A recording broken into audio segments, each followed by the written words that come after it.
Hey,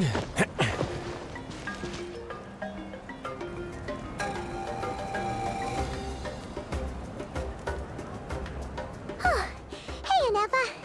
Sorry to keep you waiting. That is perfectly all right.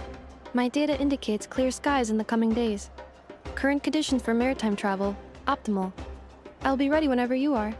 But are we really gonna set off without telling anyone again?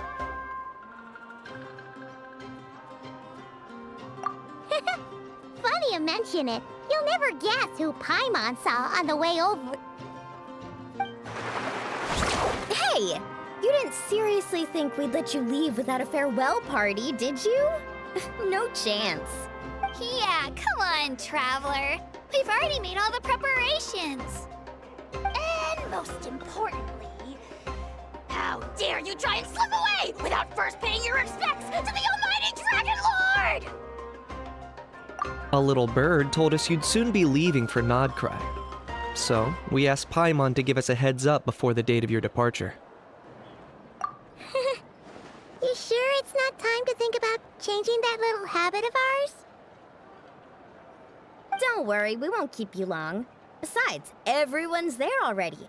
Chaska, Ian-san, Auroron, even the Pyro Archon herself. You're invited too, Anefa. Shilonen has a special gift for you. Accompaniment request accepted. Shilonen demonstrates excellent massage technique. My impression of her is exceedingly positive. Wait, so robots like massages too? Or is it just that Shilonen really knows how you're wired? Alright, enough with the chit-chat. Let's head to the venue. Woohoo! Party time!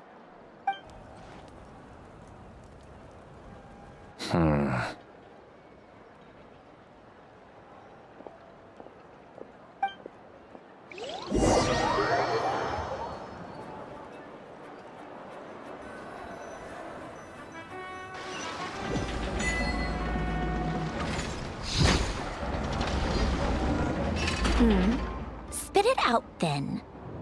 They've set off. Just as my calculations projected. About time I met this variable in person.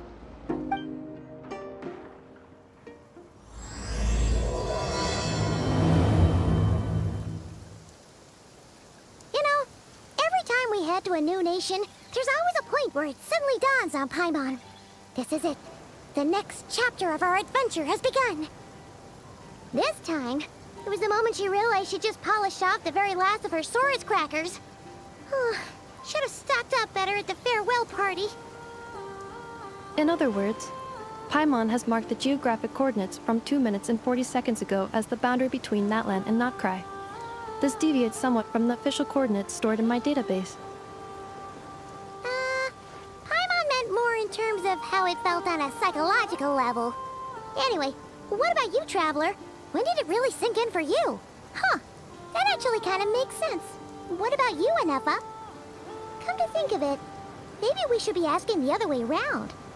So, when you came over to Natlan, what was the moment you felt like you'd left Notcry? In that case, probably when my sensors could no longer detect the moon's power. The moon? You mean, that one we can all see in the sky? Negative. I was referring to... Here we are. Paimon, Traveler, we have arrived in Notcry. Oh, wow!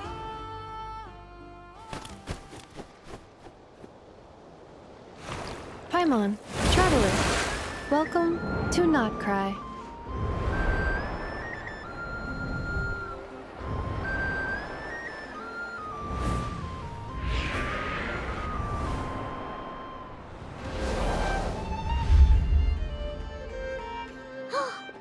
That must be Nasha Town up ahead! That's the place you were telling us about on the way over, right?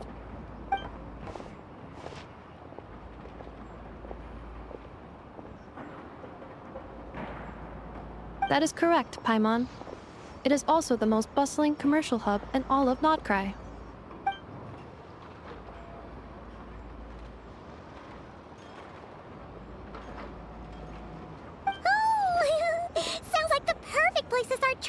the local specialties. Huh? Is something up, traveler? Paimon, this is where our spaceship landed when Lumine and I first arrived in Teyvat. Huh? Are you sure? But how come you've never mentioned that before? Seems pretty important to Paimon. Oh, well, because those memories are really hazy. All I remember is Lumine waking me up and us leaving the ship. But just now, setting foot on this land, I felt something. The kind of power I sensed in those moments. Are you referring to Kuvaki? Kuva, what now? The locals refer to it as Kuvaki. It is a unique elemental force found only in Notcry, or rather, a pure, primordial form of elemental energy. That is correct. Another similar concept I have found in my database is the primordial sea. Legend has it that long, long ago, the moon that shines in the sky above us once rose from the land of Notcry. Modern geological surveys and meteorite studies conducted in the region have since supported this claim. So, when you mentioned being able to detect the moon's power earlier, you were referring to Kuvaki?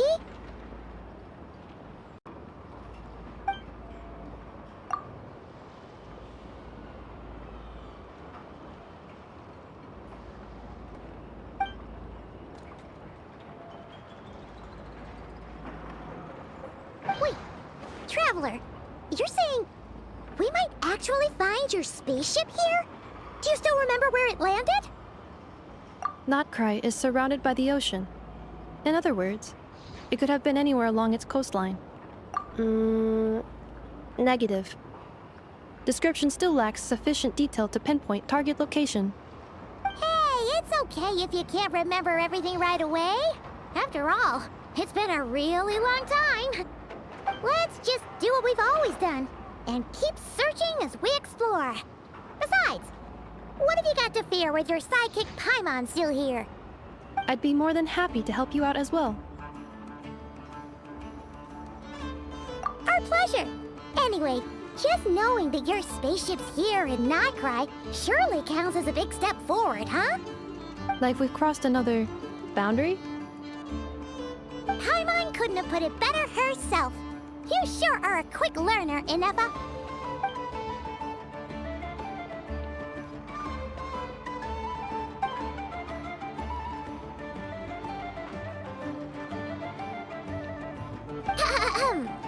Well, as the best guide in the whole of Teyvat, Paimon hereby does solemnly declare, Notcry, here we come!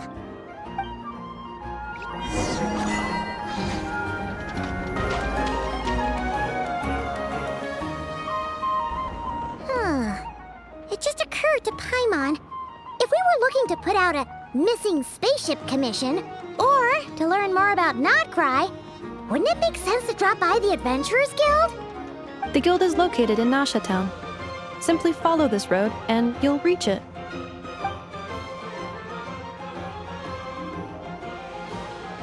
Huh? What in Teyvat is that? Looks kinda like a Sealy, floating around in the air like that. That is a Kuhanki, a species unique to the land of Notcry. A Kuhenki? Does she have something to do with the moon, too? Indeed it does. According to the Frost Moon Scions, the indigenous inhabitants of this land, the Kuhenki, are said to be familiars of the moon goddess, leading those who walk in the moonlight's glow to things of great importance. The moon goddess? Don't all people here worship the Tsaritsa? Although Notcry lies on Snezhnaya's border regions, the people here have held their own unique beliefs since time immemorial. As I mentioned, everything in this land shares a deep connection with the moon and the sky above. The beliefs of the Frostmoon Scions seem to date back to the civilization of the angels. According to the documents in my database, even the 7 Archons did not exist at that time. Wow! So the origin of their beliefs goes back even further than the Archon War? Correct. At some point, You may come across some statues of their goddess. The Frost Moon Scions carved these as well. Hey! Looks like she's floating away! I suggest you follow her. The probability of an ordinary person encountering a Kuhenki lies in the single digits. Many here consider them heralds of good fortune. Is this a travel guide? Huh. It actually led us to something useful.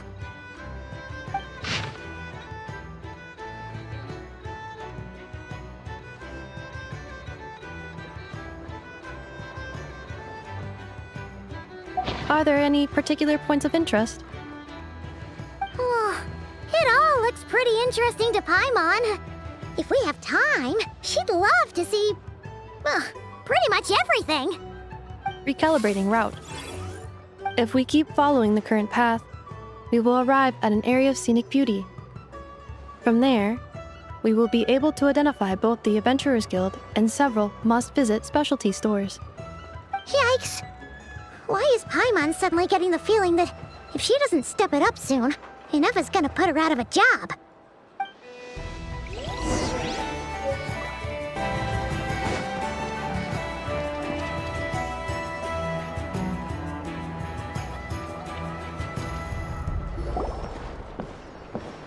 Wow! Nasha Town actually looks pretty big from here.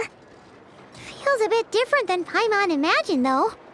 Which aspects in particular deviated from your expectations? Well, Paimon keeps hearing people describe Nodcry as an adventurer's paradise. So she kind of thought it'd be a bit more picture perfect somehow. According to legend, there was indeed an era of peace in Nodcry's past, the age of the Fae. Tales of those ancient heroes are still told today. One of the most well-known is that of the Lantern Fae. This individual performed many good deeds for Nodcry. The present-day Lightkeeper's nightly lantern patrols are, in part, a tribute to their memory. But then, one day... What happened? There came a devastating abyssal calamity that swept across Nodcry, and for a time it was left desolate. Heartbroken by what had become of the land they had so cherished, that Fae extinguished their light, just as the abyss had extinguished all hope. Nowadays, the paradise people speak of is more of an aspiration, or an irony, perhaps. An irony? Today, no official authority governs Nodcry. In theory, at least, it is somewhere a person can do whatever they wish, and become whoever they want to be. The Adventurers Guild is just over there, in Nasha Town's Central Plaza, and the flagship tavern is over that way. Hey, what's that building over there? You know, the biggest, tallest one. That is Aino's Boom and Blast Kuvaki energy cannon. It gets activated when the wild hunt threat level outside Nasha Town reaches a certain threshold. But according to the scan I just ran, the energy cannon appears to be malfunctioning, likely due to a recent discharge. The wild hunt? Isn't that the abyssal calamity you mentioned that's specific to Nodcry? It is a phenomenon that has been occurring for several centuries now. Yet the time and location of wild hunt attacks are seemingly random. At first, it was more of an old wives' tale that adults used to scare children. If you don't start behaving, kid, some night, the wild hunt's gonna come for you. Listen, do you hear that? That weeping in the fog? Those are the cries of a young woman being dragged away. You're saying people actually hear things like that? I have not witnessed enough wild hunt attacks to give a statistically sound answer. But the oldest legends say that all people saw was the ghostly shadow of a woman in the mist. It wasn't until later that it became a full-blown calamity. Abyssal monsters and all. Oh, when you put it like that, Paimon's really gotta hand it to Aino. Not only did she repair you, but she's even built a giant cannon to keep the wild hunt at bay. Absolutely. Aino is very impressive indeed. Anyway, according to my schedule, it is time I took you over to the flagship. Oh, sure. After all, we shouldn't keep Barca waiting. Well, Paimon's not sure if he'll actually show up at the bar this early. You're right about that.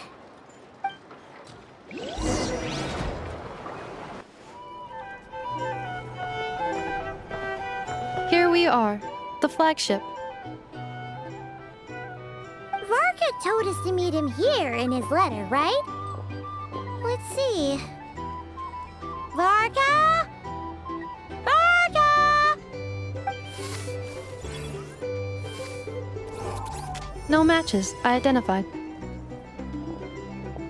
Huh. So he isn't here after all. Oh, guess we never did actually say we'd be arriving today. Hey, why don't we go ask the owner? If what they say is true, Varka's drinking prowess must have left quite the impression.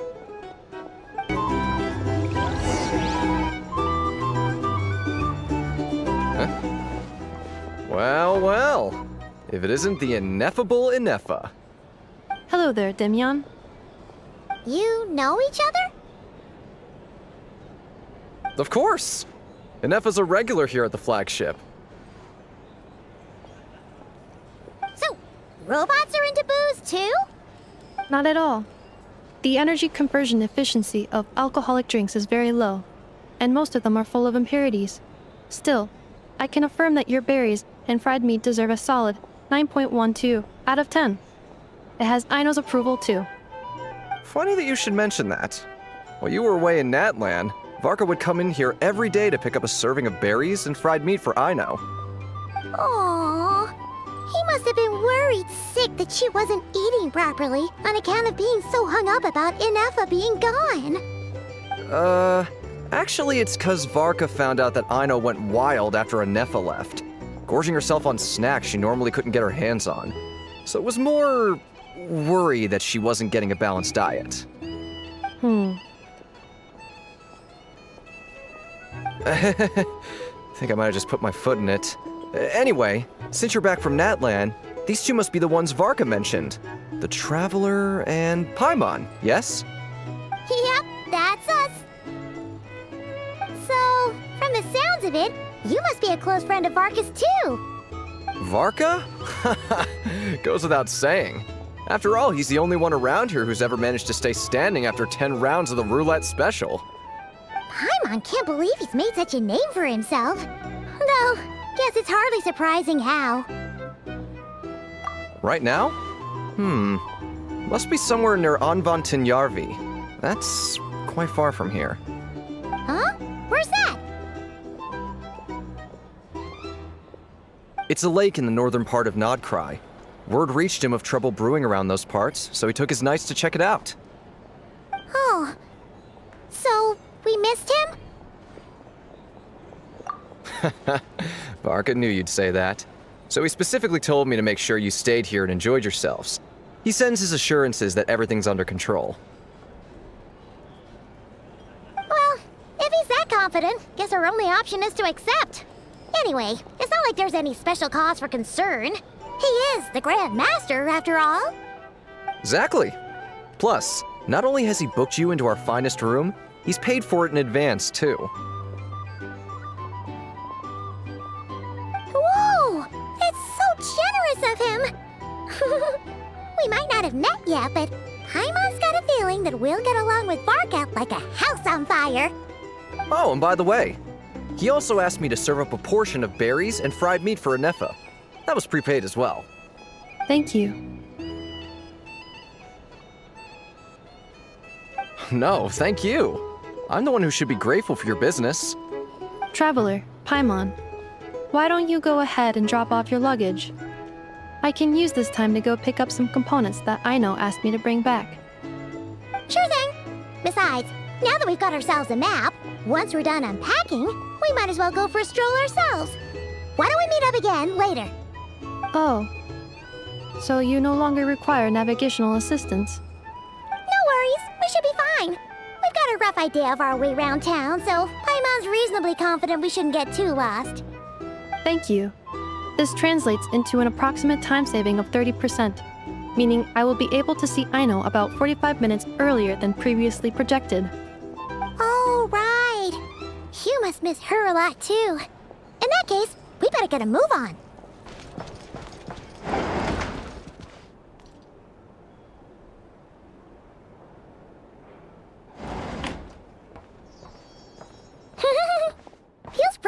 having someone sort out our food and lodging for us, huh? But is this really the flagship's best room? It's pretty big, make no mistake, but it looks a little worn out, right? Though, to be perfectly honest, that feels right at home with everything else we've seen of Nasha Town. You mean it's got something to do with Nodcry's history? Oh, that makes sense. But what exactly was this calamity?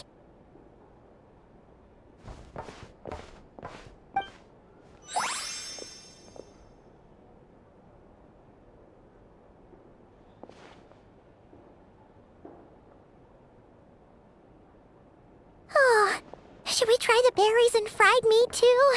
Paimon's getting hungrier and hungrier every time someone mentions it. Oh, sorry about that. Paimon wasn't watching where she was going. Please, there's no need to apologize. If anything, I'm the one who should be sorry. Clearly, I shouldn't have gotten lost in my thoughts in the middle of a hallway. Wait a sec. Are you staying in the room next to ours? Ah, quite the perceptive one, I see. First things first, allow me to introduce myself. My name is Kirill Chudamirovich Flintz, but please, just call me Flintz. Whoa, that's an impressively long name for sure. Ah, is that so? Names like mine ought to have been fairly common in Snezhnaya, at least in the past. Would I be correct then to assume that the two of you are travelers in this land? Yep, you sure would be. Paimon is Paimon, and this is the Traveler. We've been to a bunch of nations already, but we only just arrived in Nodcry today.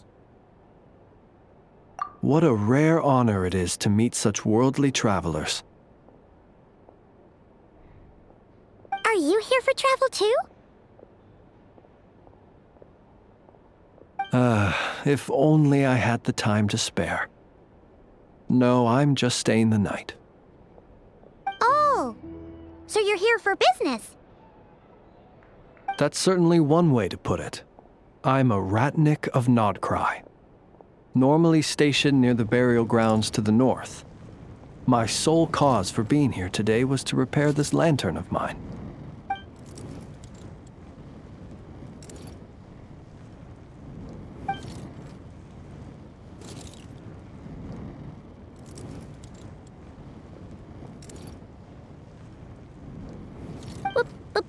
Burial grounds? Your surprise is entirely understandable. Most people cannot even begin to fathom the idea of a life surrounded by tombstones and decay.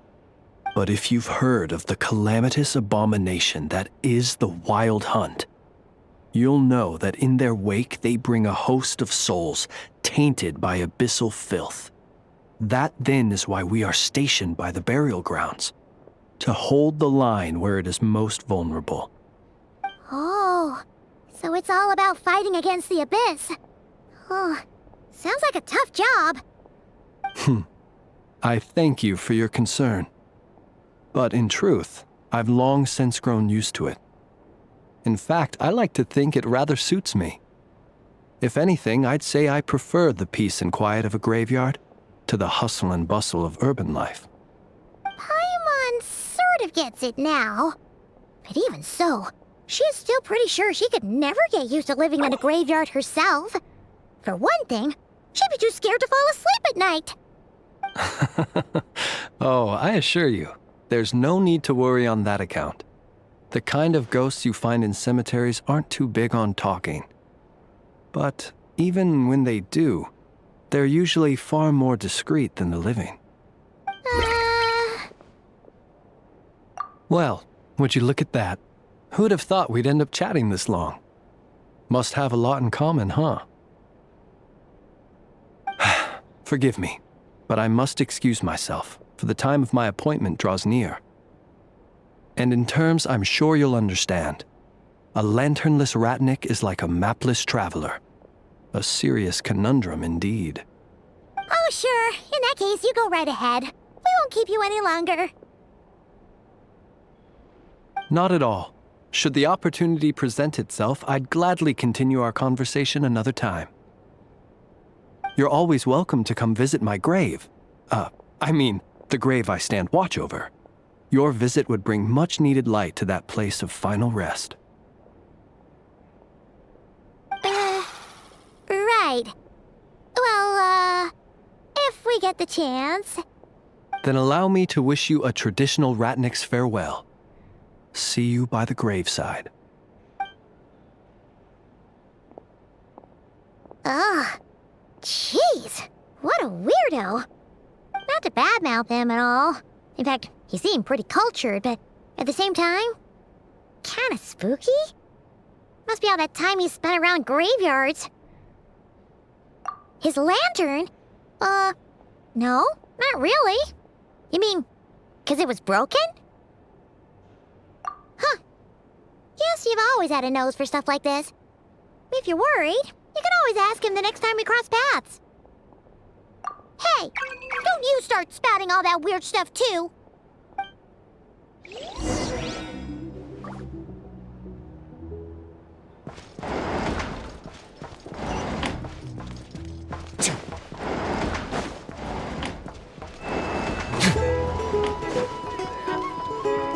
These are bounties.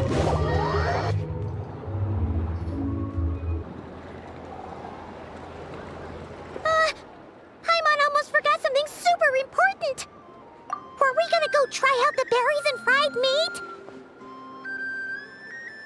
But now, heading all the way back to the flagship feels like such a waste. Please, accept today's boon. Come night or day, may the blessings of the moon goddess shine down upon you. Huh? What's going on over there? Wait, free food? Wow, the people here are so nice! Quick, let's grab some too. Paimon's super curious what their food tastes like. Moonlight illuminates the path before you, travelers from afar. Huh? How'd you know we were travelers? Just now were a song the birds in the sky, singing of your wanderings. You are no ordinary guests, it seems. The birds and the... what now? Forgive me. I should not have laid the words of others out as a welcome mat for our very first meeting. You, too, must be wondering who I am. I am Lauma, moon chanter of the Frost Moon's Scions. Please, as do our followers and other passers-by, accept today's boon. Happy to oblige. Paimon's name is Paimon, and this here is the Traveler. Thanks so much for sharing your yummy food with us. We'll take one each. Think nothing of it. These fruits were the finest we found, delicacies gathered in the wake of the morning dew. It is my hope that partaking of them may lift your spirits to heights anew. The finest you found? Wow! That sure is kind of you, but wouldn't you want to keep those for yourselves? The first fruit of the harvest must be placed upon the Moonlight altar, not as an offering to the gods, but as a spark for lost hunters. For it is the blade of the starving that darkness most easily corrupts. As perhaps you have already heard, we Frost Moon's Scions revere and worship the moon goddess. We believe that together, virtue and compassion are the shining light that will lead us all out of the long, dark night. And now, with tides of haughty Fatui swarming into Nodcry, driven by greed and greed alone, more than ever before, we must all unite under the banner of virtue. Huh, look who it is again. Those unsufferably kind-hearted Frost Moon Scions. Got enough for us too? That's right! 2 servings each! We're starving over here! Fatui! After what you've been doing to our sacred statues, how dare you even show your faces? Wilhelmina, bestow today's boon upon our guests. You hear that? No slacking now. We'll have the very best you got. But, my lady, they... Please, you two, accept this meal. But remember this. Kindness is the first lantern left to guide those who stumble in ignorance. Come again? Let me finish. But should they still refuse to follow the moonlit path, then by our frosted blades shall we show them its shadow. You! Hey, look who it is. Tch, whatever. Just you wait. We'll be coming for you next. Huh? Where's the meat?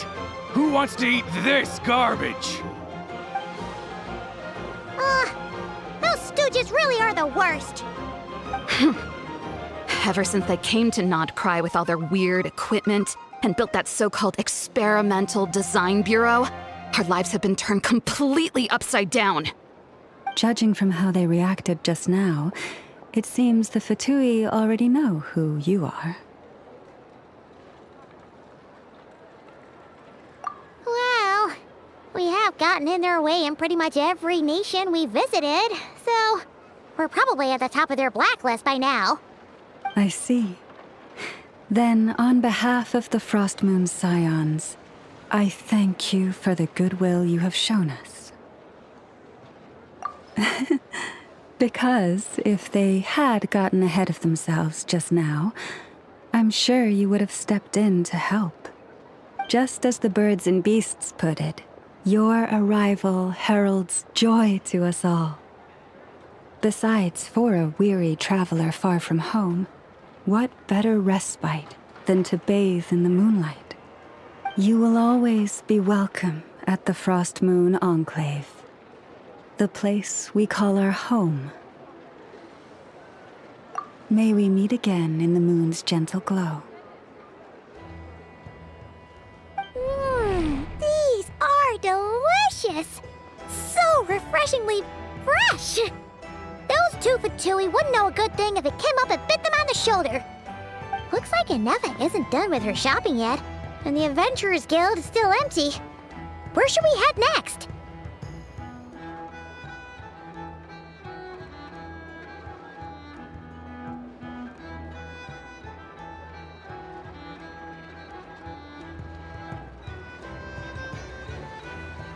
Good idea!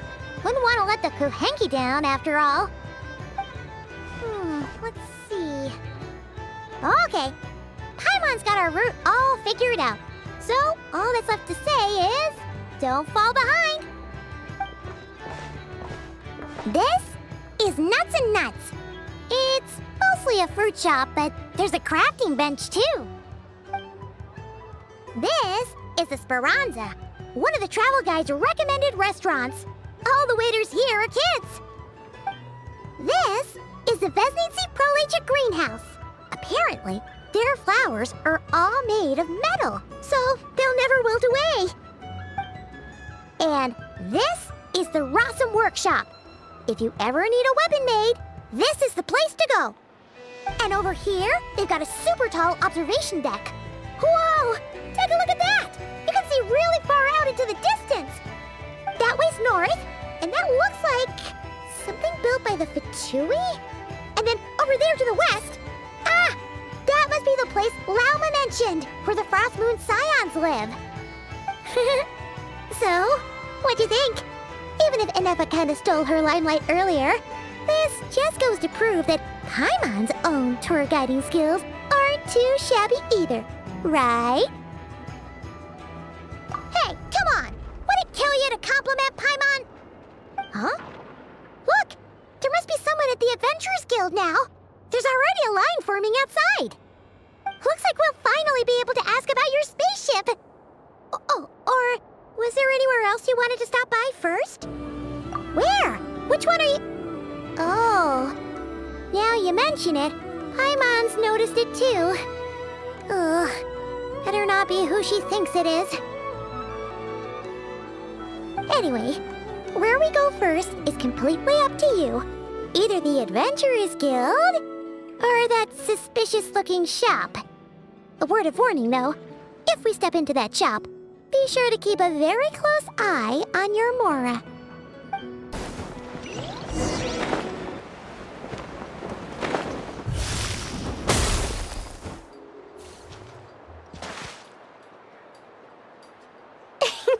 Please, here we go. And if you ever need anything else, don't forget to make the great Lord Sangama Bay your first port of call.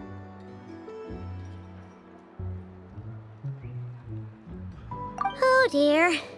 So it is the real deal. Of course it's the real deal. Everything you'll find here is 110% real, meaning every one of my deals is as real as a deal can... Wait a minute. Well, if it isn't my two most valued clients!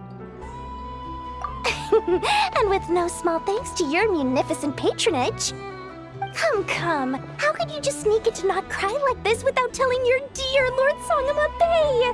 If I'd known earlier, I would have made an absolute pulled out all the stops to ensure that your boat ride over was as comfortable as humanly possible.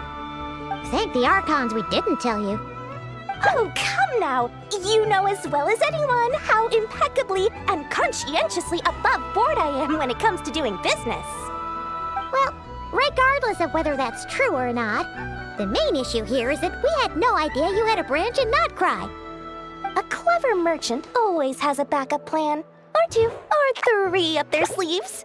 As the saying goes, a rabbit with many burrows fears not the hunter's arrows.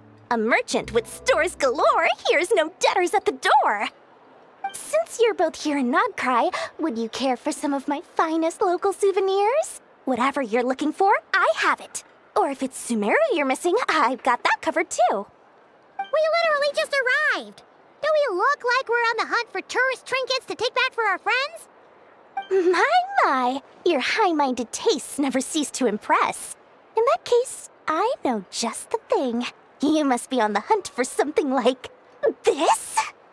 What's that? Your hat? Information, of course. Information about Not Cry, locked securely in the otherwise impenetrable vaults of the Lord Sangama Bay's brilliant mind. I knew it! I just knew you'd appreciate the value of my wares. On the back of all our pleasant dealings in the past, I'll even take a hit by throwing in some insider info for free. Wow. You sure are feeling uncharacteristically generous today. What do you mean by uncharacteristically? I am the most generous person forget it. Anyway, the long and the short of it is this. The moment I set up shop in Not Cry, it struck me how many different factions there were, all competing against each other for power and influence. Well, as they say, there's no time for business like a crisis. Things got even more turbulent after the Fatui pulled down 2 ancient moon's remnants. People began to catch a whiff of the coming chaos. And the more troubled the waters, the greater the potential profit. Not at all sorry to interrupt, but we're not here for Mora. Oh, really? But surely it was the tales of an adventurer's paradise that brought you here. The chance to take your very own slice of all the latest and greatest business opportunities? In that case, what would you like to know about?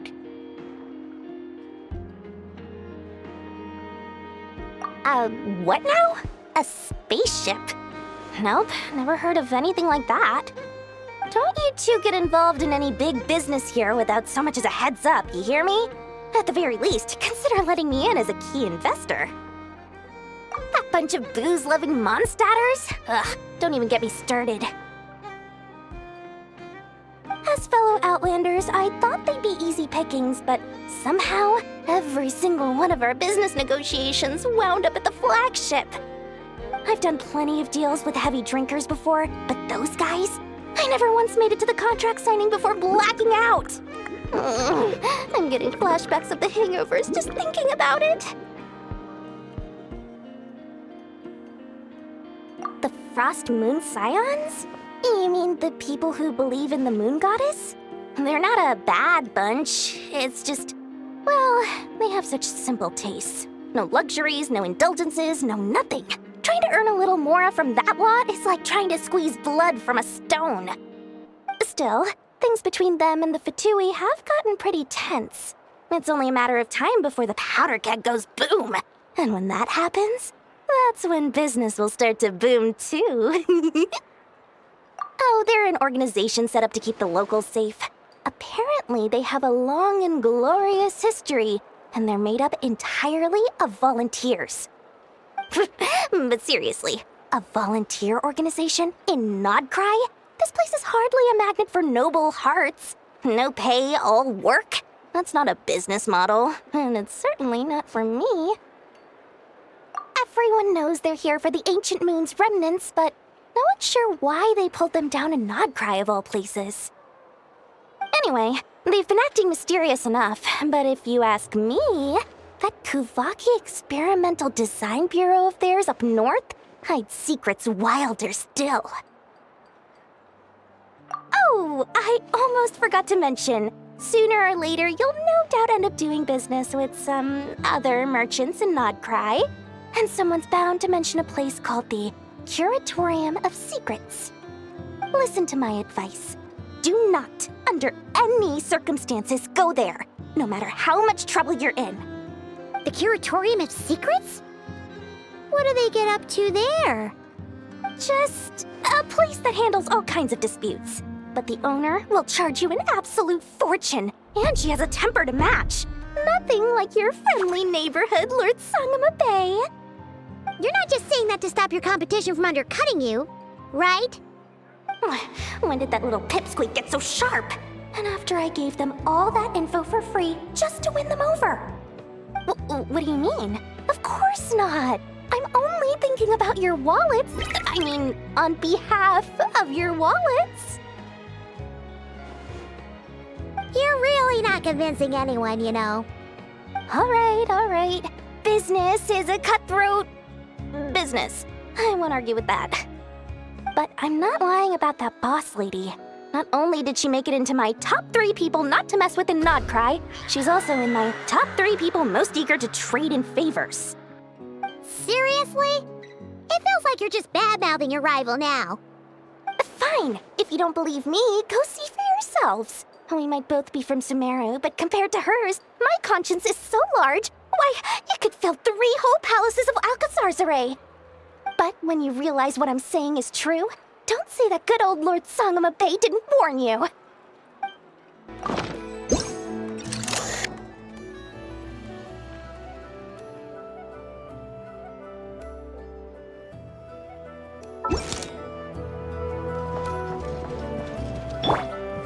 A little amuse-bouche! Lucky us! The line seems to be gone now. Come on, let's go say hi to Catherine.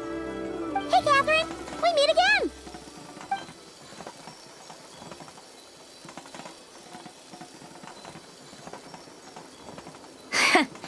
How ridiculous. Huh? They often say that mortals, shackled by their own flesh and blood, may fail to perceive the truth of this world, even when it is right beneath their very noses. Yet I had not expected to have the pleasure to witness such heights of absurdity firsthand. But Paimon must have gotten the wrong person? At second glance, you do seem a bit younger than Catherine, and you certainly sound a lot less friendly. A creator might forgive ignorance, but being mistaken for one of my own creations is beyond all pardon. Look very closely, for standing before you is none other than Marionette, 7th of the Fatui Harbingers. A Harbinger?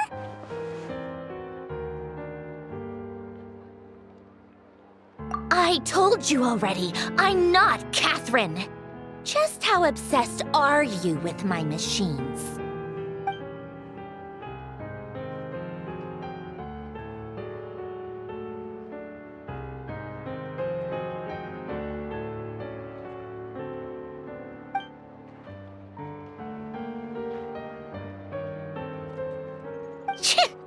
Today's encounter is merely a courtesy call. A friendly warning, if you will. You interfered with my work once before, with that little robot. I let it slide.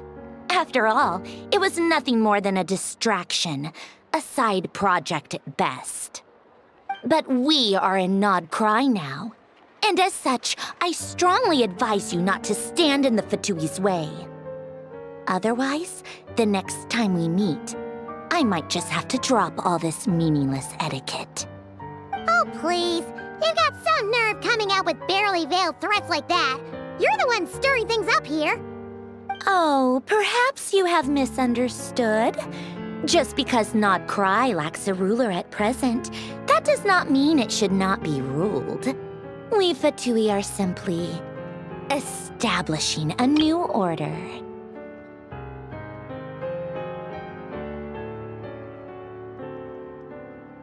Yeah, right. More like shady experiments, judging by your massive creepy research facility.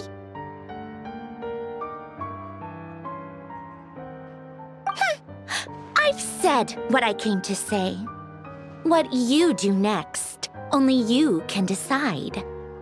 So why don't you start by using your already limited processing capacity to calculate your even more limited options? And, being the refined young lady that I am, I shall indulge you just this once. Ad Astra Abyssosque. Welcome to Nod Cry, Dominion of the Fatui.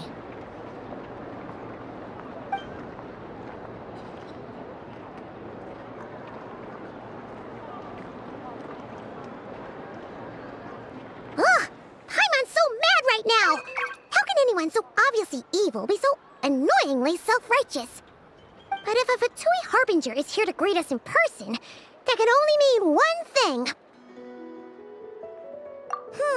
We'll have to be extra careful from here on out. Paimon hates feeling like she's being watched. Hey! The real Catherine's back! Ad Astra Abyssosque. Welcome to the Adventurers Guild. How may I help? I will do everything I can to assist you. Oh, you're so much nicer to talk to, Catherine. Please don't leave us again, okay? Hmm?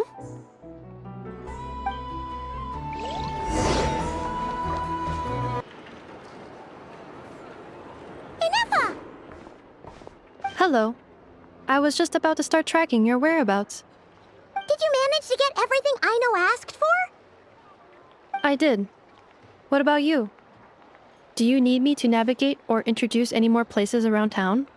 Not for now. We've seen most of it already. We probably need some time to process everything we've learned, though. Any progress with the spaceship? No. Catherine came back just now, so we asked her, but even she hasn't heard a thing. One possible explanation is the vast stretch of time that has elapsed. Additionally, given the limited resources available in Nod Cry, it is entirely plausible that the wreck was scrapped for parts, or even mistaken for a pile of broken machinery. Aww. Understood. In that case, why don't we go ask Aino together? After all, she was the one who salvaged me, ancient dragon technology and all. If there really are any unusual parts floating around Nod Cry, there's a high chance they've passed through her hands at some point or another. Good point. And since you keep mentioning her, we're curious to meet this whiz-kid mechanic too. Understood. Then I'll handle navigation as before. ETA at the Clink Clank Krumkake craft shop. 34 minutes ahead of schedule. Oh no! There's a little animal trapped over there! Let's go help it out! Huh? That's weird. Why isn't it responding? The tides of Kuvaki affect everything in Nod Cry. So much so that many creatures have evolved a kind of dependency upon it, growing stronger or weaker as it waxes and wanes. This little animal must have been caught here unprepared. So you're saying we need to use Kuvaki? Paimon will leave it to you guys then. Don't be scared! We'll get you out of there soon! Oh! It worked! Off you go now, little one. Don't go getting yourself caught again.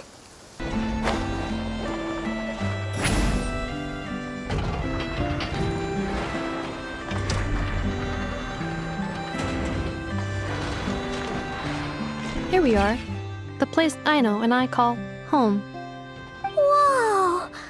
So many machines that Paimon's never even seen before. And then there's all these little robots. Did Aino build them all? That is correct. It looks like Aino has created 3 more little bots since I've been gone. Aww. Well, you were gone for quite a bit. She must have missed you. I missed her too. I want her to see what I've become. Let's not keep her waiting any longer then. Come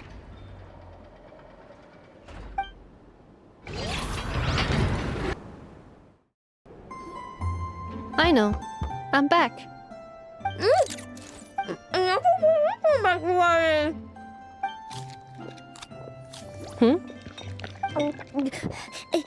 Ineffa? You're back significantly earlier than I expected. Like a whole 30 minutes at least. Everything went very smoothly, which saved me quite a bit of time, so I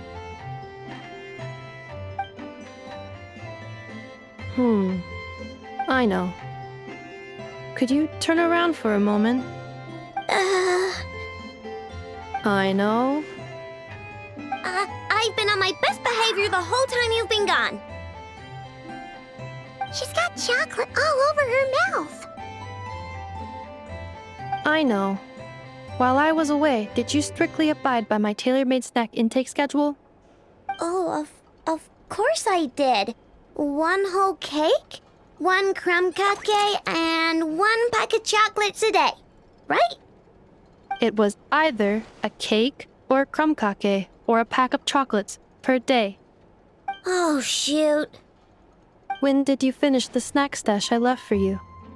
Literally just earlier today. Let me just go run a scan on that. I meant today, a week ago. And then you restocked an entire week's worth on your own initiative? 2 weeks worth.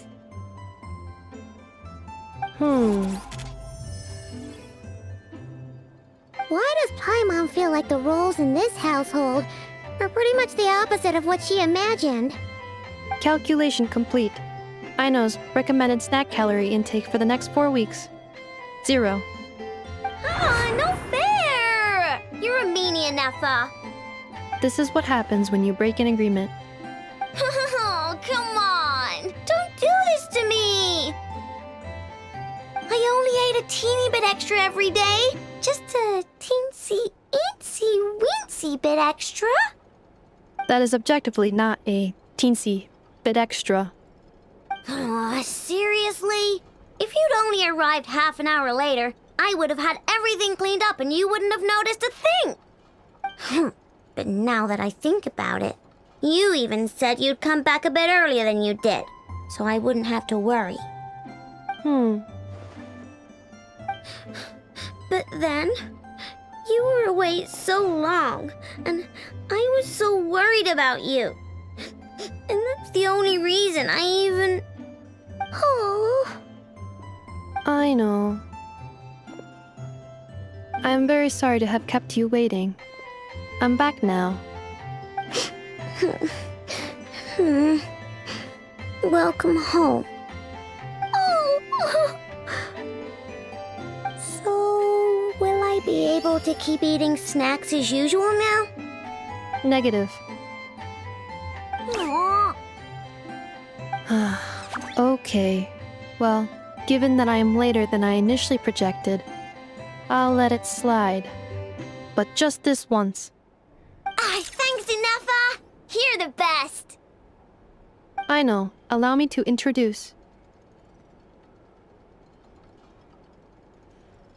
It's the honorary knight and Paimon! I know. Uncle Varka talks about you guys all the time. Nice to meet you, Aino. Ineffa's told us all about you, too. Huh? Really? She actually said that about me? Well, she's not wrong. Oh yeah, so, you're here to see Uncle Varka, right? A couple of days ago, he suddenly said he had to head out on business, and that he might not be back for a while. He asked me to let you know if I saw you. Yeah, we heard about that at the flagship. Did he say what he was doing? Nope. Just told me to take good care of you guys and make sure you feel right at home. Oh, shoot. Please, take a seat.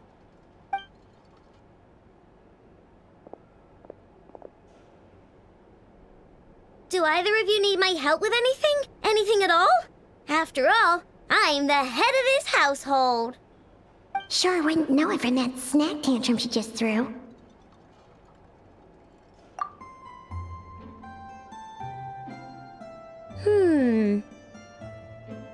A spaceship, huh?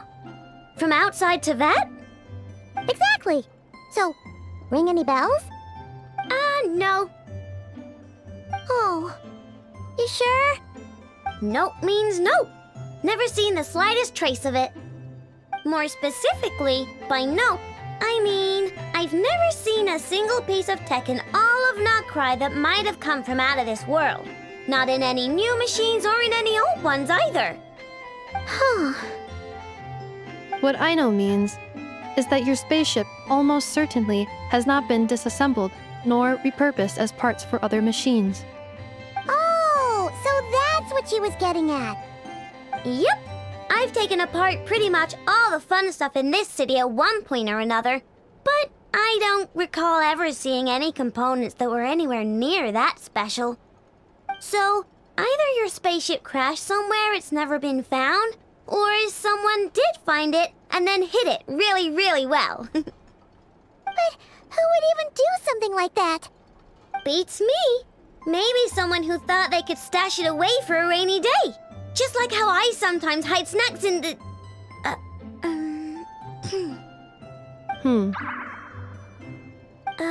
Anyway, long story short, I definitely haven't seen anything like that. Besides, sounds like it would practically be ancient history by now.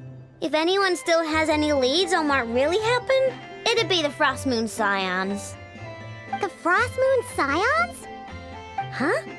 Haven't heard of them yet? Didn't Inefa tell you about their rituals? There wasn't enough time to delve deeper into their history and traditions. What kind of rituals are we talking about? I've never actually seen them myself, just heard bits and pieces here and there. They say that each of their moon chanters has had access to an ancient relic that lets them see the true past. Not sure exactly how it's meant to work. I can't get my head around anything that can't be explained by either machines or science. And to tell you the truth, I don't like it much either. Looks like we'll have to try our luck with the Frost Moon Scions. Aw, leaving so soon? Sure you don't want to hang out a little longer? It's getting late, I know, and these two still need to head over to Hisi Island. It would not be convenient for them to linger much longer. Aww. Alright then. Don't worry. We'll be sure to drop in on you as often as we can. Really? You promise?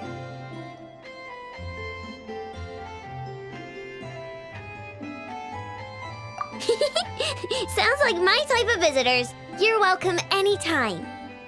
I'll be staying to look after Aino today, so I won't be going with you. Hey, don't sweat it. We'll find our way just fine. I'm glad to hear that. Also, I must admit, I have very much missed the charging bed that Aino made for me. Oh, are you here to play with me? My name's Aino, and I'm an inventor. Me and Inefa live together. Get to work!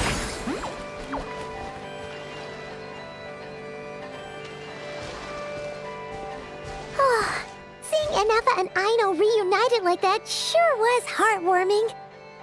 We should definitely hang out with them more in the future.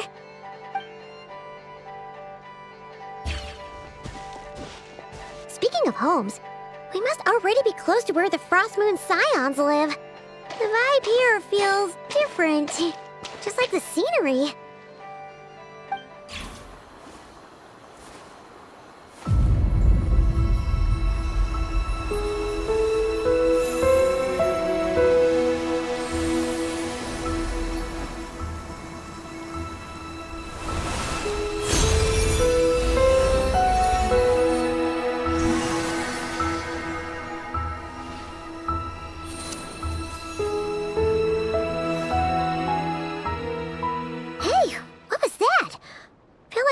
Sort of breeze blew by, and then the petals suddenly turned into... Huh? Is that a Kuhenki? She looks different from the ones we saw before. Hey there! What's your name? Huh. Doesn't seem able to speak. No idea what she wants. Unless you want to stop, maybe we should just keep moving?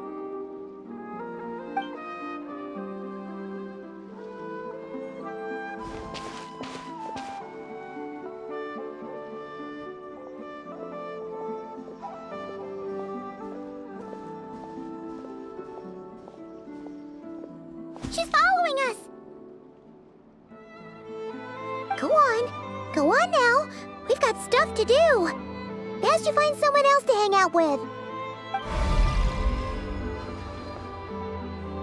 Hey! Don't make it sound like Paimon's some kind of meanie. Paimon had no idea what she wanted, okay? Ugh. Anyway, next time Paimon sees her, Paimon promises she'll be nicer. Seeing as we're on our way over to meet Lauma anyway, we can ask her about it while we're there.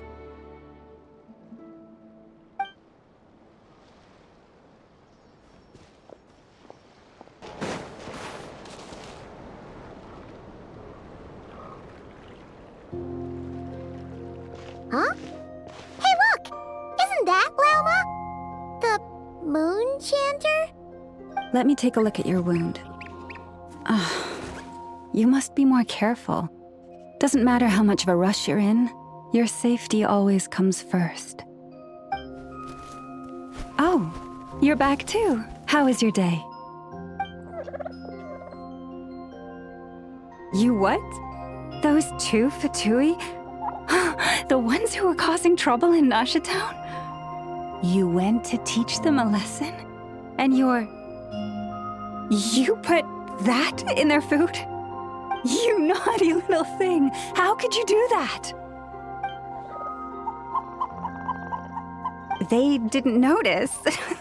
That's not the point. You mustn't do that again, okay? Next time, at the very least, bring a few of your friends along too.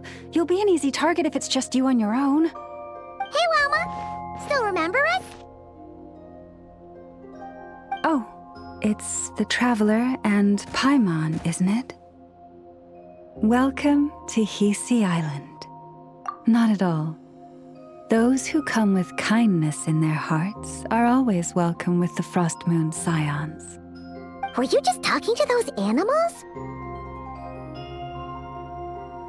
I was indeed. The Frost Moon Scion's bloodline is unique, for throughout our history, there have been many among us who could communicate with all living things. What was that? Oh, is that so? She says she was trapped in a plant earlier, and that you are the ones who rescued her. She wants me to thank you on her behalf. Oh, it was nothing. Barely lifted a finger. If you both are free, why don't you join us at the Frost Moon Enclave for dinner? Consider it a small token of thanks for your kindness. We'd love to! And actually, we had something we wanted to ask you anyway.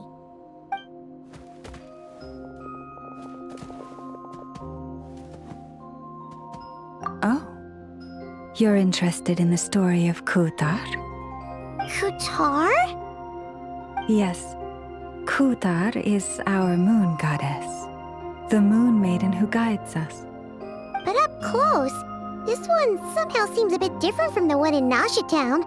It's like it's more... Natural? or like... more harmonized in its design.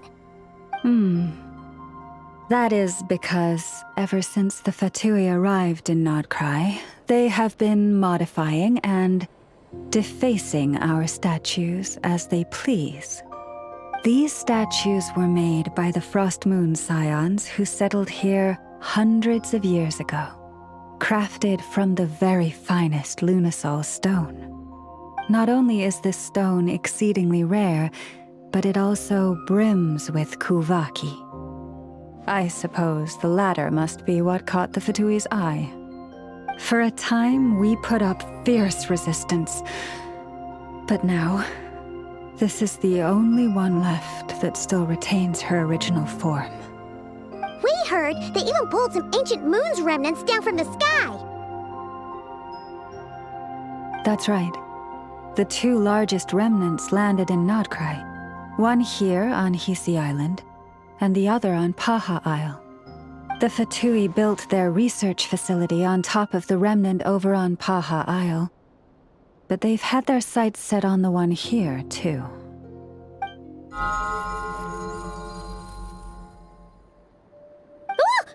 Oh! It's that little Kuhenki again! Surely that can't be. Hey! We've been wondering what was up with it, too. It just appeared out of some petals and hasn't stopped following us since. No, that is no ordinary Kuhenki. These we name Luonnotar, beings born from the moon goddess's blessing. Can you understand what it's saying? We honestly haven't got the slightest idea why it's been following us. I'm afraid not. I cannot fathom its thinking any better than you can. Sometimes a long time must elapse before the moon goddess's blessings turn into Luonnotar. Perhaps you two were simply there to witness that transformation. Oh, maybe. Legend has it that the Luonnotar bring good fortune. Given that it seems to have taken a liking to you both, why don't you let it come along with you? Really? Then you can start by helping us find some more treasure chests along the way. Capiche?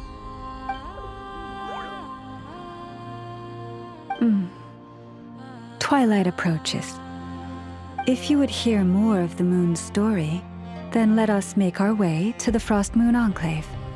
Beneath the gentle moonlight, I shall share this tale in full.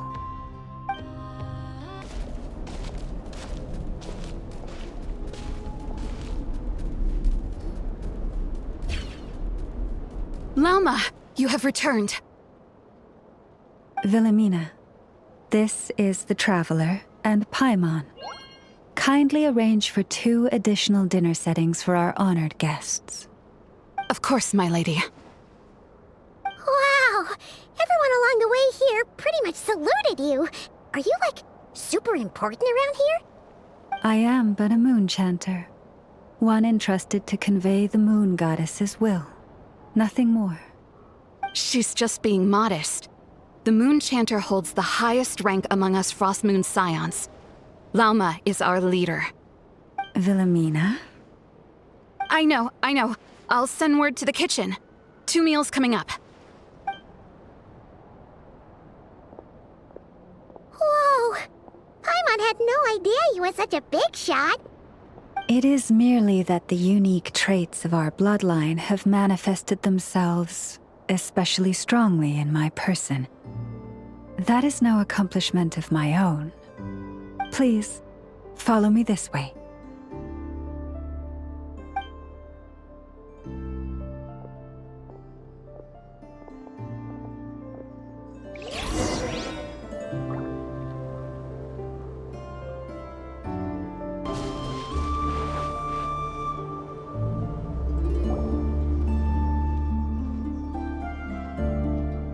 Even to this day, I am still trying to piece together the many fragments of our past. It is a story not only of the Frost Moon Scions, but also of the moons themselves. A story of the moons? Yes. We Frost Moon Scions are the last descendants of the ancient golden realm of Hyperborea. Its former glory may have faded, but what remains is a memory uniquely ours. In the distant past, Teyvat had not just one moon, but 3. It is said that they were created by the primordial master of this world, cast into the firmament to keep peace in the land below. Firstborn was the eternal moon, largest of the 3. Legend has it that it was her immense Kuvaki that gave rise to the ocean tides. Next was the Frost Moon. Smaller than her big sister, yet brightest in radiance. Her glow became the cold, undying lantern of the night. Finally came the iridescent moon, smallest of the sisters. Most of the time, her light was barely visible to the naked eye. Yet when she shone, her fleeting halos were all the more mysterious for it. Wow! Sounds like it all happened so long ago. So, what happened to them afterwards? Afterwards, well, as you have seen, the 3 moon goddesses perished. This happened in a war triggered by the Descenders, and of the 3 lunar husks, only the Frost Moon survived unbroken, while the others were shattered to pieces. Oh, so that's why there were ancient moon's remnants in the sky. Yes. It is also said that when the moons shattered, most of their fragments rained down upon this land like stardust. That is why Nodcry is blessed with such an abundance of Kuvaki. As for the remnant that the Fatui recently pulled down, that belonged to the Eternal Moon. Wait a sec. But you just said that 2 of the moons were shattered, so where are the remnants of the iridescent moon? The iridescent moon's remnants were never found. What happened to her after the war remains a mystery. Some say she vanished in an instant, while others believe that her remnants are simply too delicate to leave a trace.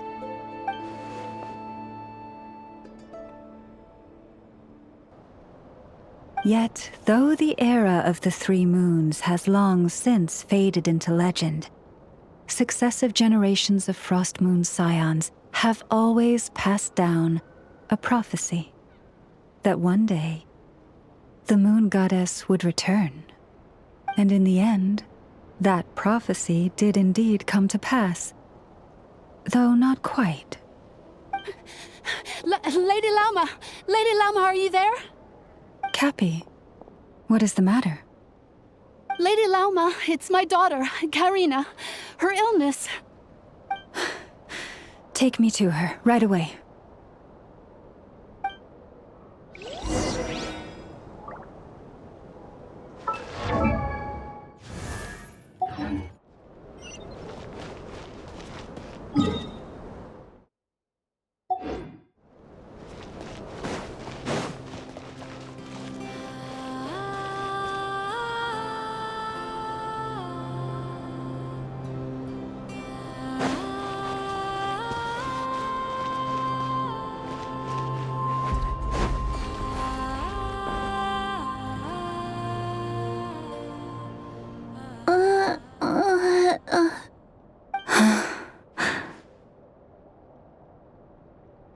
Her sensitivity to Kuvaki is flaring up again.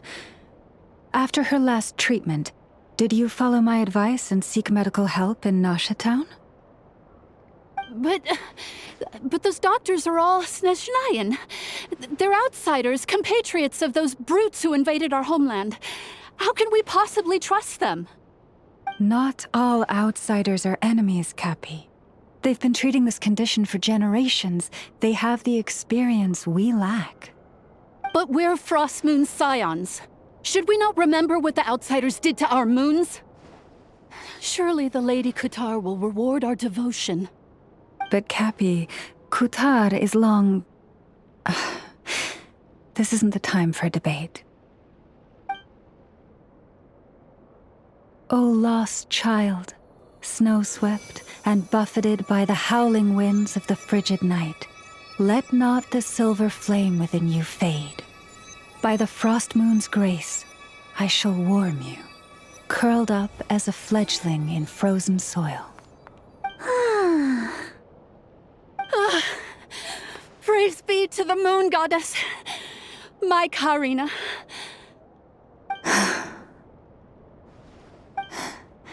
Remember, she must take powdered laka berries daily.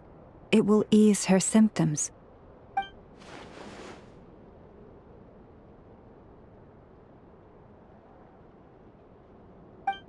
Llama? Philomena, what is it? Dinner is ready. I see. Cappy, let her rest here for the night. I'll have someone bring her a blanket. All right. Thank you so much, Lady Llama.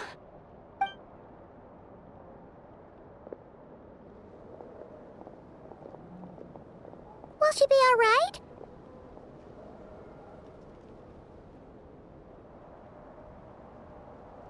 Yeah.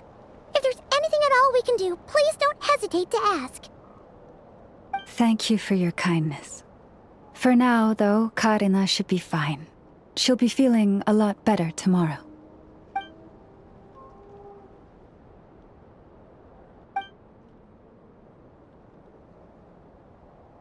Please do not be worried. Come, let us head to dinner. I believe you still have some questions for me.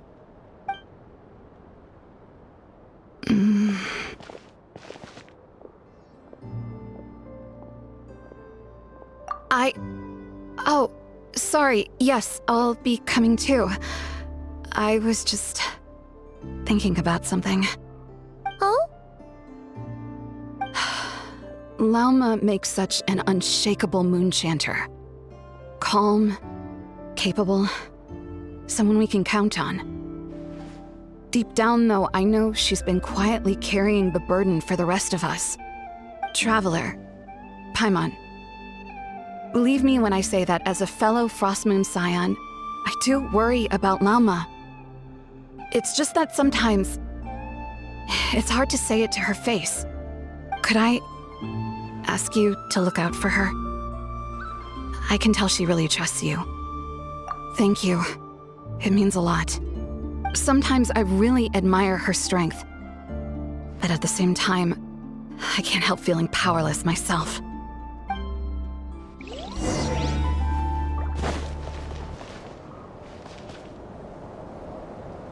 Phew. Paimon's so full. That was even better than the stuff you gave us before. I'm glad to hear it. Thank you for accepting such simple hospitality. Hey, we should be the ones thanking you. Seriously, that was seriously scrumptious. How did you even manage to finish it? This slop's barely edible. Then again, I guess that's what you'd expect from savages. It's you! Those rude Alpha... My sincerest apologies. If you found the food we gave you earlier difficult to swallow, may I suggest taking a deep breath and joining us? These delicacies might change your mind. After all, I suspect that your previous meal may have been tainted with something most unpalatable. Huh? What do you mean? Tainted with what exactly? With the bitter snobbery of those who call themselves civilized. Why, you... Looking for a fight? Sure, I'd be more than... Hold it. We're not here to brawl. Yet. We're here on official business. Orders from above. We're here to deliver the Frostmoon Scions a warning. Or rather, a final ultimatum. You have 3 days to hand over the relic and reveal the whereabouts of your so-called Kutar. If you fail to do so, the Fatui will immediately begin the cleansing of Hisi Island. Which, by the way, is the sovereign territory of the Tsaritsa of Snezhnaya. What insolence! Your demands are outrageous! For generations, this land has belonged to the— Dear guests, allow me to save you both time and trouble with a speedy reply. The Frostmoon Scions will never hand over anything to the Fatui. And to those who set foot on our land with ill intent, I say this. With your blood, we shall draw an inviolable line in the snow. That applies to you, too. Stubborn savages, the lot of you! Better hold Now, that. Gotcha! Things are about to get dicey. Get to work! Fulfill our pact!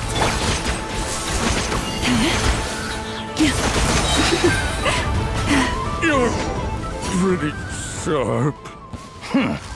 You'll pay for this. Mark my words. Hey, if you're so tough, get back here and put him up! Huh. Guess all they're good for is running away. I'm so sorry. You've had to put up with far too much unpleasantness today. Come on, it's not your fault. We don't like bullies like them either. But still, they mention a relic in Kutar. What exactly could they be after? Oh yeah, so this might not be the best time to bring this up, but we kinda have a favor to ask of you, Lalma.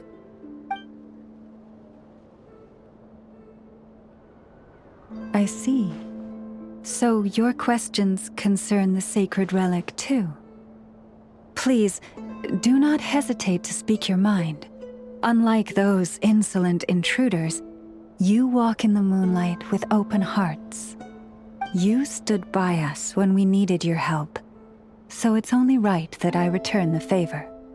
But let us continue this conversation somewhere more fitting. As it happens, there's something I'd like to show you, too. Whoa! Now that's one huge statue!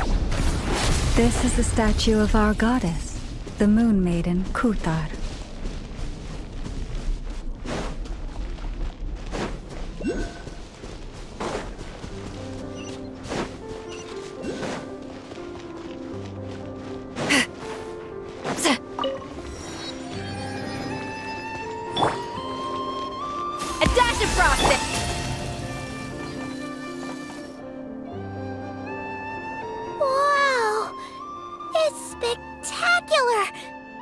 Kutar was born here on Hisi Island around 500 years ago. As it just so happened, a priestess of the Frostmoon Scions witnessed the moment of her birth. Instantly realizing that this was the prophesied rebirth, she quietly recorded the event and carved this statue to honor that miracle. According to legend, Kutar's birth was accompanied by the sudden appearance of many Kuhenki, who wove the moonlight that bathed her into silken vestments fit for a goddess. Hey! It's like it knows we're talking about it! From that day forth, the Kuhenki have been regarded as Kutar's familiars. Some believe that their habit of guiding travelers to hidden treasure stems from an instinct. The same one that not only drives them to protect the moon goddess, but also to make her smile. After all, according to the records, Kutar always looked lonely as she gazed up at the distant moon. Kutar left Hisi Island before I was even born. According to the previous moon chanter, the goddess was angered by our people's greed, and that is why she left us. Where did she go? No one knows what happened after she left. But just a few months ago, after those 2 ancient moon's remnants fell from the sky, she was spotted on Hisi Island once more. And the Fatui have been harassing and threatening us ever since. Judging from what they've said, our moon goddess is actually their missing harbinger, Columbina, the damselette. The damselette? But isn't she number 3 amongst the Fatui harbingers?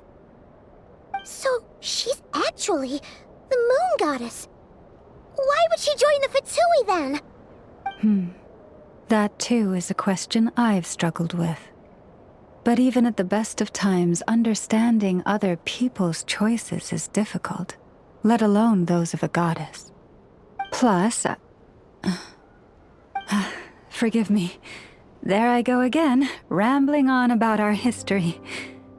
But you came here to ask about the sacred relic, didn't you? Honestly, Paimon's not sure which part she's more curious about now. Since ancient times, the Frost Moon Scions have had in our possession a special fragment of the ancient moon's remnants. A piece in which I sense a power unlike any other. Successive generations of moon chanters have all detected a divine presence within it. We call this unique remnant the Moon Marrow. We heard you can use it to see what happened in the past. What is it in particular that you seek from the past? Well, basically, to cut a long story short, the traveler here is actually from outside of Tibet. Oh.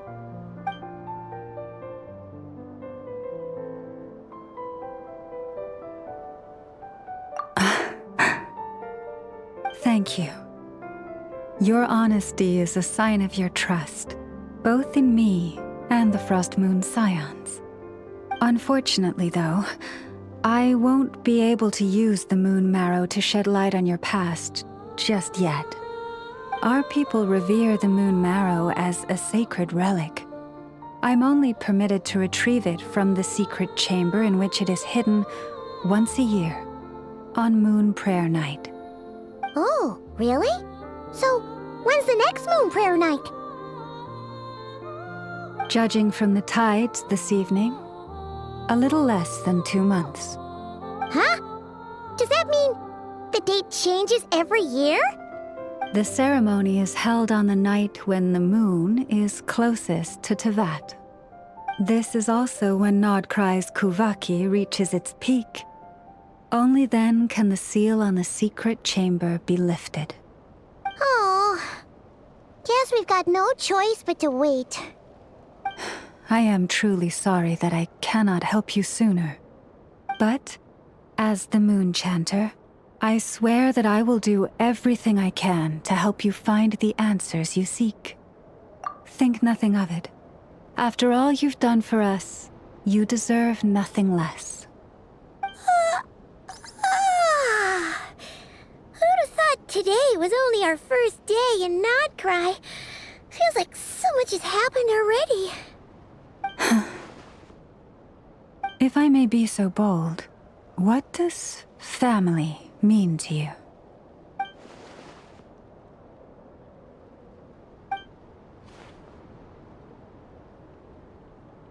If you are aware of something, a secret that could hurt your family, would you be honest with them? Or try to hide it?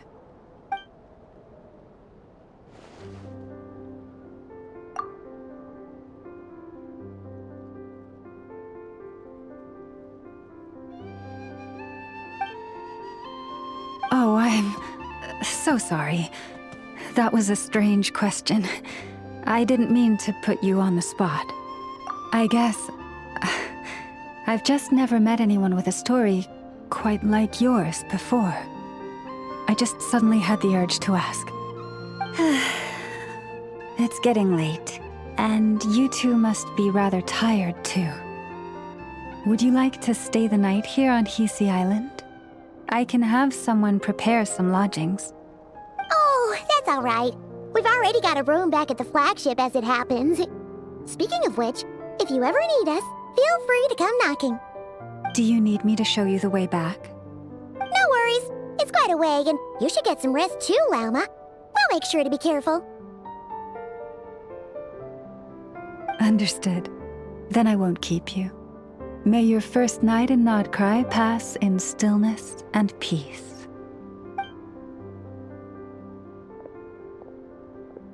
So, what you thinking? Sure was an eventful day, huh?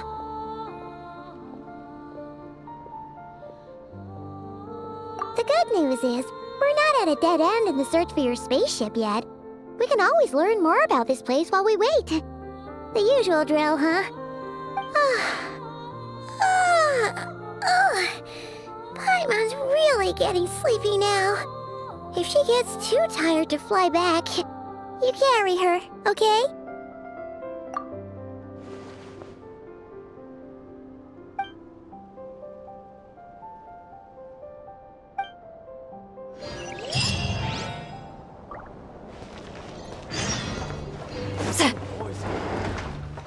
Get to work!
Just one more helping.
Hey, what are you doing here?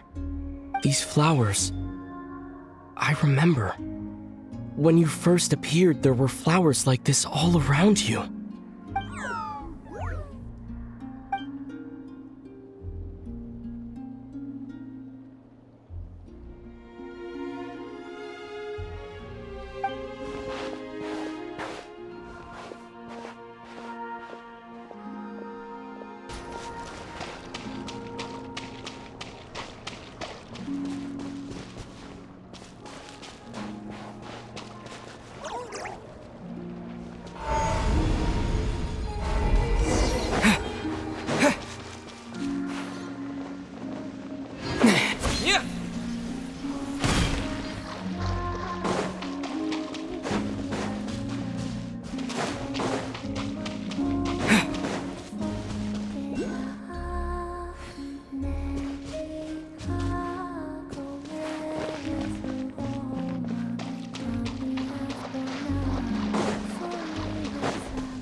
Who goes there?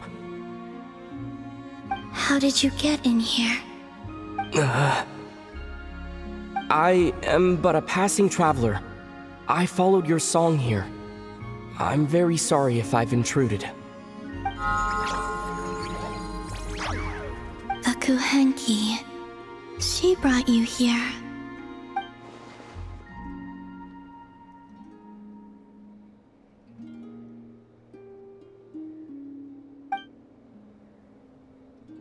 May I ask, are you the one they call Kutar?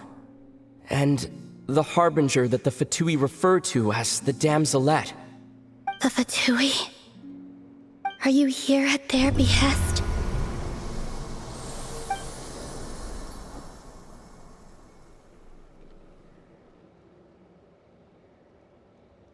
Please don't get me wrong. I have no intention of doing anything for the Fatui. I just wanted to ask you about Nodcry and the moons. The moons? Do not believe in what you can see. What truly matters is what you cannot.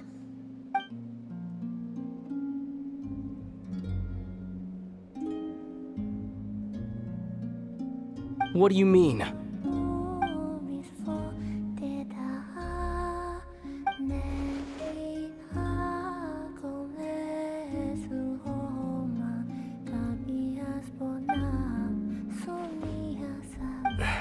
Listen, I'm the Traveler. I'm on a journey through the nations of Teyvat. Hello.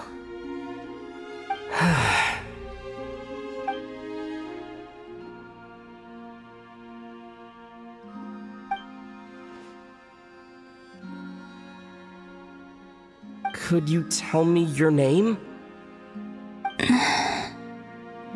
Columbina.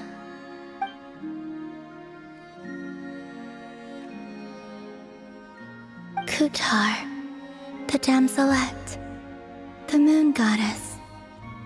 Pick whichever takes your fancy. I do not know my own name.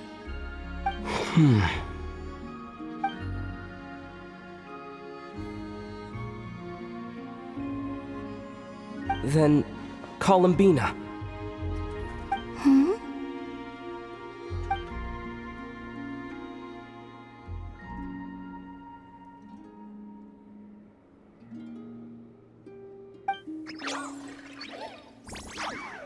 This Kuhenki, this Lanatar, did you bring her into being? Come here, little one.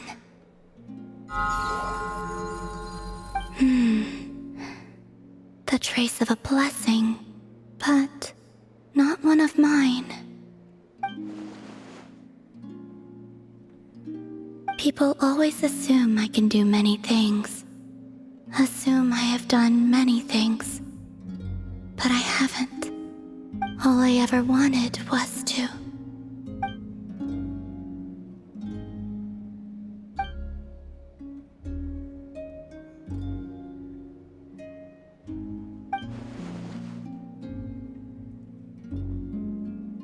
It's about time I got going. I'm very sorry for disturbing you today.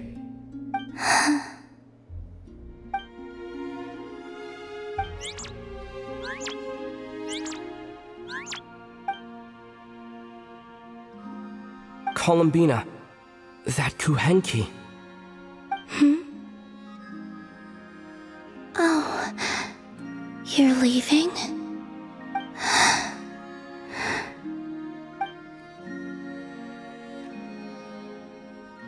Go then.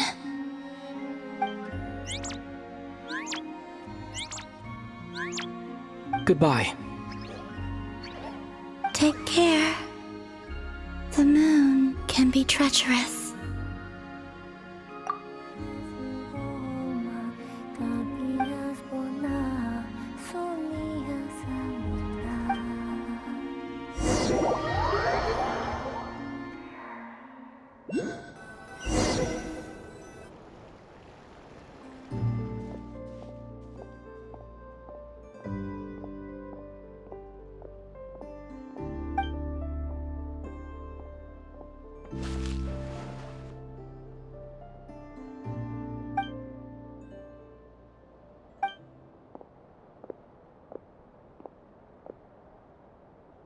Wait, is that... Lumine?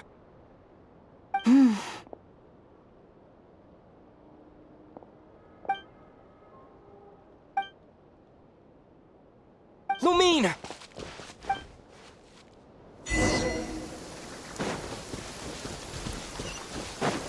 Lumine!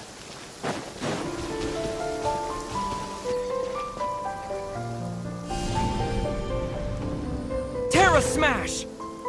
Lumine! Ether, it's you.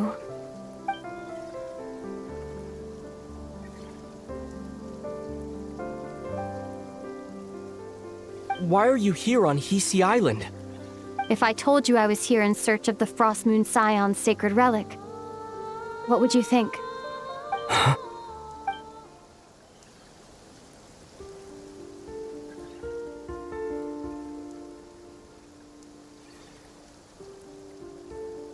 Are you also here to uncover the truth about our past? That's right.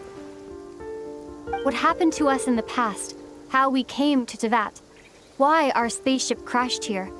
There are things I want to know too.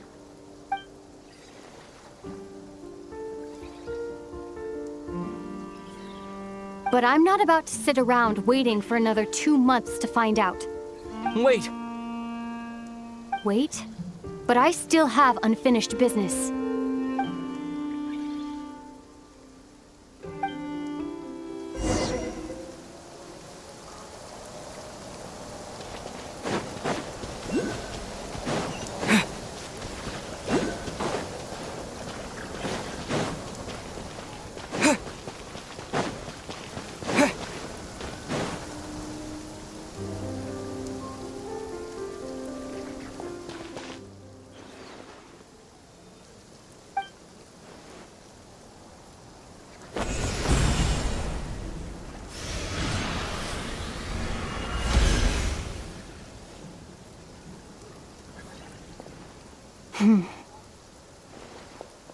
Hold on a second.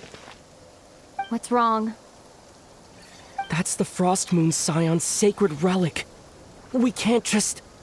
Use it to get to the bottom of all this? We should at least get their permission. You barely even know her, yet already you hold that moon chanter in such high trust? What do you mean? She told you that the seal can only be broken on Moon Prayer Night, when the flow of Kuvaki is at its peak, yes? You heard all that? Watch this. Huh? But... Get it now? She's been stalling for time. As long as the statue's base is imbued with sufficient power, the secret chamber can be opened at any time.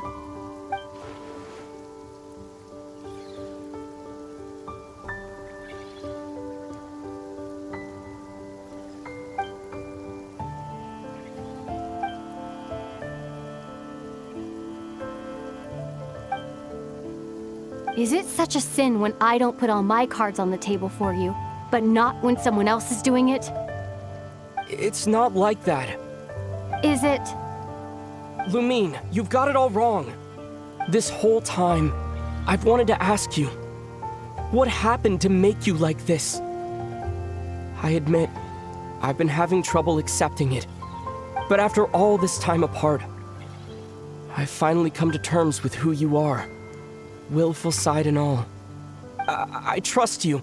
I still do. Through all the worlds we've traveled, you've always been there by my side.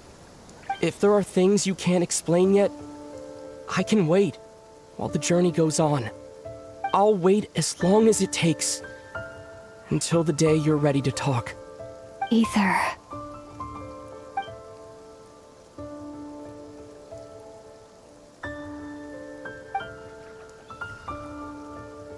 I'm not looking to borrow the Moon Marrow simply because of our past. It holds answers about the very origins of Tevat. I've always believed that if you want the truth, you have to see the whole story for yourself. I'm not asking you to trust me, Ether. Just don't try and stop me. If this choice weighs on your heart, then let me go in alone. Forget this meeting ever took place. bit late for that now. But maybe this is the chance I've been waiting for all along, even if it fades with the morning light. I want to go with you. You sure? Yeah. Then let's go. Lumine. It's been ages since we went on an adventure together. I can't wait. Really? You think I'd lie to my big bro?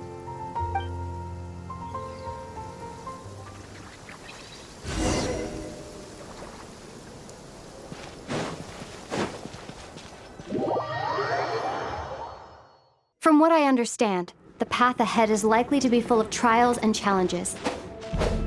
A deterrence against intruders, and a test for those who truly seek entrance. I doubt the two of us will have any problems. I agree. Still, if we get separated, things could get tricky. Best we move together and watch each other's backs. Even the sound of your footsteps takes me right back. As a warrior, as a traveler, as my big brother. Looks like this is the first trial.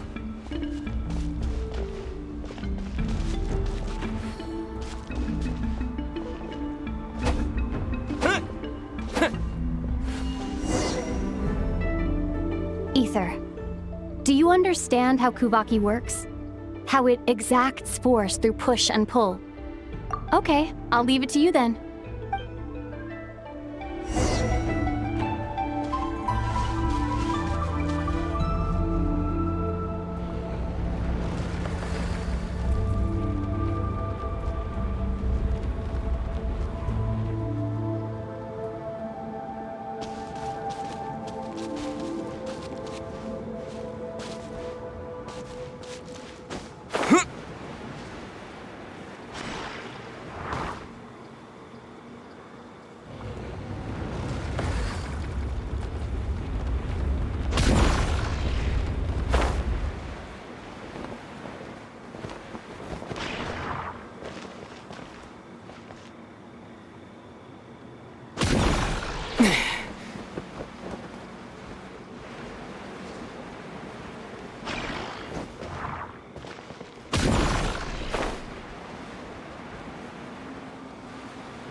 This should help Lumine get across.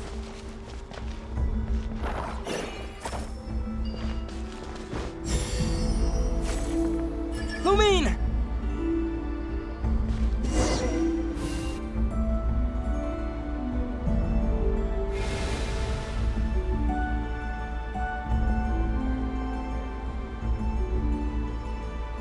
We make a pretty great team, huh? Just like the old days.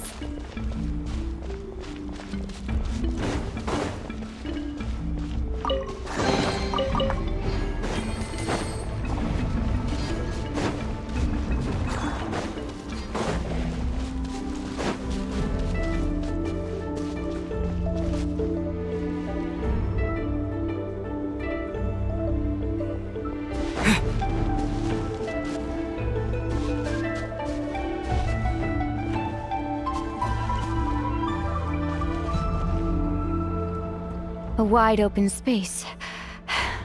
Must be in for a fight.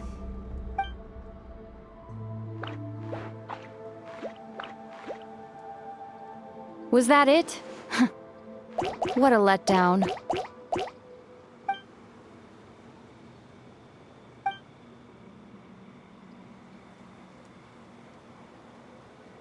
Ether.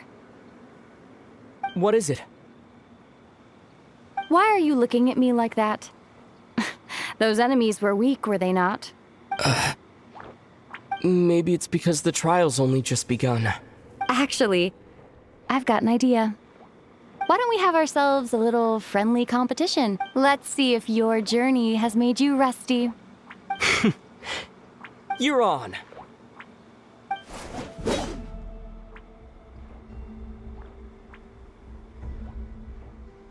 I won't lose to you, Lumine.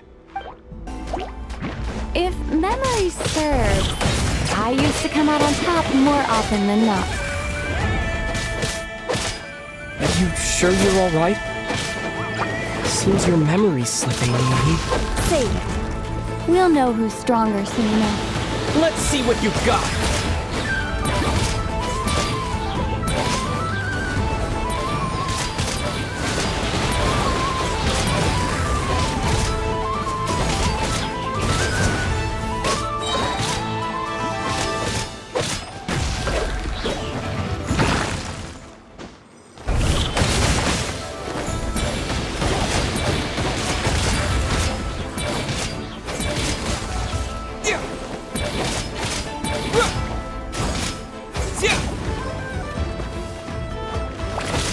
Here, I'll let you take this one. But next time, I won't be so...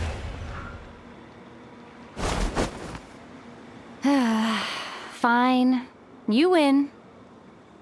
Didn't feel like you really wanted it anyway. Going all out in a place like this? Sounds like overkill to me.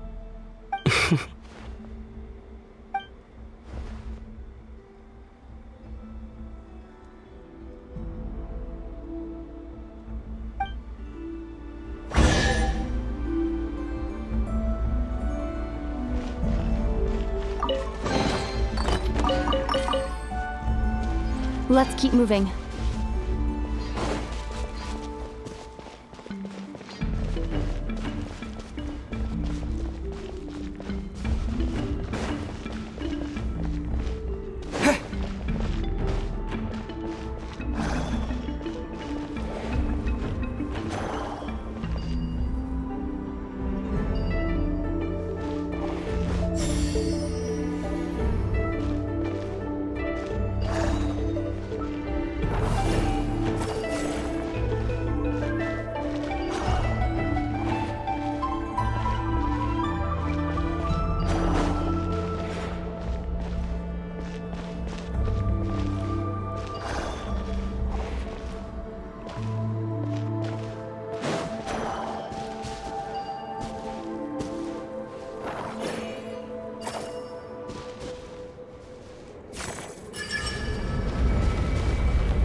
What is this place? No sign of any monsters. Feels like a ritual site. But something's missing. It's ahead. Inside that thing that looks like a mirror. I can feel it.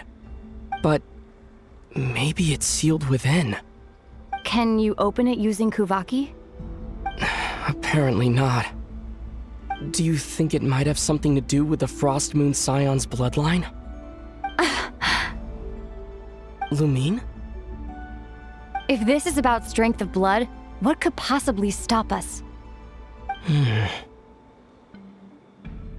Let me give it a try. Why don't you check around for other clues? Sure.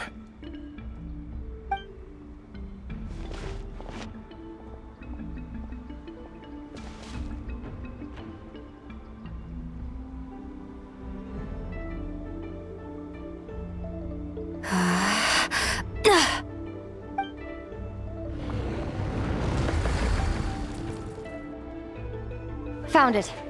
This should do the trick. Okay.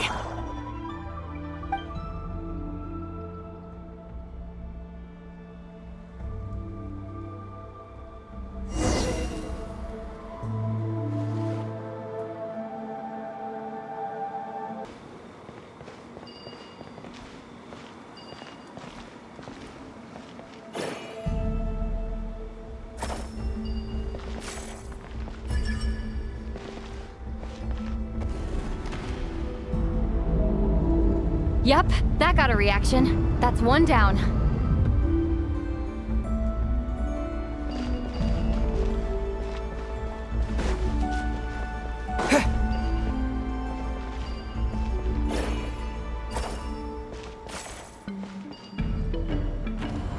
Nicely done.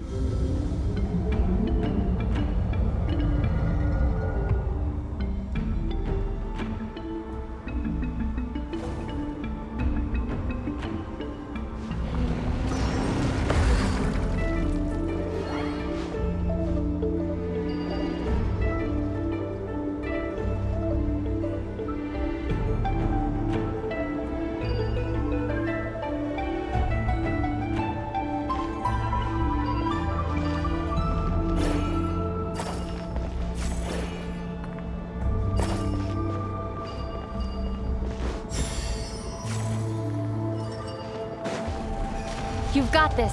One more to go.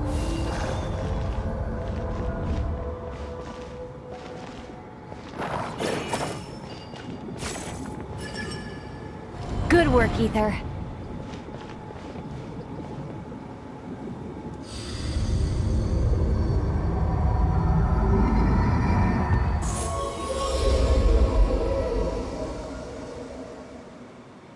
The door's open.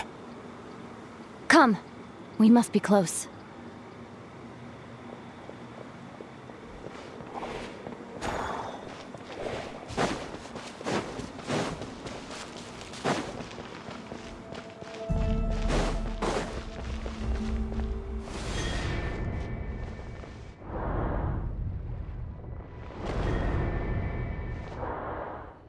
Stay on your toes now. Have you considered that I might be the more experienced between us? Is that so?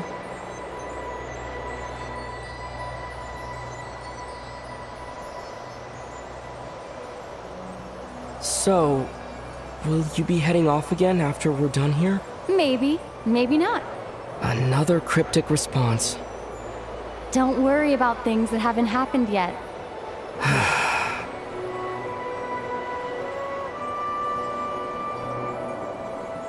At the end of all this, what do you think we'll find? Whatever it is, we can handle it. What about the end of our journey? That's not something we need to worry about right now.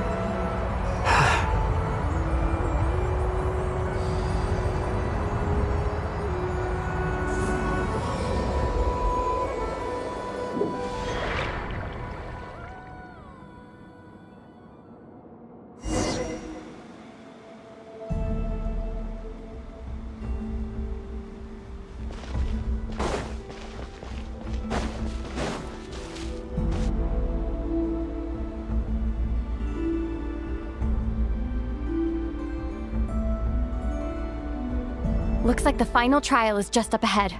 Ready for battle? When have I ever not been?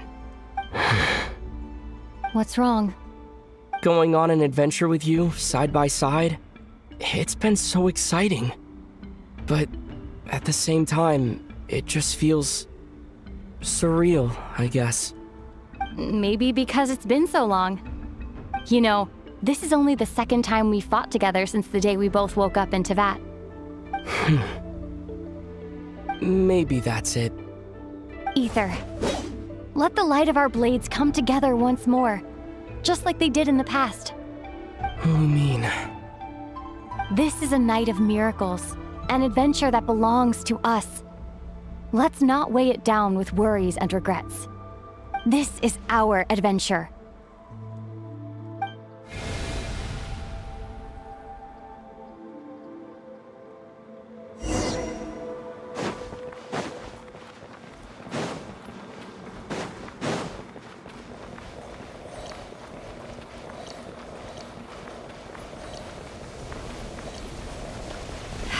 Here goes nothing.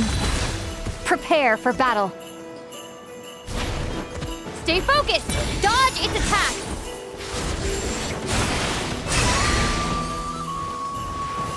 Don't forget to heal yourself! This is bad!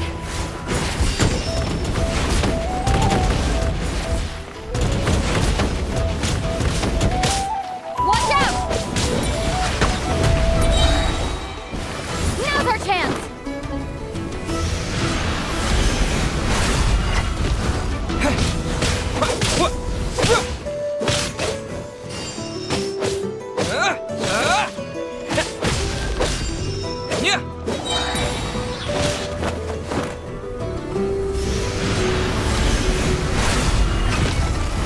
Time for the finishing blow.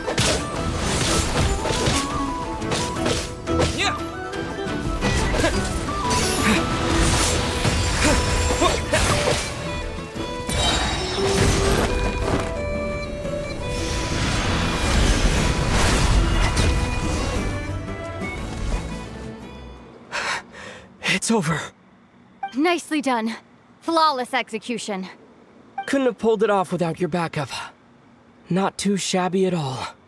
As for what you were saying, yes, I should have come to see you earlier. Or at the very least... Spent more time with me going on adventures like this. something like that. Instead of just running off and expecting you to follow my trail. Wait a sec. That's not an official apology, is it? That goes without saying. Come on. Time to claim the treasure we came for.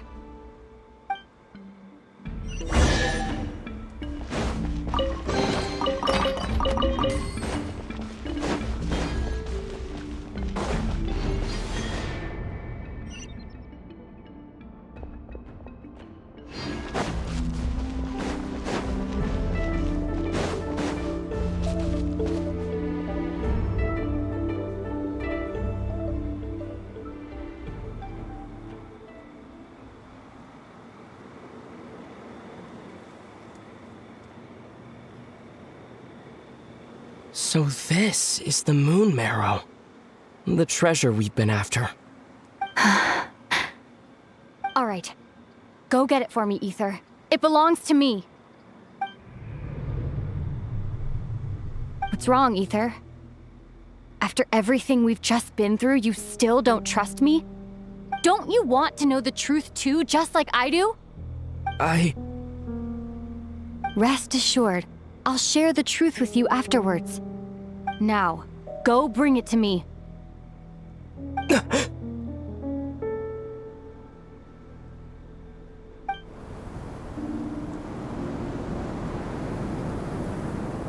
What's going on?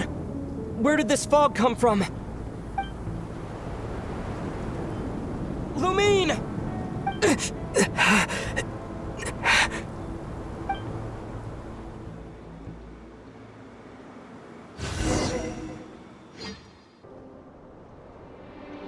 Lumine!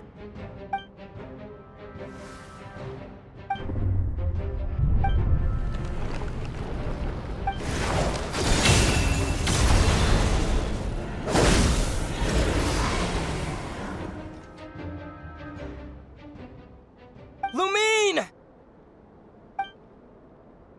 Huh? What are you doing here? Yes, we ran into each other at the flagship this afternoon. I'm honored you still remember.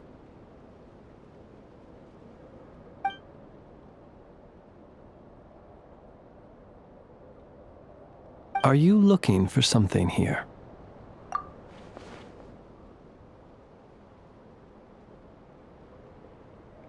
And you just happened to end up surrounded by the Wild Hunt.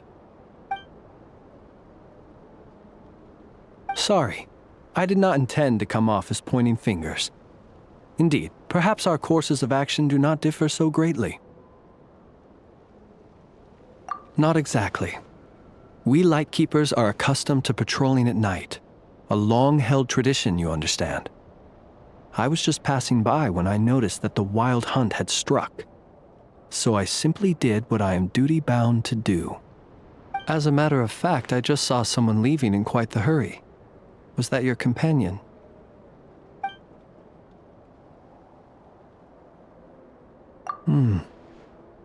Perhaps I should take my leave now. After all, my patrol isn't over yet. Nodcry is a dangerous place to be at night. I'd advise that you head back soon as well.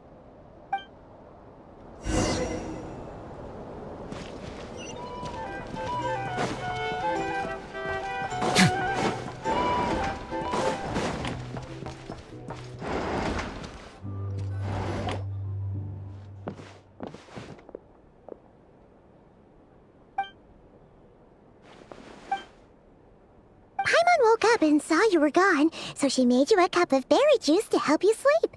Her own secret recipe. When you get back, drink it up and go get yourself some rest.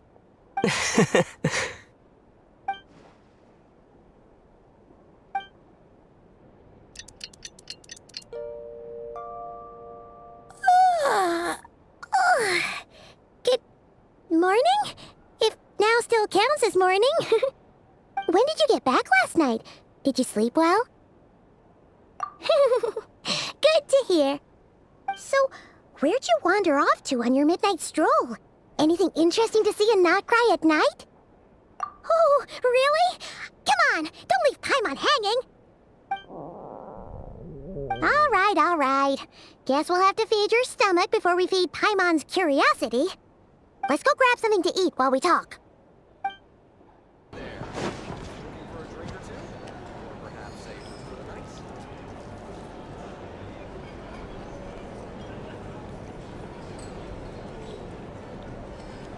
Phew! This is just the best, huh? Free food, free lodgings. This bark is friend for life material, that's for sure. Hey, did you hear what happened? Hear about what? You know, all that commotion over at the Frost Moon Scions. Crazy, huh? Huh? What happened? See what I mean? Completely oblivious to what's going on around you. The sacred relic of theirs, it's been stolen. Hey, slow down! Paimon knows you're hungry, but you don't have to worry about her stealing your food. At least, not today. What? Was it those Fatui? No idea, but the news has already spread right through Nasha Town. What did their high priestess what do they call her again? The moon something? Anyway, what did she say about it? What could she say? She's the one who discovered it was missing. She was in Nasha Town first thing this morning, hoping to launch a joint investigation with the Voynich Guild. Whoa! Did you hear that? Lauma and the others, their sacred relic's been stolen! Who in Tivat would even have the nerve? Paimon bets it was that bunch of good-for-nothing, rule-breaking, troublemaking Fatui!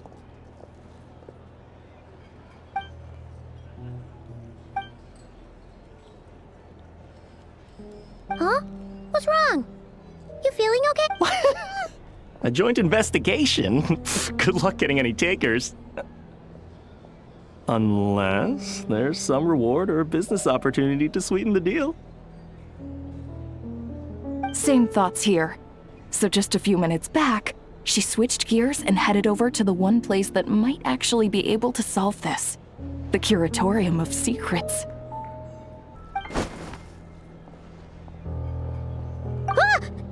You scared, Paimon! What is it? Huh? Okay, just... Hey! Paimon's not a baby, you know! Quit pulling her arm! Sorry to... Huh? There's no one here. But didn't they just say Lauma came this way a few minutes ago? No one except for a cat watching over the front desk. Excuse... meow? Are we supposed to check in here? No idea what that means. Is this Lauma's personal receptionist or something? Pretty sure she'd be the only person who could actually understand it.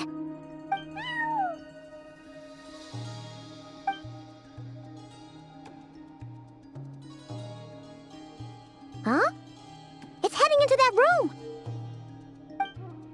But why not? Like I told you already, that's just... Huh? Another client.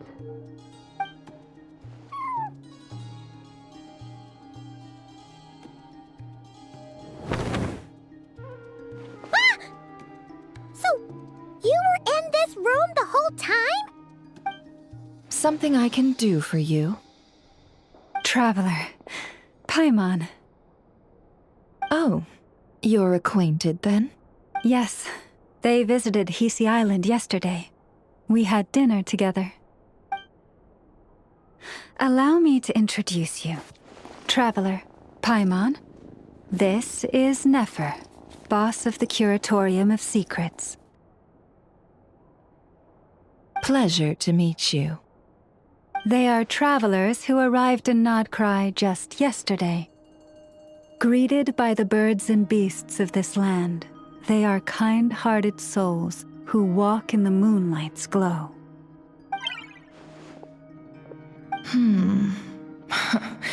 Interesting. Thank you, Lauma, but you need not have introduced them. They are great heroes, renowned throughout the nations beyond our borders. Oh, really? Do not forget, I deal in information. Just because most people in Nodcry pay scant attention to foreign affairs, that does not mean the same goes for the Curatorium of Secrets. They're the heroes everyone was talking about before. The ones who saved Natlan during the Abyss crisis.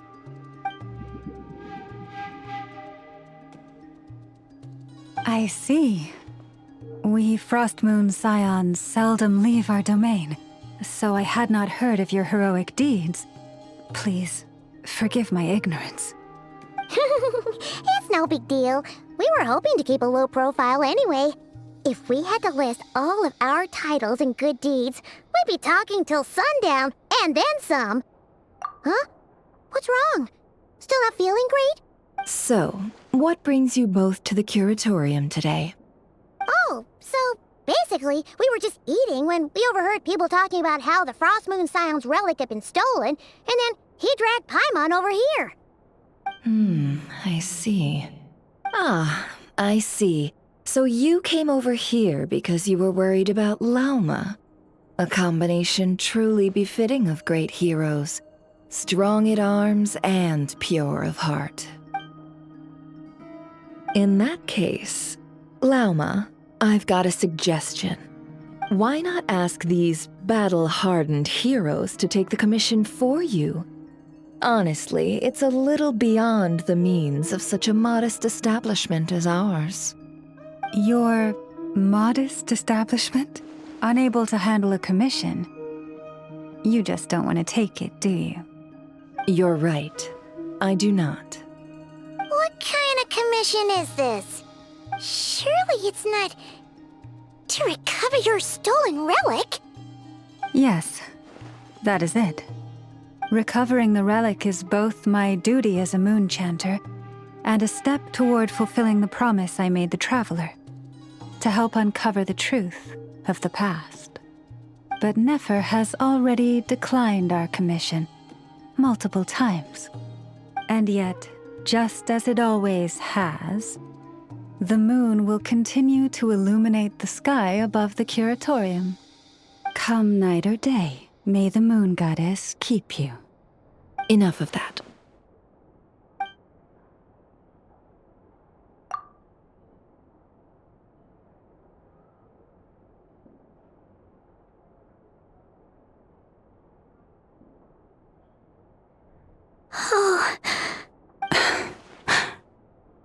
So, according to him, he never came into contact with the relic. So he suspects his sister may have taken it. I understand. The Frostmoon Scion's secret chamber has remained hidden from the world for generations. But the reason outsiders are forbidden entry is not only to prevent theft. Within the chamber lie ancient trials, challenges designed to test the worthiness of those who enter. To intrude without rightful cause is a most perilous act indeed. So please, don't be too hard on yourself. The fact that you made it through those trials proves your right to stand before the relic. To put it simply, the Moon Marrow itself has deemed you worthy. No. Your honesty tells me everything. You never sought to take the Moon Marrow for yourself. As for what happened at the end, I suspect the chamber's protection mechanism may have been activated. Among those who entered the final chamber, there was either someone with impure intent, or else an abyssal presence. The Abyss? Perhaps that's why, then. Either way, the Moon Marrow was taken. And I believe you. So the problem remains the same. I need to recover our relic. See? Didn't I tell you it would all work out in the end? But before everyone starts celebrating, forgive me for asking just one more thing. Are you absolutely sure your sister took the relic? What do you mean? Weren't they the only ones inside at the time? Who knows? Think about it. After your sister broke the seal with abyssal power, what was to stop someone else from following you in there? In theory, nothing. And as it just so happens, I received a tip-off from one of my sources earlier this morning. Word is, today of all days, the Fatui suddenly called off their search for the relic. What? Huh? Why? Well, either they woke up this morning and suddenly decided they'd lost all interest, or... Exactly. Are you wondering if your sister might be in cahoots with the Fatui? Which is why I asked, are you absolutely sure your sister took the relic? Or to put it another way, do you really know your sister?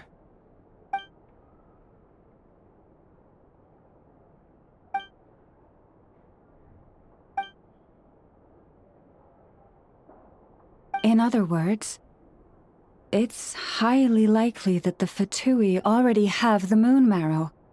So, basically, all we need to do is find our way into that Fatui research facility, and we should be able to get to the bottom of this, right? Congratulations, you've found your answer. Looks like the curatorium won't need to lift a finger this time. Well, Lauma, there we are. On behalf of our long-standing cooperation and the great hero by your side, I'll waive your consultation fee, but just this once. You're really not planning on helping us? I think I've helped more than enough already. If we're to stand any chance of infiltrating that facility, we'll need the help of a specialist. Just so you don't get the wrong idea, let me make myself crystal clear. The Curatorium of Secrets has always striven to abide by a policy of strict neutrality. We do not take sides with any faction in Nodcry. I cannot help the leader of the Frostmoon Scions sneak into a Fatui facility. That would make me their enemy. When one of their harbingers asked me to help them infiltrate your territory, I gave them the same answer. No. All right, I understand. But I do have one final request. I promise it's my last. It had better be.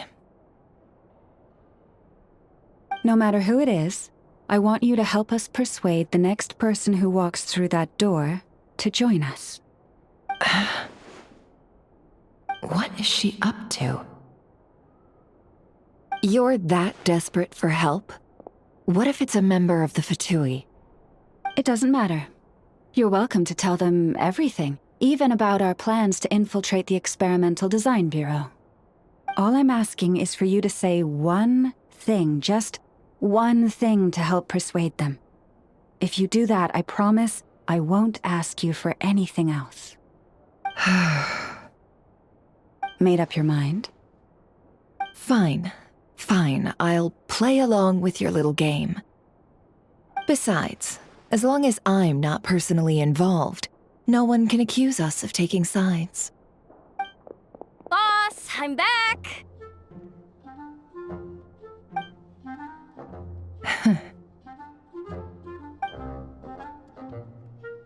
You won't believe the luck I've been having today. Remember you sent me to find that runaway cat, yeah? And you said I'd only be back after dark? Well, guess what? Right after I left the house, this big ibis flew over and the missing cat was right in its claws. And once it got close, it loosened its grip and... Boss, you're meeting clients. I'm so sorry. I'll get out of your way.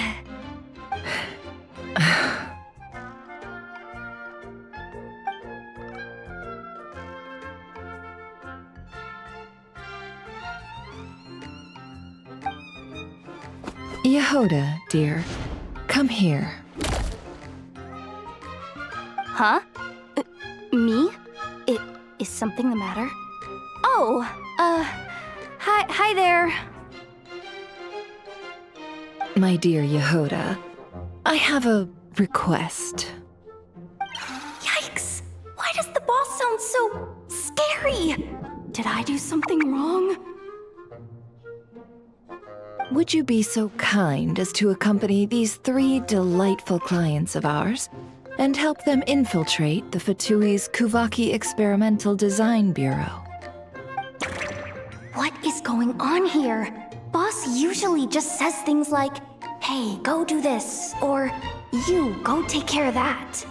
Why is she being so scarily polite? And wait a sec, the Fatui's research facility? That's basically a death sentence. Made your mind up yet, my dear?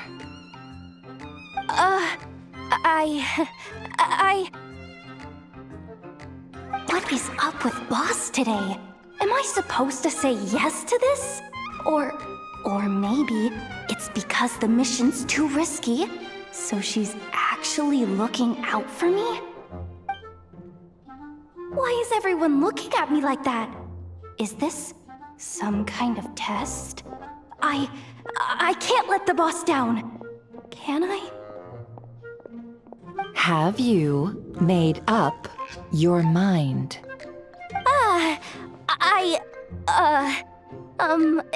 That's... Sure, why not? Really? You really don't mind helping us? Huh? Oh, yes. I mean, no. Of course, I guess I do. Oh, thanks so much! We owe you big time! On behalf of the Frost Moon Scions, too, thank you, Yehoda, for your help. What the? Seriously, what just happened? Why does the boss look so fed up? Oh no, was I supposed to turn them down? All that mentoring, time spent teaching her how to deal with different factions. In one ear and out the other. Never. You got what you wanted. You promised that was it.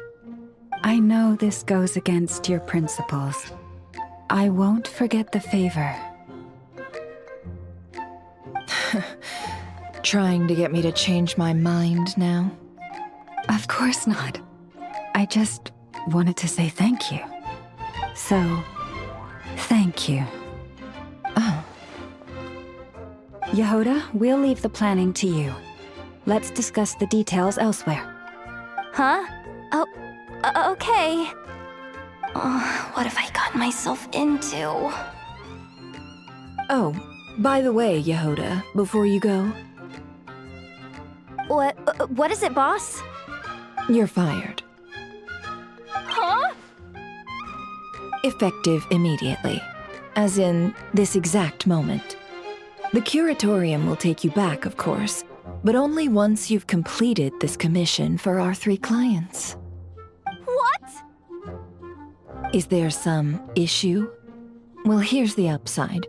Without me taking a cut from your commission, you'll earn more. Seriously? Can someone explain what's going on here?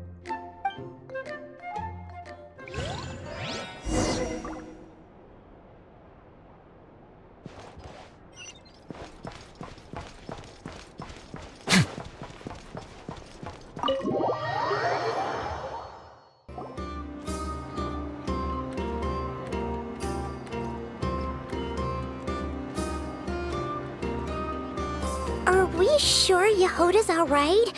She looked totally crushed just now. She'll be fine. She's just in shock. But one thing's for sure. The curatorium's professional standards are beyond question.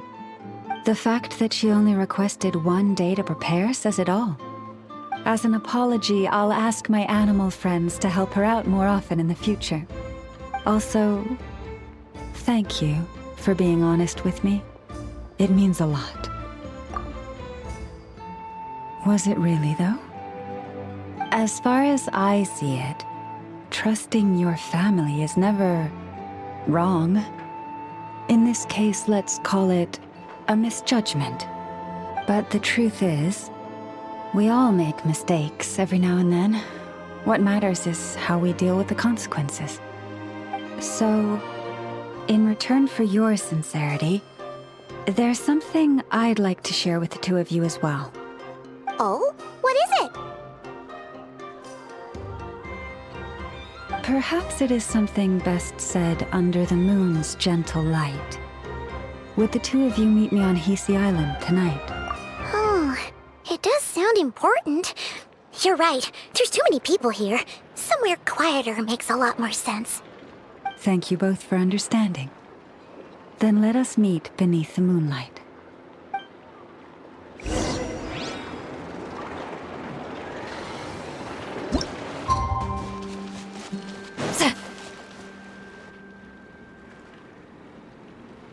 Lalma, we're here!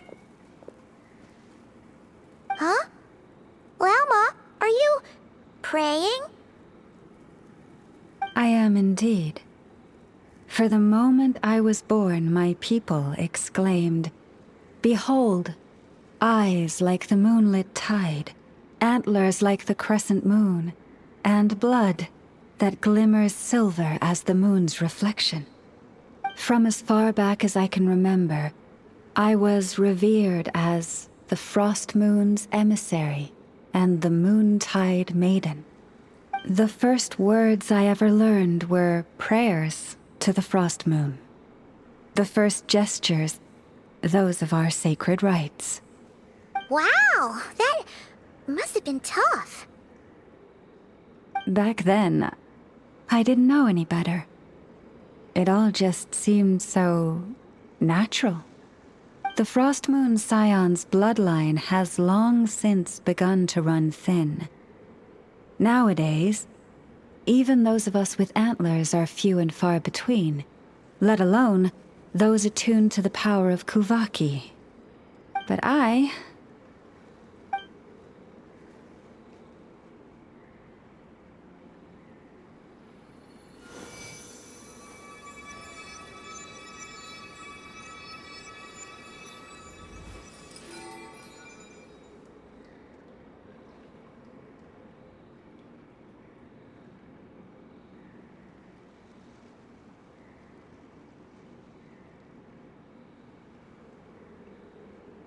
Whoa! Your antlers are so pretty.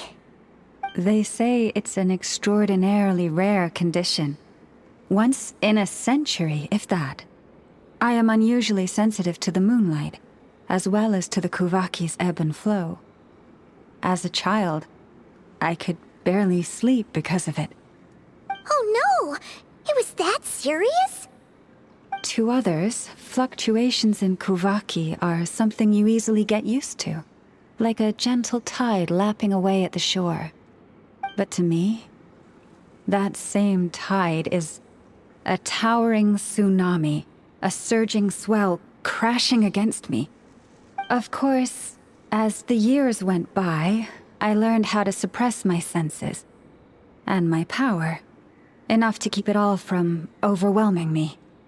But because of that, I also had to walk the path of concealment. Concealment?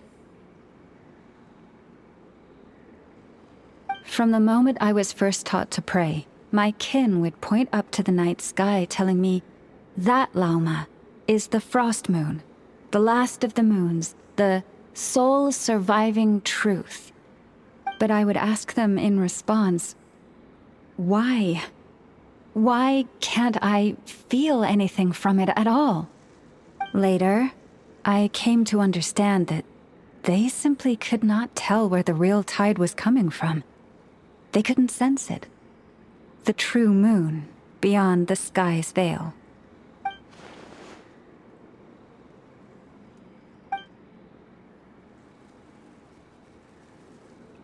The moon is false. I reached that conclusion long ago. But there was no one I could tell. Not a single soul. At least, not until now. Am I the one who's wrong? Is it the moon that is false, or my own senses? I asked myself such questions time and time again.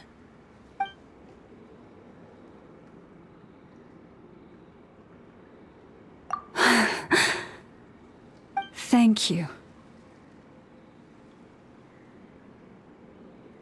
When you called yourself a descender, I had a feeling you might be able to confirm what I had always suspected. And now that you have, it's exactly as I imagined. I feel relieved. Oh, Paimon kinda gets why you couldn't tell anyone now. It's not easy to change people's minds on something they've believed for hundreds of years.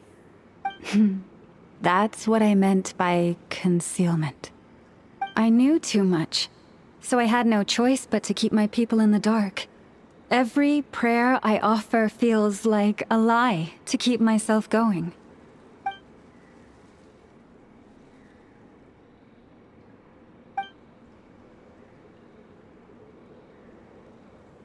You've already met our Kutar, haven't you? Huh? When was that?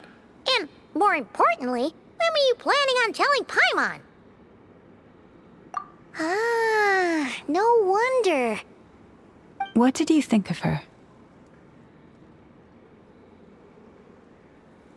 What exactly do you mean by up in the clouds? I understand what you mean. She is quite indifferent to the world outside herself. But I find it hard to hold that against her.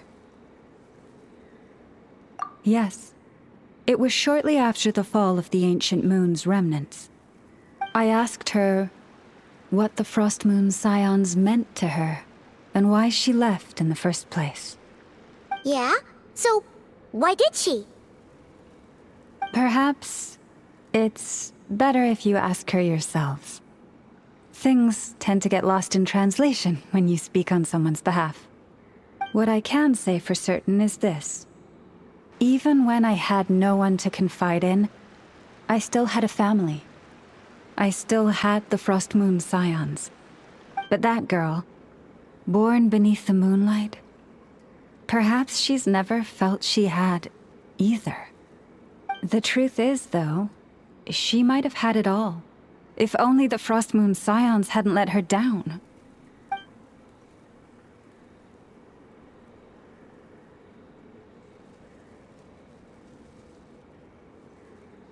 The Frost Moon Scions now walk a path of error.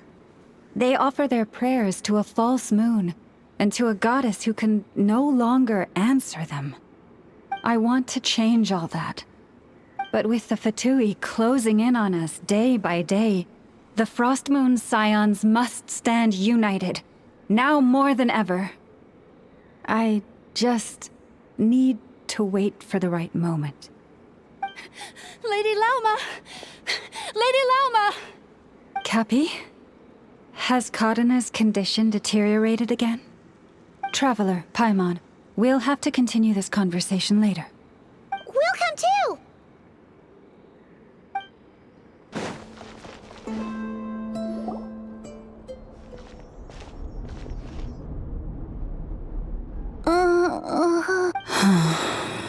Why? Did I do something wrong? I've been praying to the moon goddess every day. Why isn't she getting any better? Cappy, I need you to wait outside. I'm about...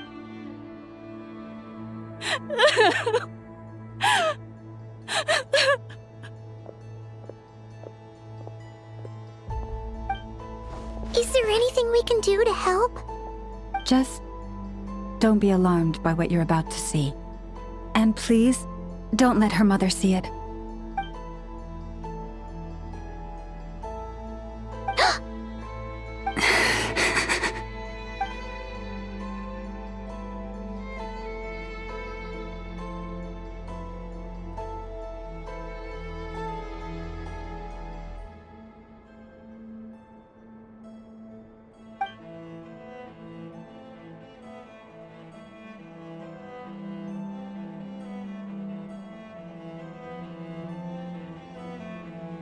Shh.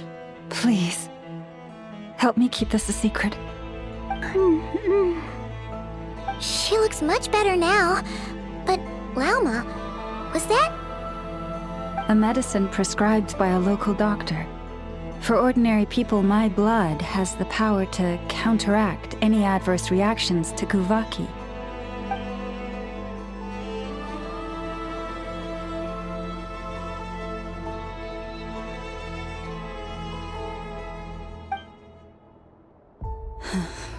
So, now you know another of my little secrets.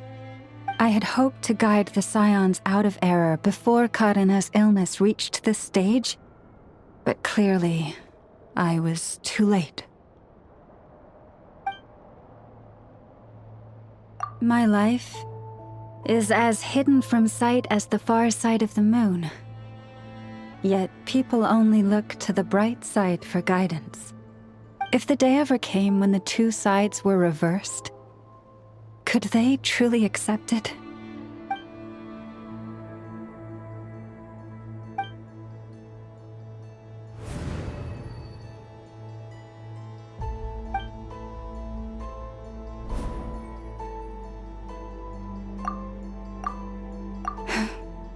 Hearing you say that puts my heart at ease.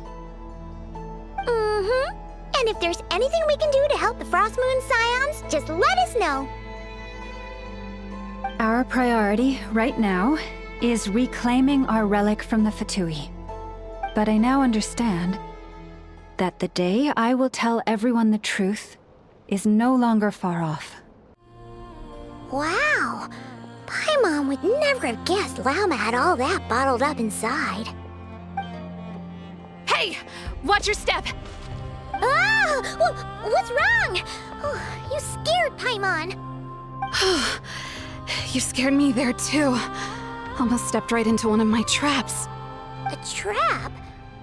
Why would you leave a trap somewhere like this?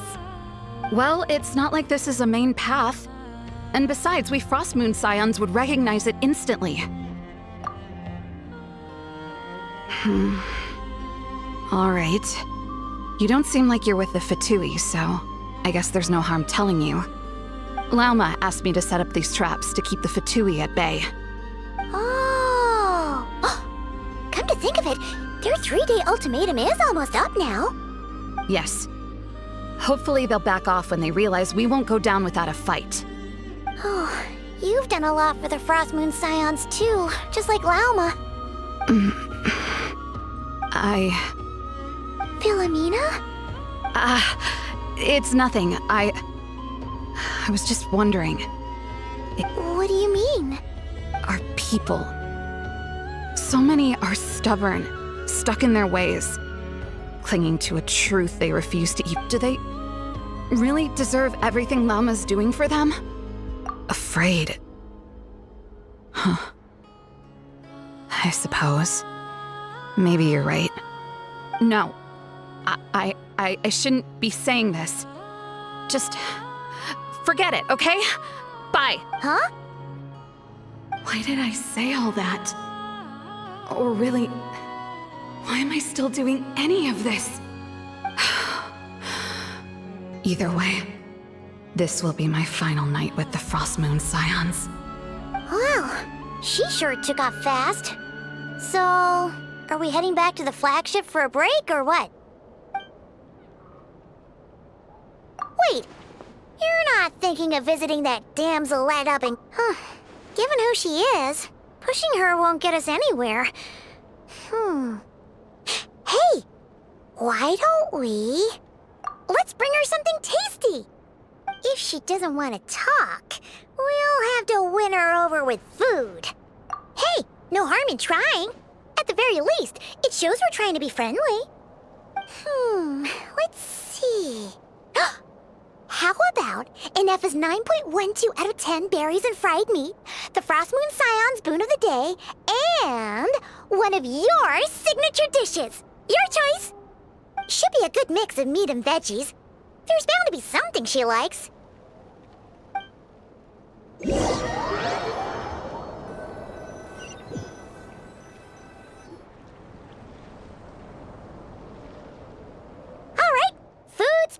already. This is the place, right? Why does it feel like we're going to visit a patient? Oh, no. Take this seriously, Paimon.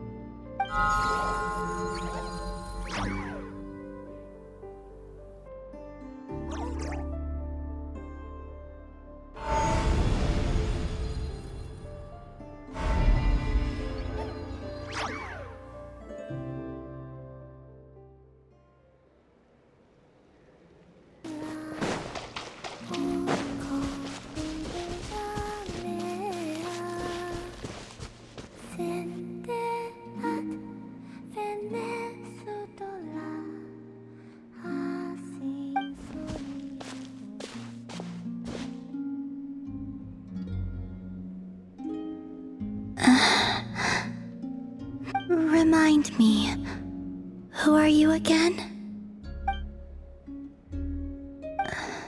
A different one floats by your side today. A different one?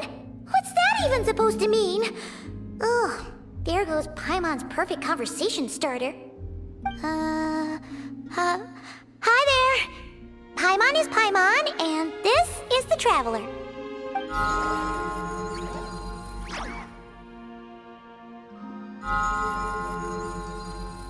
Oh, there you are.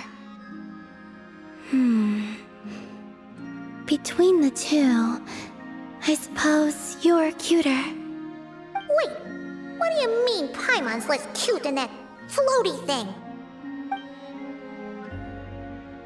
Columbina. What is it? What's your favorite kind of food?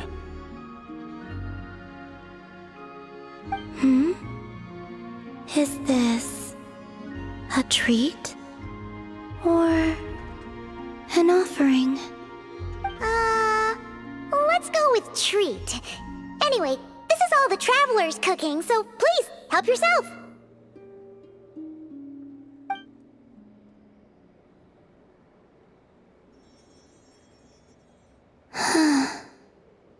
Oh, that wasn't exactly a yes, but she didn't turn it down either.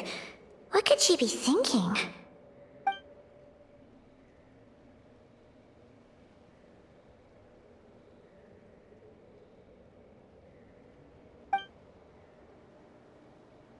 So, what do you want to ask? Hey, she's actually playing along! Quick, now's our shot! You know the moon in the sky isn't real, don't you? I know there is only one moon in the sky. It is simply that some can see it, and some cannot. What does it mean to you?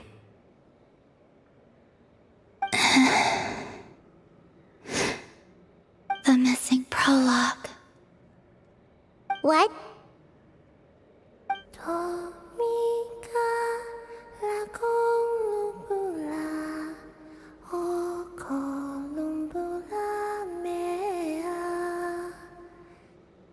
Huh? What does that mean? Isn't she going to explain herself? Can you tell me more about that melody? You were humming it last time, too. It must be important to you.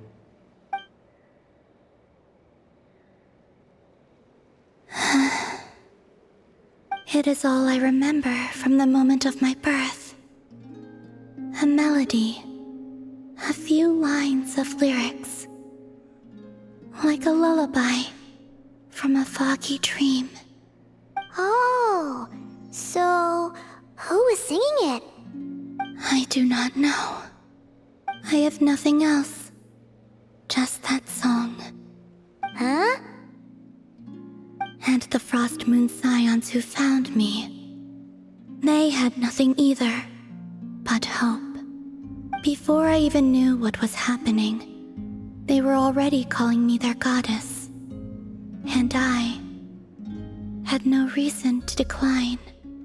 Like two lost infants unknowingly exchanged, I adopted their faith, and in return, they adopted me.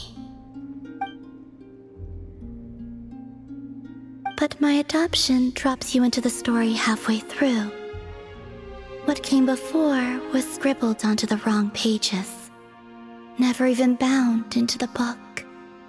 That sense of something missing only served to nurture their greed and doubt. And thus, I came to realize that this place was never truly my home. Greed and doubt? O Moon Goddess, forge weapons for us, drive out our enemies, and expand our lands. O Moon Goddess, heal our wounds, ease our suffering, grant us strength.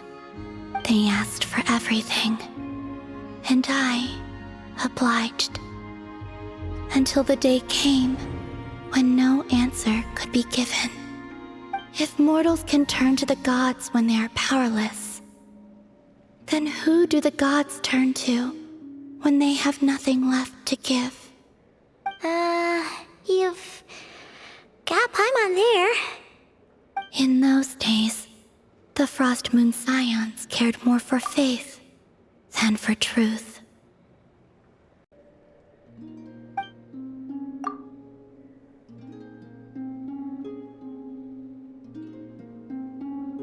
Reality rewrote the sky in words I could not understand. I did not want to read a tampered version, so I simply stopped looking. The real beginning of my story lies up there, on the moon, forever beyond my reach. Like a message carved for blind hands, sealed away where no fingers can find it. Huh. So that's how it is.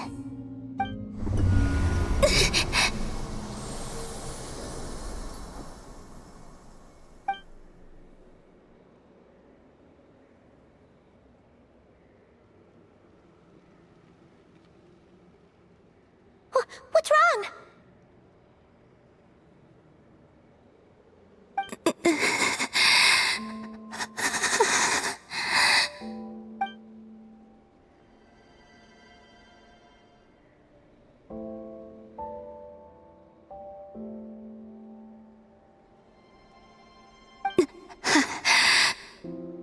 You should go. What, now? But you really don't look well. Did something just happen? Is there anything we can do to help? No. Aside from answers, I have nothing else to give you in return.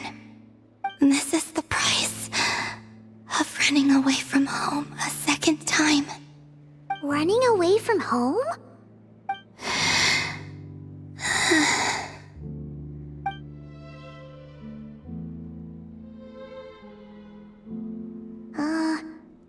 Is she heading towards the food? Did all of Paimon's questions make her hungry? Do you still have many questions?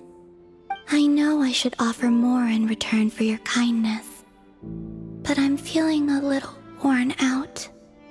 Oh, we're so sorry about that. The Tsaritsa was right. Freedom always comes with a price. She said I could treat the Fatui as a second family, a second home. But in the end, they were no different.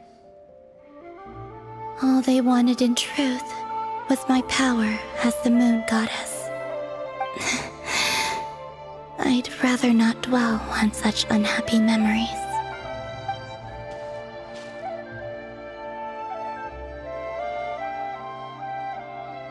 I have fulfilled my promise to the Tsaritsa, though it has used up much of my power.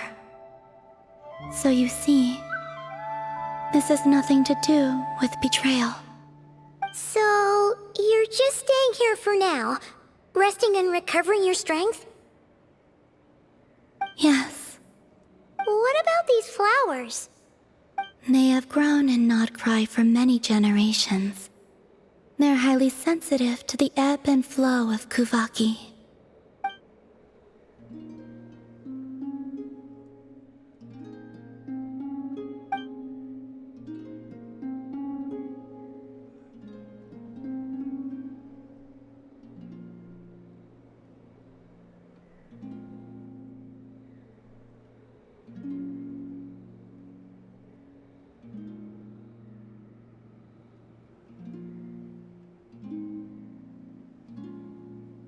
At times, I thought about using that relic the Frost Moon Scions had hidden away. I could sense the power within it. But going out is such a hassle. People might see me, and I promised Lauma I wouldn't show myself to anyone. Besides, I know it's gone now anyway. Really? Lauma asked you to stay in hiding? Uh-oh, she's looking back at the food again. But Paimon's still got some little crumb cookies here. You could have these for dessert if you wanted. Lauma said she wishes to change the Frost Moon Scions, which is why she asked me to stay out of sight. I don't really understand what she meant, and to be honest, it's not something that concerns me. But I wasn't planning to see anyone anyway. If they found their way here themselves, that's hardly my fault.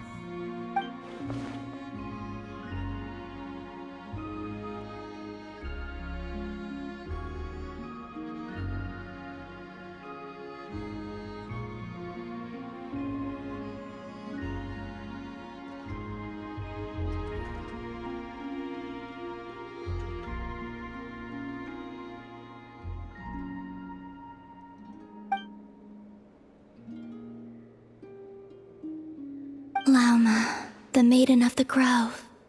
She is quite unlike any Frost Moon Scion I have ever met before. After hearing my story, she actually apologized for how the Frost Moon Scions treated me back then. She told us she feels like she's been living on the far side of the moon. Is that so? I actually got the opposite impression. She's been keeping her true power hidden away, afraid that people might be dazzled by its brilliance, and that they'd no longer be willing to look her way.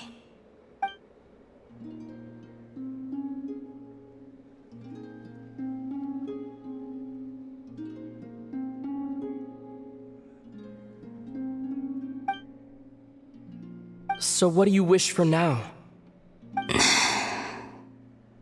I wish to return to the moon. To the home where my story is written. Right now. That is all I wish for.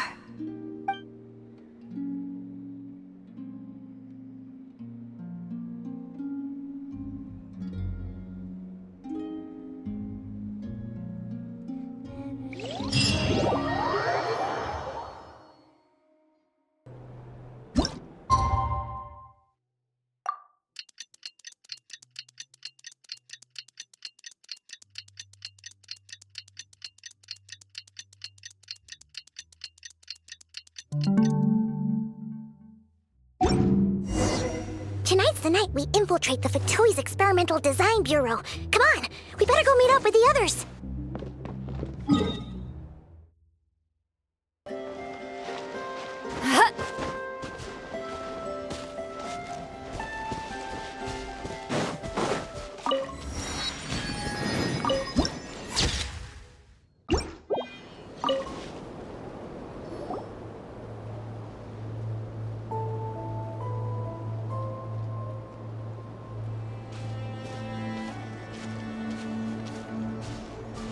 Huh? How come you're here by yourself, Lauma? Where's Yehoda? I haven't seen her. Seriously? Don't tell Paimon she's ditched us on our first mission together. I don't believe so. Nefer and I have our differences, but that shouldn't interfere with our shared objective.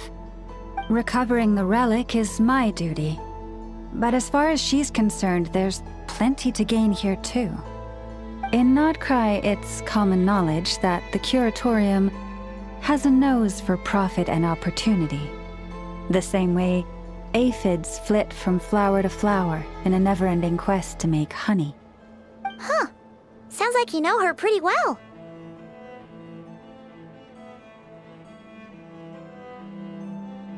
Still, Yehoda sure is taking her sweet time.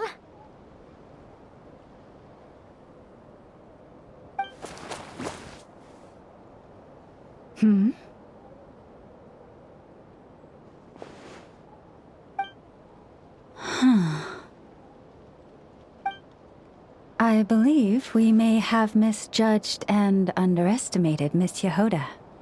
Huh? What do you mean? As a former employee of the Curatorium, I'm confident that she possesses both professionalism and integrity in ample measure. Huh? Ah! What was that noise? The sound of a wavering conscience, perhaps? Ah! Whoa! Something just fell down. Hello, everybody! What kind of an entrance is that? Wait a second. Have you been hiding nearby this whole time? Yeah. I was just, scouting things out from up high. Darn it. How did Jane Doe even notice me up there? I can't believe I'd only realized I'd run out of smoke bombs this morning. What if something goes wrong inside? How am I supposed to make a quick getaway now? Thought I could just hang back and wait for the clients to get cold feet. But nope, turns out they're all completely fearless. Don't they know how scary the Fatui are? Really sorry everyone. Truth is, just as I was heading out this morning, I discovered I'd run out of a super important, completely essential, absolutely indispensable piece of equipment. So, what are we gonna do? Well, as I see it, there are two options. Plan A is we take a detour to Nasha Town to restock, though who knows if any shops will still be open this late. Plan B is we call it quits right here, disband the team, and I'll go home. Personally, I vote Plan B. Bada bing, bada boom. Maximum efficiency, minimal effort. Don't try to solve your problems by running away. Not a fan of either? Then I guess our only option is to fall back on Plan J. That's J for Yehoda, by the way. Why didn't you just tell us that was an option in the first place? Come on, that would have totally ruined the surprise. Boss pulls this trick all the time, and it's always the clueless ones who end up praising her to the skies. Feels like you just threw shade at a whole lot of people. I have faith in your professionalism, Yehoda. You don't need those flashy tricks. Your abilities alone are more than enough to earn our respect. Huh. This Jane Doe sure has an eye for talent. Speaking of which, maybe it's time I started calling her something nicer? You really mean that, Jane? I mean, Laumado? I do. I'll tell you what, it's not every day you get to work alongside such considerate clients. I have a feeling we're gonna make a great team. Plan J is this. We find our way in through the freight access on the facility's east side. It's tucked away from view, and security's lighter at night. I've prepared some special gadgets too, so we should be ready for anything. If we want this to go without a hitch, we'll need to work together every step of the way. So everyone, stick close behind me. Now that finally sounds like a real pro talking. Hey, you saying I didn't before? Kinda, yeah. You... Ugh. Never mind. A top-tier treasure hunter like me never lets the naysayers get to her. All right, let's go over what we agreed on yesterday. The goal of infiltrating the Kuvaki Experimental Design Bureau is to locate and, if possible, recover the relic that the Fatui stole. We also need to figure out why they built the facility in the first place. I'm worried that they've set their sights on the ancient moon's remnants on Hisi Island too. Well, now that we've got a plan, time to get this show on the road. Go, go, go! but make sure you stick to the side.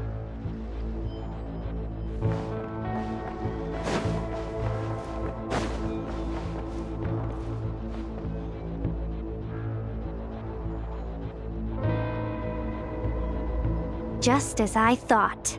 There's a gate controlling access from the outside. Good thing I brought this keycard, huh? Well, technically I stole it. But no need to tell them that, right? Blame that chump who thought it was a good idea to get wasted at the flagship during work hours. Ooh, is it top-level clearance? Of course, that goes without saying.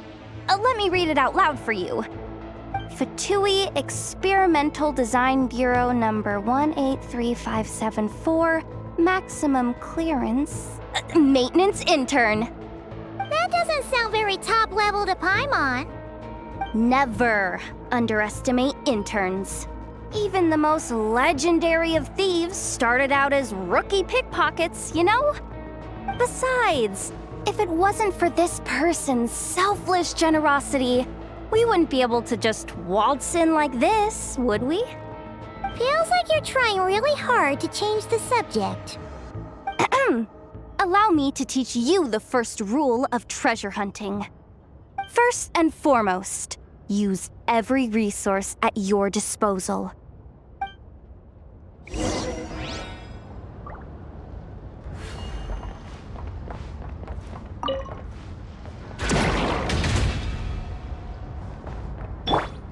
Forest, protect us. Yeah.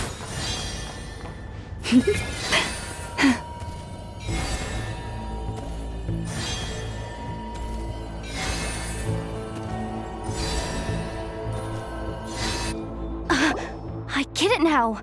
It's like a pair of light bulbs just lit up in my head. What did you just get? The blue light, aka Plan A, is telling me to take the path along the left side. It'll be a lot stealthier, but that might mean a bit of a detour. The red light, aka Plan B, is saying, just charge straight in. But that'll mean dealing with, like, a dozen sentry bots already powering up. Although, I might be able to switch them to training mode. Their attacks will be weaker, but we'll still be in for a fight. Can't you just put them in sleep mode? Hey, I told you, I'm just a maintenance intern. Give the new recruit some time and space to blossom, will ya? We're still pretty close to the entrance. Surely they'll call the whole thing off once they see what these bots can do. Anyway, I say we go with Plan B. Either way, I won't be doing any of the fighting, so the shorter route sounds good to me. If we can avoid fighting at this stage, we should. Plan J is to call it a night so we can all make it back to bed before sunrise. After all, the deeper we go, the more dangerous this is gonna get. So we might as well give up while we still can. Well, all right then. Just don't forget, whatever you do, don't let those recon bots spot you. Let's see. No kidding. Anefa told me about something like this before. I can't believe that dumb robot actually helped me out for once. All you gotta do is this, and the recon bots will be reassigned to another position. That way, when it's time to move forward, the path will be clear. Which reminds me, it's about time I taught you the third rule of treasure hunting. Go with the flow. What about the second one? You skipped that one. Huh? Did I? Oh geez, must have gotten them muddled again. I mean, the second rule is exactly the same as the first. Guess that's what you meant by going with the flow, huh?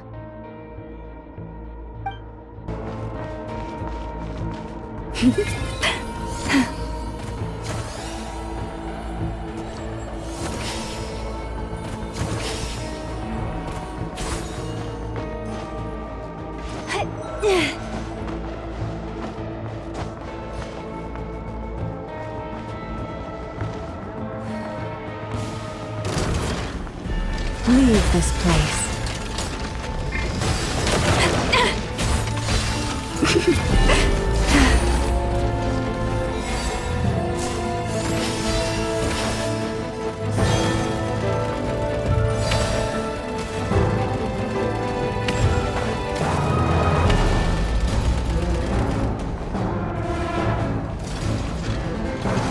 Forest, protect us.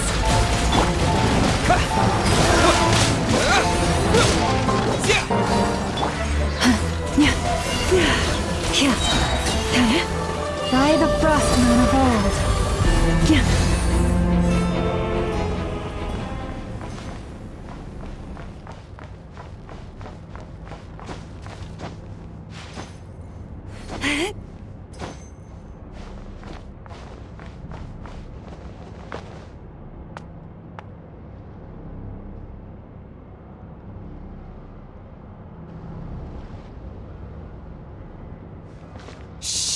There's someone up ahead.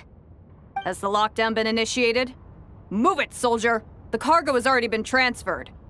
The lockdown procedure is complete, Commander. That sector is now fully sealed. The night shift. Just our luck. Don't they usually handle deliveries during the daytime? There's not supposed to be anyone here. We've come this far already, and they're really trying their best. If I suggest backing out again, it's not gonna look good. Come on, brain. Think!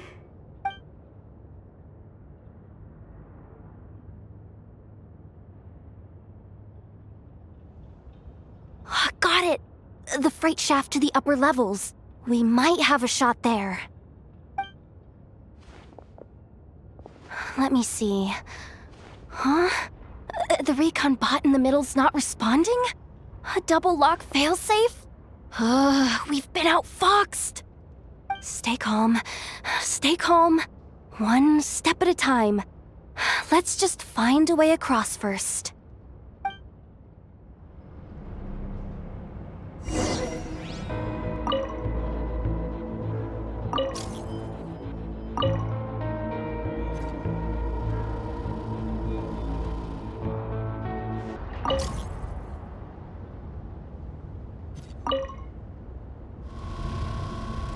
All set. Let's head down this way. What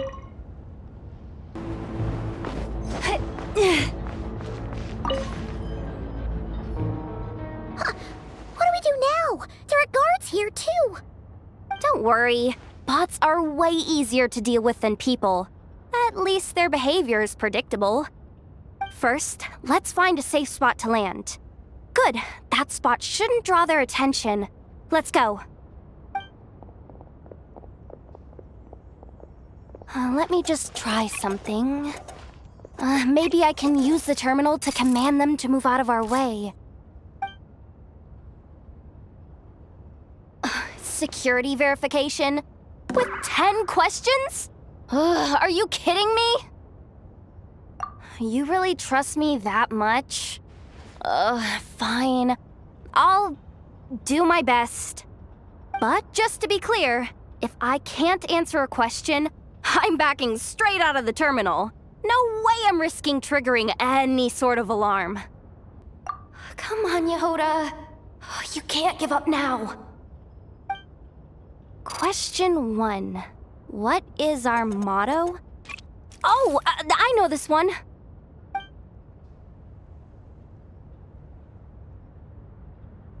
Question 5. The name of the harbinger in charge of this facility. Let's go with, Sandrone.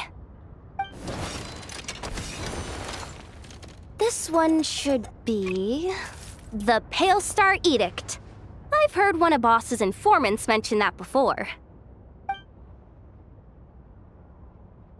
Final question. Enter employee ID. And it's timed? Okay. 183574. Confirm.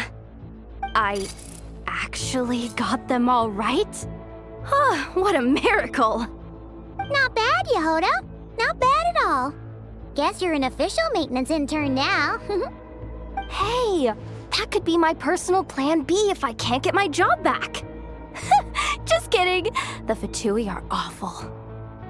The bots have taken the command. They're moving off. Let's get going while the coast is clear.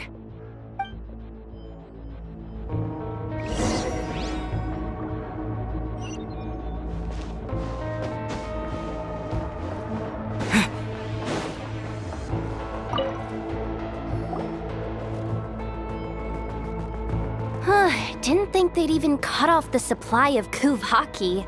They're being really cautious. If we can somehow divert some emergency power into the system, we might be able to force boot this thing. What do you mean by force boot? How do I explain this? It's like dumping a whole bucket of water into an empty pool so that the little ducky gets to swim around again. You should probably just ask Aino instead. So, we just need to find that bucket of water, right? Huh. Paimon thought your explanation was great. Kinda adorable. In a childish sort of way. Hey, you could have just skipped that last part. Here, bucket, bucket, bucket. Where are you hiding? Judging from the concentration of Kuvaki, over there. Wow, you can sense that, Laumado? That's incredible.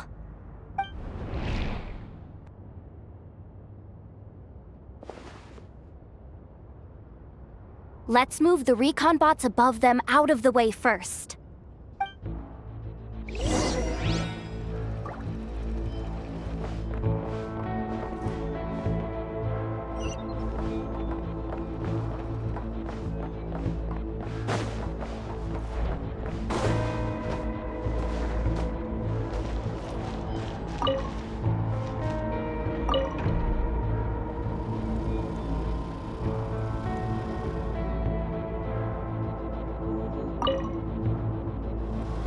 All right, that should keep the alarm from going off.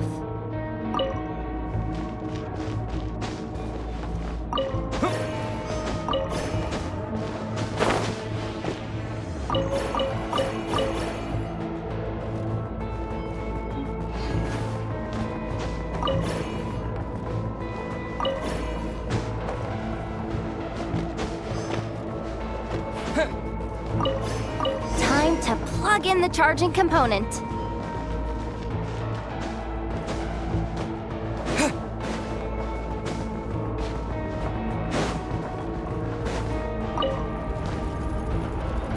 Up and running at last. Let's hope nothing else goes wrong. Please, everyone, step inside. Oh, it's so dark in here. Well, it is a cargo crate after all. No point in being picky about lighting at this point.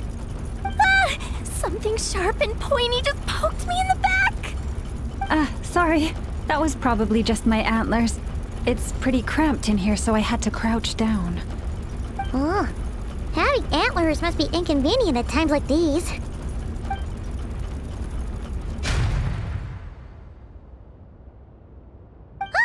What's going on? Don't tell me something's gone wrong already.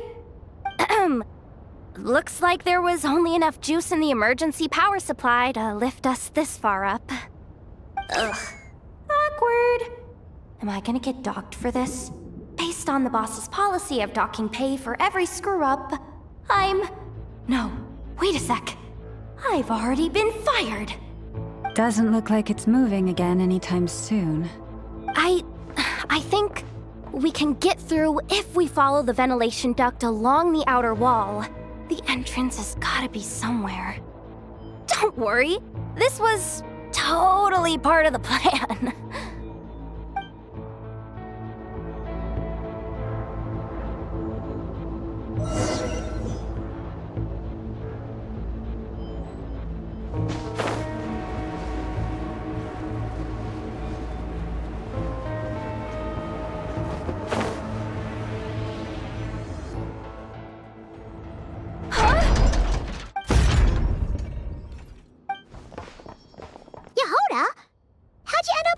hide? Looks like she slipped out at the very last second, just before the gate shut. Impressive reflexes, I must say. Though I'd expect nothing less from a former employee of the Curatorium. I'm so sorry. That was pure survival instinct. I didn't mean to ditch you. Anyway, you guys just stay where you are. I'll figure something out.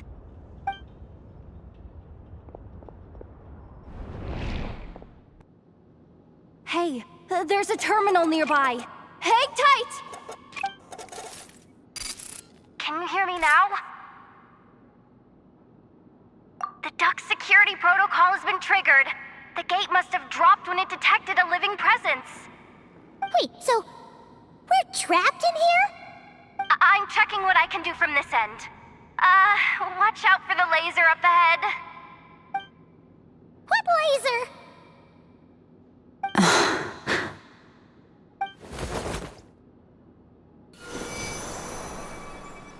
Oh, we see it now. Good thing we didn't move.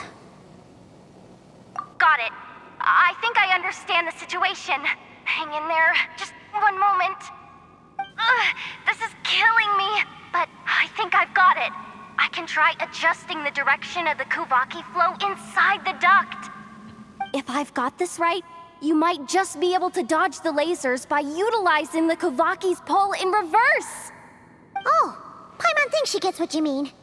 But I can't see where you are from here, so I'll need your constant input. Just tell me what to do. I'll follow your lead.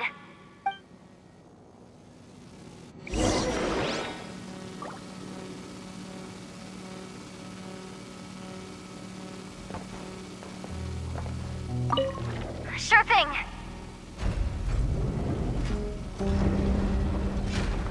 Like this, right? Like this, right? So, wanna grab dinner after our shift?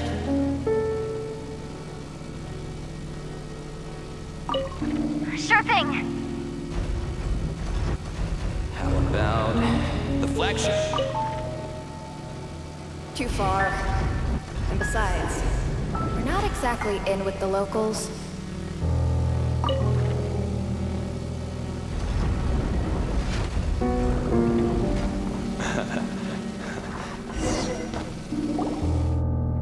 Oh, we made it to the other side. And all thanks to Yehoda. But the gate hasn't opened. How's she gonna meet up with us? Yehoda! No irregularities detected in the duct. Confirm. Confirm. Confirm. Just confirm the command already, you useless excuse for a terminal. You piece of robo-junk, you mindless pile of scrap! What the? Insufficient clearance? Of course, I don't have the clearance! You oversized... Ow! Go with the flow, Yehoda. Go with the flow. If the others make progress, that's great. But you can't bank on it. You've never been one to depend on others. So it's about time you stepped up to the challenge. Deep breaths. Stay calm. My priority right now is getting my hands on a high-level access card. That way, I can override the security protocol. Senior maintenance staff. Only they can access the core sector. But hey, there's always someone careless enough to hide a spare key under the flower pot by the door. Which means there's a good chance there's a duplicate lying around somewhere in the control room. Even if I can't get into the control room myself, doesn't mean I can't rely on some external help. If I can take control of one of those guard bots, maybe I can use it to search for the access card. This is crazy, Yehoda! You're all alone. You've got nothing. And yet, you're charging ahead like fear's a foreign concept. Maybe that's exactly why. 'Cause I've got nothing left to lose! Confirm! Am I a genius? Whoa, This feed's super clear. Oh, this is gonna be a piece of cake. Wait a second. Oh, this thing's not a guard bot. It's a janitor bot.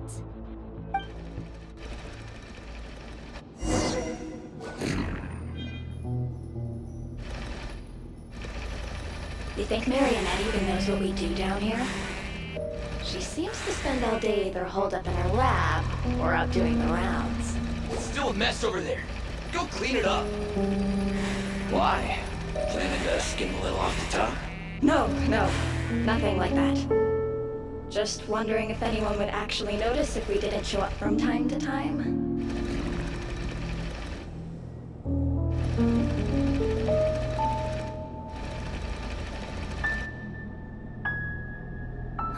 Let me see. Oh, there it is! Hey! Why'd you stop? You haven't finished sweeping that corner. But, I can see the car from here. Guess I have no choice but to swallow my pride and stay in character for now.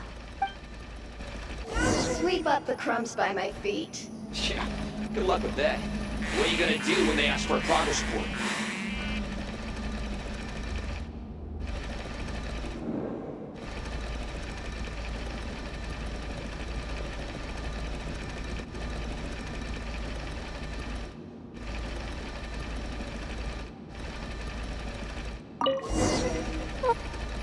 Sucks though. Finally sent somewhere warmer than Snezhnaya. Yet we barely get to see the outside world. Come on. Where's that bot passage when you need it? There! Oh, the terminal's just ahead. But will Yehoda be okay? Paimon? She said she'd use every... So... But how long are we gonna have to stay here? Paimon doesn't want to get caught by the Fatui either. Does Paimon mean the two Fatui in that room? Let me see if there's a way to distract them. Wait, did you hear that? Huh? The alarm? What's going on? Let's go check it out. This looks like somewhere important, but there's nothing here. Hey guys! It's me! Yehoda, are you okay? I'm fine. I managed to swipe a high-level access card and triggered an alarm to draw the guards off. But we don't have much time.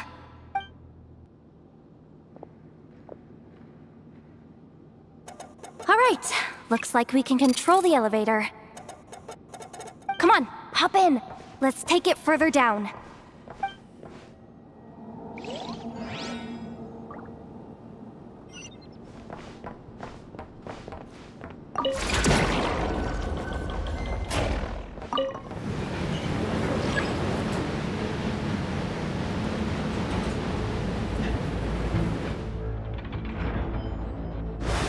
Go! We should be able to use the terminal to move the drawbridge. Here's the access card.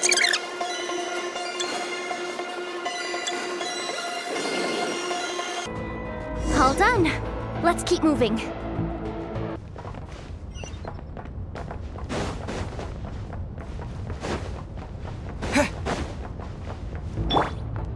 Lush as the moonlight.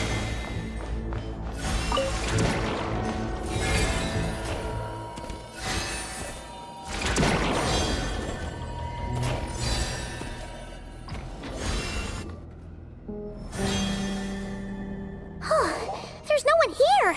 That's good news for us. Let's head in. Looks like a rest area for the Fatui's Oprishniki. Huh? The terminal's still on? Huh.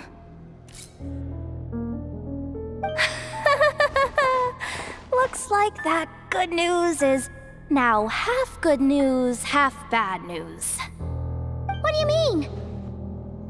Well, it seems like that alarm I just triggered was so high level that even the guards in the rest area went to investigate. That's the good news, by the way. And what's the bad news?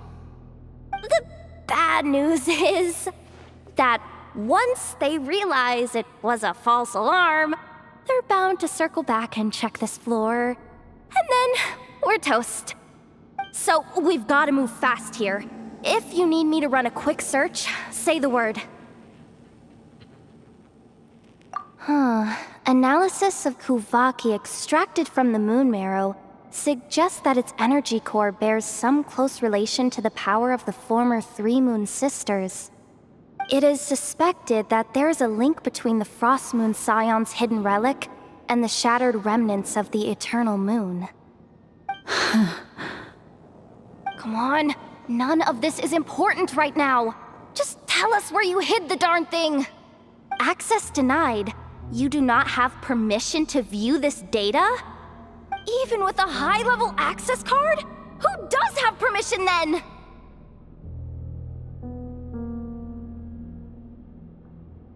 "264 pages! What is this? A novel? Can we just skip to the end? I'm flipping through it as we speak. Kuvaki, a weapon. Huh, seems like the Fatui and Snezhnaya are trying to harness the power of the Light Realm to build some kind of weapon. The target of which is... Seriously? Insufficient clearance? Again? Looks like that's about all our current clearance gives us access to. Based on what we know so far, it seems like the rest must be hidden inside that massive hollow beneath us. I could sense something beneath the water down there. Something unsettling.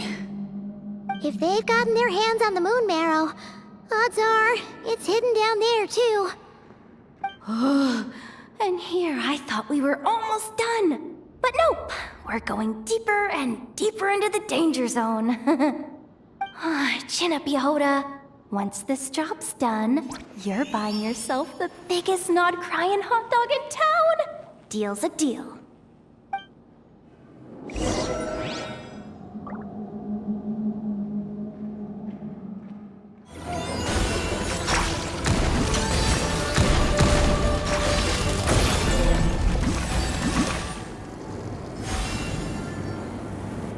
It's finally down. Quick, let's hurry down to the lower level before we're spotted.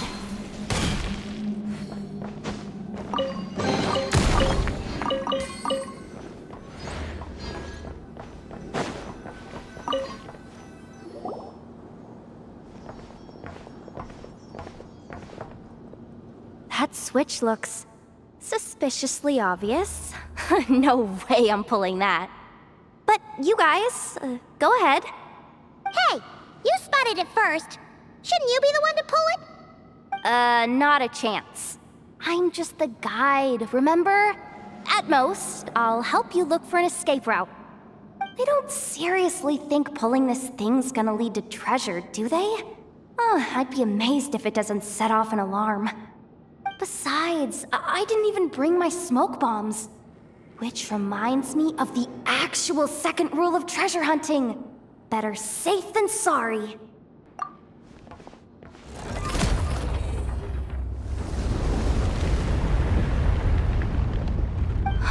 The ground, it's shaking.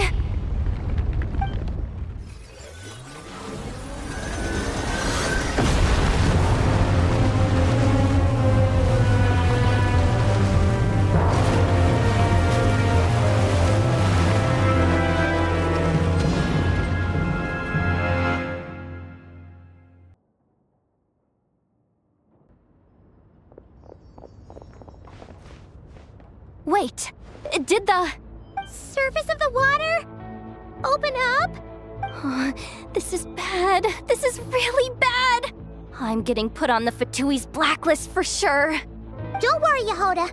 You've helped us so much. If they try anything, we'll protect you. Aww. Come on, I was just kidding. I'm tough, okay? Just haven't had the chance to show off my fighting skills yet. Me. I suspect the relic is hidden down below. Yehoda, your commission ends here. I am truly grateful for everything you've done for us. You don't need to put yourself in any further danger. I'm coming with you. This has nothing to do with the commission or the danger or whatever. This has already gotten way out of hand, so I'm coming too. End of story. Aw, she's blushing. Hey, zip it. Why'd you keep staring? You looking for a knuckle sandwich or what? Come on, move it already.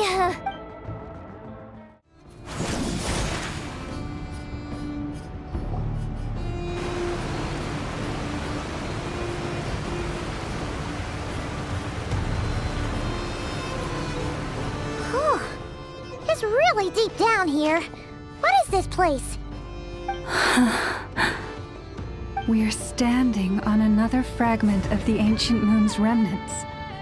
So this was the source of the Kuvaki I sensed earlier. Wait, what? So the Fatui had it hidden underwater this whole time?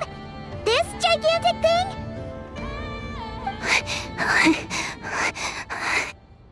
Yehoda, you've been kind of quiet since we got down here.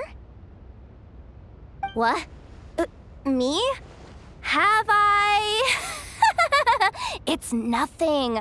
Really. We're doomed. How are we even supposed to get back up from here? Oh, my grappling hook's not nearly long enough. And if someone spots us here after all that commotion, we'll be sitting ducks.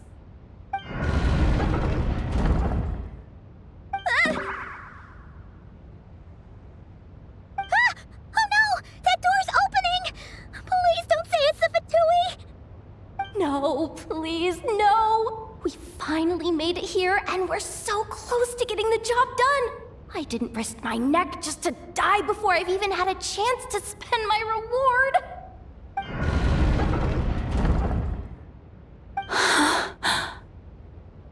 What happened? Why did the underwater barrier open? How could this be? Huh? Lauma? And... you guys? Wilhelmina? What's going on here?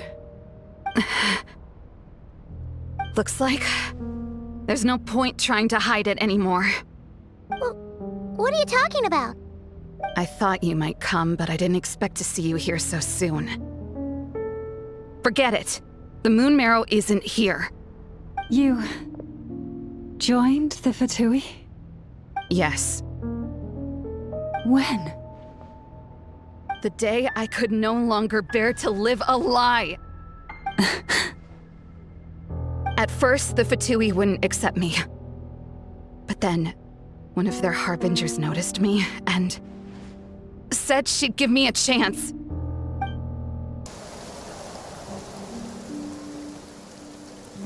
Ugh. Lost them again. That harbinger told me to follow the blonde traveler who might visit the Frostmoon Scions. Easier said than done, though. The animals are on alert at night. If they see me, Llama will catch wind of what I'm doing sooner or later. Am I really doing the right thing? No. It's too late to turn back now. The empty prayers, the stubborn displays of faith like Cappy's today. This isn't the life I want. Huh? Is that? The Traveler's back. I won't let him slip away this time. Wait, who's that with him? They look so alike. They seem to be heading towards the statue of Kutar.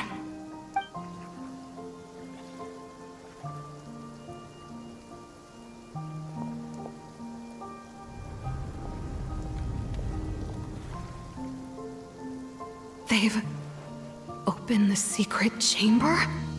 But Wasn't it meant to be sealed? Wait a second. The Moon Marrow! Surely they're not after the Moon Marrow.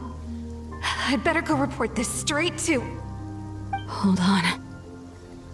If they do actually make it to the final room, then maybe I'll be able to get my hands on the relic. The one thing the Fatui have been after this whole time. If someone's going to take it, it might as well be me. This could be my ticket to joining them.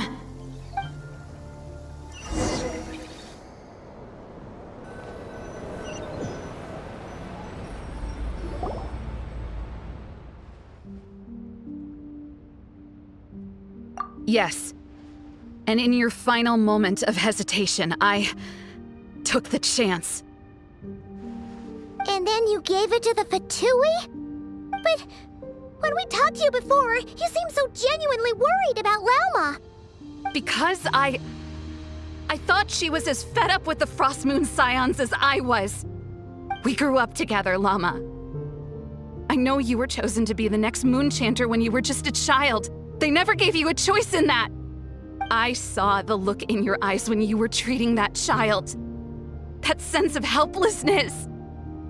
Surely you too must see that this blind, inherited faith of ours is simply holding us back. If our prayers are never answered, then why keep praying? Do they really deserve all of your devotion? Or are you trapped by the responsibilities they imposed on you? So those are your reasons for wanting to leave the Frost Moon Scions? Isn't that reason enough? When we pray to the moon, we do so to show our gratitude for the life it granted us long ago. It reminds us to strive for something higher within ourselves. But I know that's not what you want to hear. You're right, Philomena. I have indeed kept secrets from you. I knew it. You don't want to be the Moon Chanter, do you? No, that's not it. I'm talking about the fact that the moon in the sky isn't real. What? You're saying... Huh? I've completely lost the thread now. Oh, do we really have to do this here?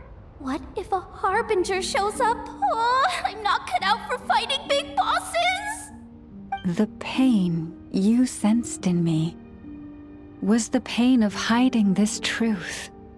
If what you're saying is true, then you already knew that the Frost Moon Scions wouldn't believe any of this.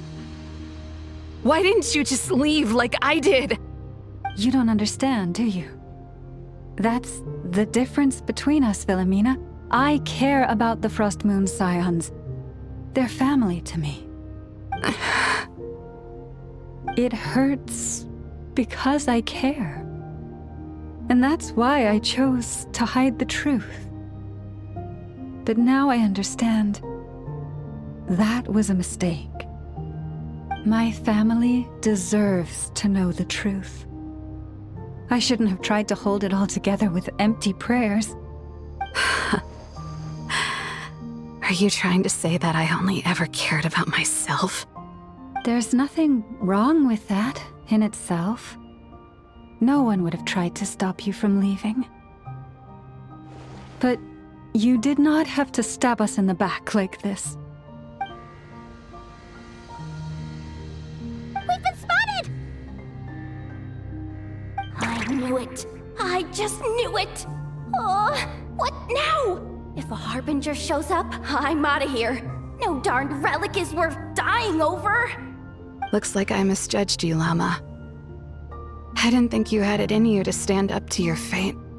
Turns out, you are a great Moon Chanter after all. But you were right about one thing. I haven't considered Hisi Island my home for a long, long time now. Bosses, time to go. I will change the Frost Moon Scions, Philomena. as soon as the new moon rises. Then I guess I won't be around to see it. Say, Lauma, what happens to those who betray the Frostmoon Scions? May their antlers be shorn with silver blades, and let them be cast into the long night of unknowing.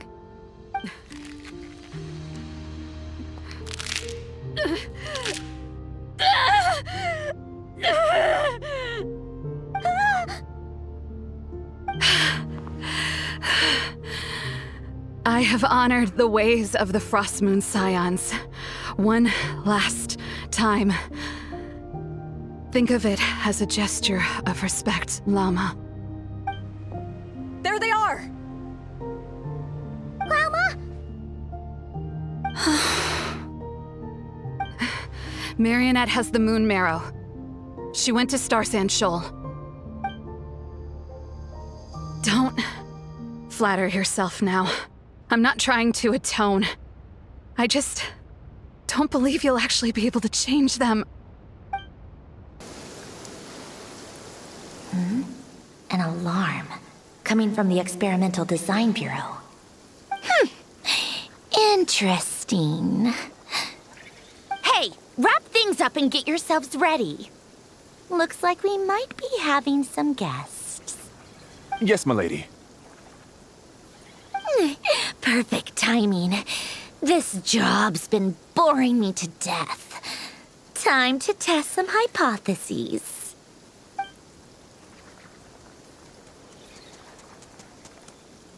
Bosses!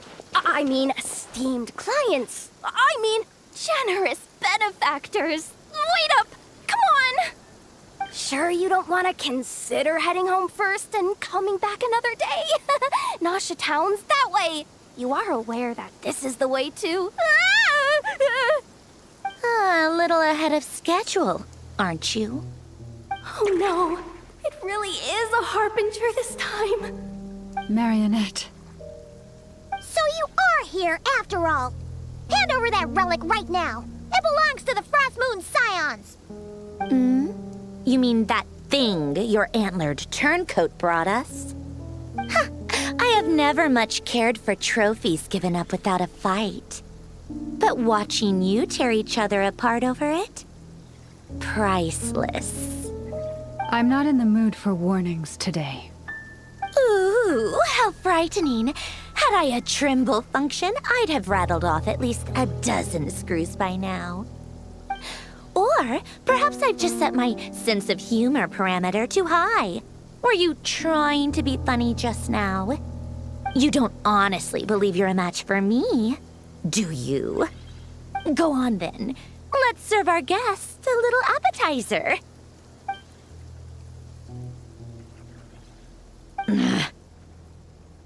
Hey, didn't you hear me? I said let's serve our guests a little... What's going on? Oh no, watch out! It's the Wild Hunt!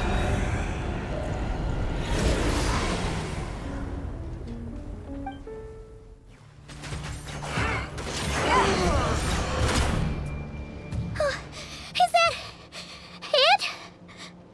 Oh, at least that's what the Lightkeeper's handbook says.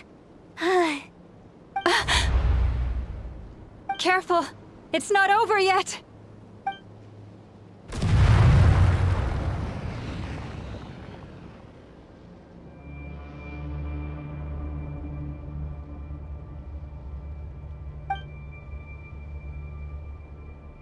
Paimon! Lauma! Yehoda!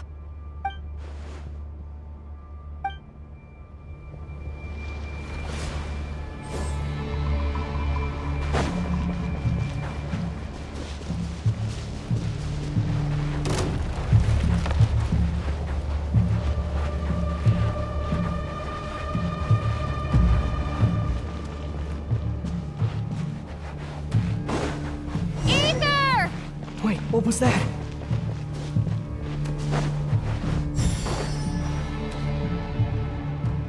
Aether!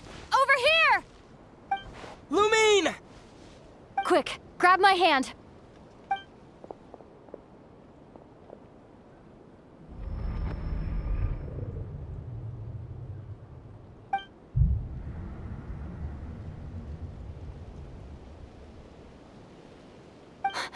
Ether? What's wrong? Why are you here at all, Lumine? What do you mean? If I may be so bold, what does family mean to you? Why were you after the Moon Marrow that night, Lumine? Among those who entered the final chamber, there was either someone with impure intent, or else an abyssal presence. We can talk about that later. Tell me why, Lumine.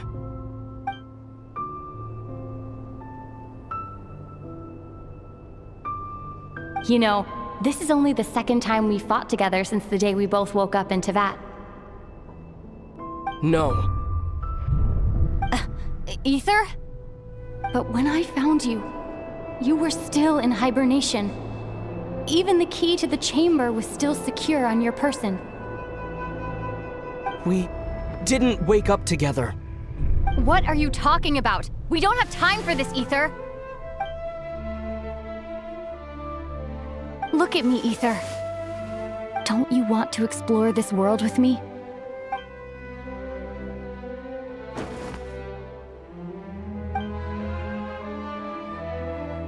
You think I lie to my big bro?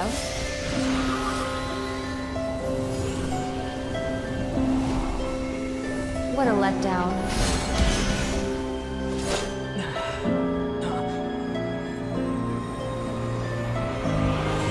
Go get it for me, Ether. It belongs to me. I never believed it. I didn't want to believe it.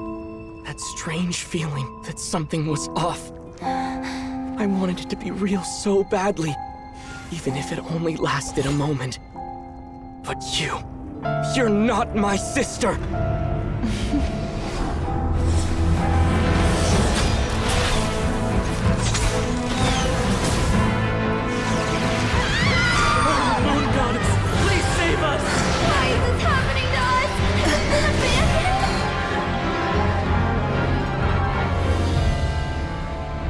The cold night should be our blessing, yet only confusion and sorrow remain. The truth may yet lie beyond the sky, but must we become lost because of it? Standing before you, as a scion of Hyperborea and the Frost Moon's emissary, I say this.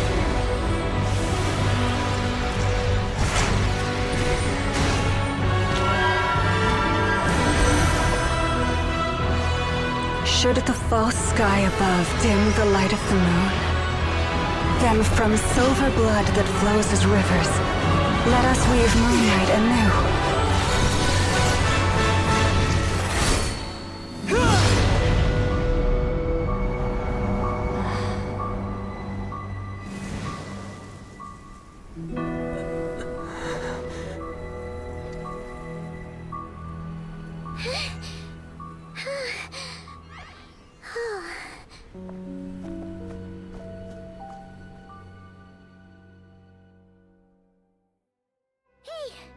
Is everyone okay? Think I saw my life flash before my eyes there. Oh, good thing Laumado was there to save the day. Are you all right, traveler?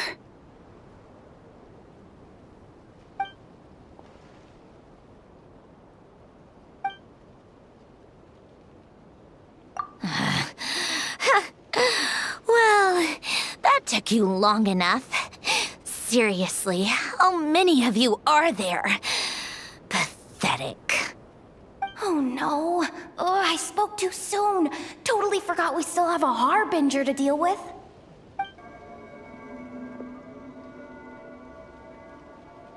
Hey, is that the Moon Marrow? It was hidden inside that big robot of hers all along! But that robot...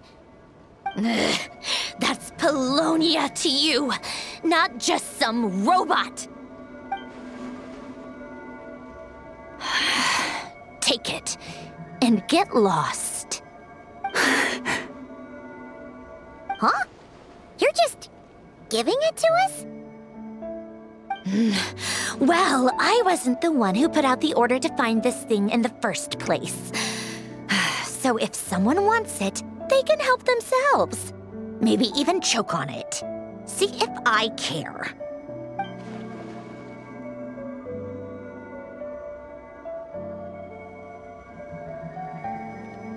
So, are you waiting for me to change my mind or what? I'd be more than happy to pick up where we just left off. But I should warn you, I'm in a bad mood right now. Let's go. Fine by me. Totally, completely, absolutely on board with that.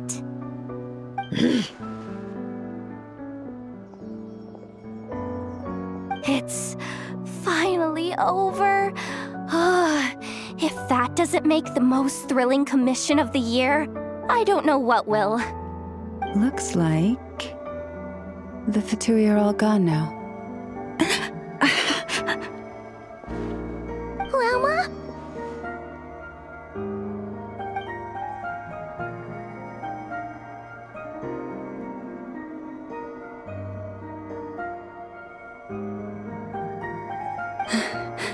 I'm all right. It's just been so long since I truly felt the power of the moon. I thought I sensed the wild hunt nearby. Don't tell me you've already taken care of it. Hey, it's Flynn's! Hey, he's that Ratnik. Unless I am mistaken, you are the Moonchanter of the Frost Moon Scions, are you not? May I ask, what is that in your hand? Please, don't get me wrong. I've been tracking the wild hunt lately, and I've come to suspect that its actions aren't as aimless as they might seem. When I saw what you were holding, I could not help but start connecting the dots.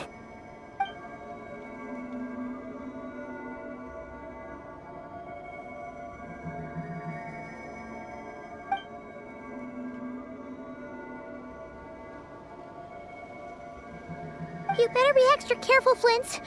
It seems like the Wild Hunt is capable of impersonating people now. Oh, is that so? Funny that. I just showed up completely out of the blue, yet you seem to have no problems trusting me. I apologize. I shouldn't be making jokes like that right now. Anyway, I understand. Thank you for the tip-off. It seems that the Wild Hunt has somehow changed in nature. I'll have to report this to HQ right away. For now, let us part ways here.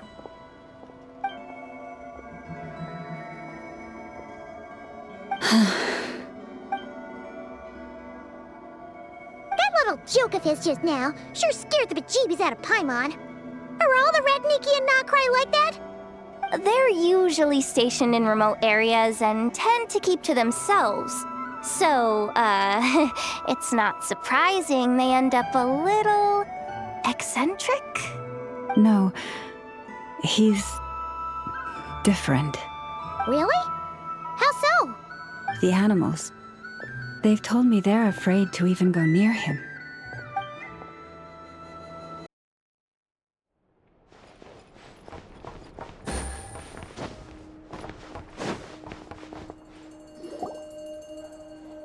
Oh, you're back. I just made you all a pot of tea. Better drink it while it's hot. Boss Neff, you wouldn't believe how scary our day has been! Seriously, I am never, ever taking random jobs like that ever again! You hear me? Oh, come on now. You even faced the Wild Hunt and lived to tell the tale. What's left to be afraid of? Wait a sec, how did you? Oh, right. Like you told us before, your business is dealing in information. Huh? Boss Neff, the teacups. Why is there one missing? Did you think I wasn't coming back? My. How could you think that of me? You know the rules. If a member of staff wants tea, they pour it themselves. Your cup's sitting safe and sound right there, in the cupboard. Member of staff? Does that mean you're accepting me back? Wasn't that the deal? Boss Neff! You're the best boss ever! You never change, do you? Everything turned out fine, no? You found exactly what you were looking for. Yet there you are, sulking away as usual. Nefer, that medicine we discussed before, the one for congenital Kuvaki sensitivity, I need you to get it for me. And how do you expect me to find something like that for you in the middle of the night? You'll have to wait till morning, at the very least. I need it right now. All right. I'll see what I can do. But you know urgent means extra charge, right? Thank you. You know what? You do seem a little different. In a good way? Or a bad way? Who can say? I'll take it either way, so long as you don't start making a habit of asking me for ridiculous favors.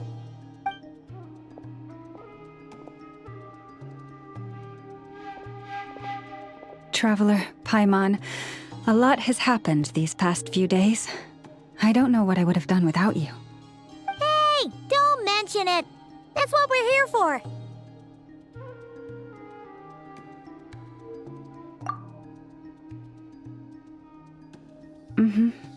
You're right. And tonight, I'm planning on telling them everything. Tonight? Isn't it a bit late already? The moon shines brightly this night. What better time for the Frost Moon Scions to usher in a new dawn for truth? Thank you for your kind words. But before I do, there's one more thing we need to deal with. Oh yeah! Now that we have the moon marrow... You'll have to forgive me.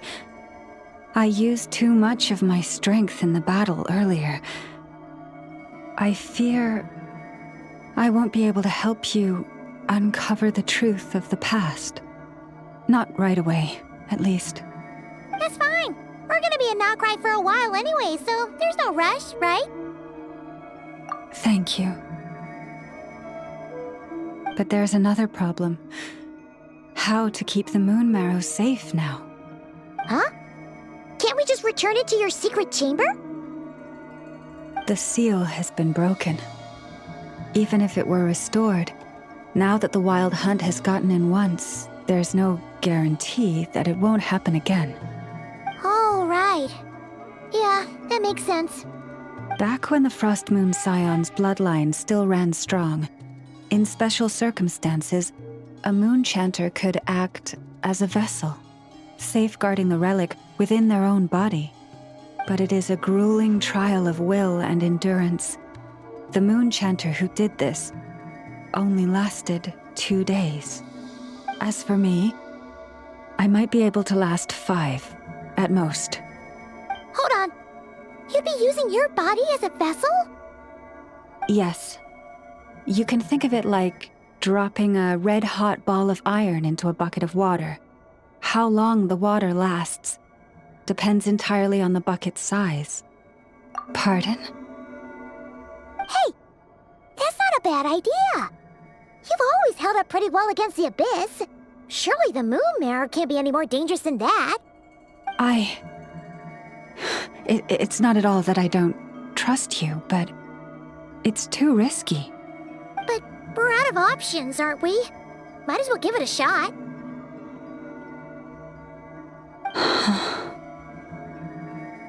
All right. Well, I'll be right by your side. If anything feels off, please tell me immediately.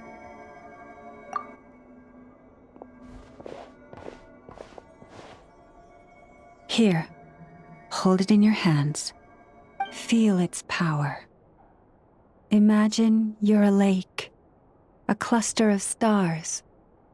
Let the moon become a part of you. Whoa! It went into your body! How is that?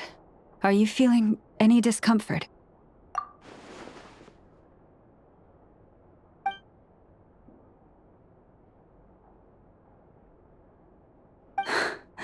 Astonishing. Not even the slightest hint of lingering fluctuations. It's as if all that power just sank to the bottom of the ocean. Well, looks like we won't have to worry about the wild hunt catching its scent now. Phew!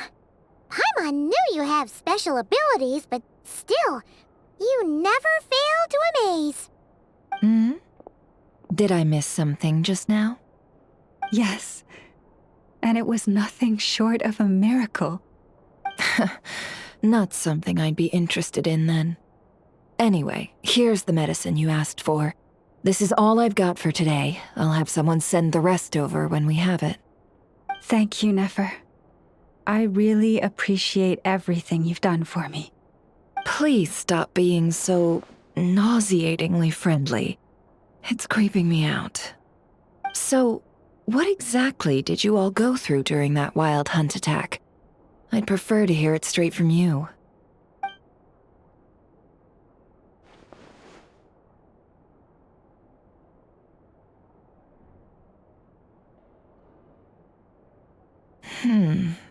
A phantom that can mimic the appearance of others.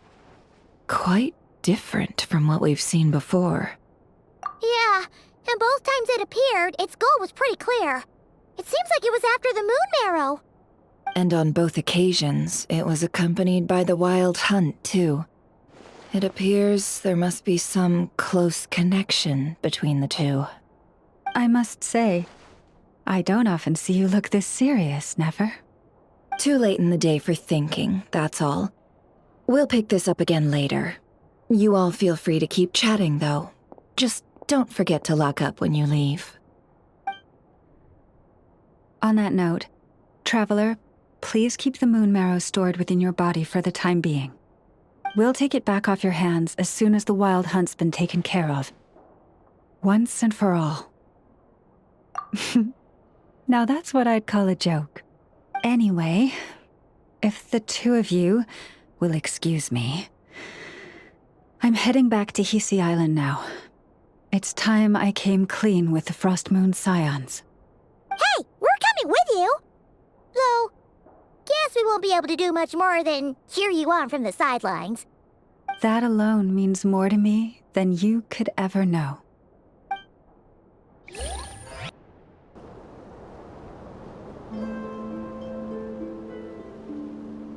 What's going on? I'm not sure. It seems like the Moon Chanter has something important to tell us. I heard the relic's already been retrieved. That's our Lady Lauma, all right.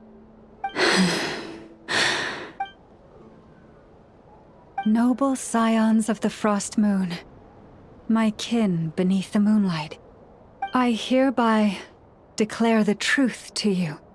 Long have our ancestors looked up to the Frost Moon, guided by her serene light. Yet now, she lies hidden beyond the limits of the sky. And so, Lauma began to reveal to the Frost Moon Scions a truth long hidden within her heart.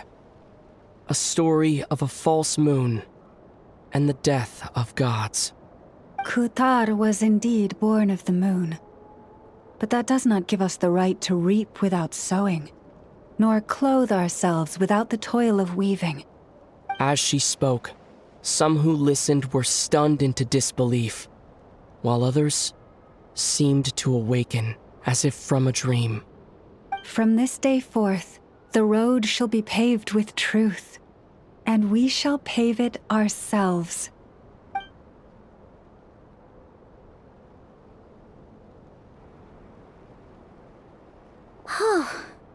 After everything Lauma said last night, Paimon wonders how everyone's adjusting. Still, judging Judging by their reactions at the time, it didn't seem as intense as Paimon might have imagined. Says a lot about how much trust she commands, huh? Hey look! It's Lauma! Welcome, both of you. The animals were most lively this morning. They told me of your coming. Nothing too dramatic happened, did it? No one took it so hard that they went on a binge-eating rampage and ended up cleaning up the whole pantry? Or something? Hey! Paimon's just trying to lighten the mood. Thank you for your concern. Change doesn't happen overnight, and new ideas need time to take root. But nothing as extreme as that has happened, no. Although... although what? Well, just as I thought might happen, some have chosen to leave the Frost Moon Scions for good. For them, losing their faith was like losing their home. Confusion, frustration, helplessness. I saw it all, reflected in their eyes. Oh. I respect their choice. May they carry the Frost Moon Scion's blessings far and wide, should they be willing to do so. If we meet again someday, perhaps we will be able to sit together and share stories once more. Others sought me out afterward, though, and thanked me profusely for sharing the truth with our people. They said they used to see me as distant, even somewhat unapproachable, whereas now I seemed much closer to them. Like a friend, or even a family member. Sounds like a win overall! Paimon thinks you did the right thing, Lauma. Thank you. Though, I wanted to ask, do I really come across as distant? Well, maybe just a little. To people who don't know you, you are kind of tall, especially if you consider the antlers. I see. That's a bit of a hard one. My antlers tend to grow under the moonlight, so I can't quite help it. It brings me comfort to hear you say that. By the way, how has your body been adjusting to the moon marrow? I'm glad to hear it. I've also suggested to Nefer that we meet within the next few days.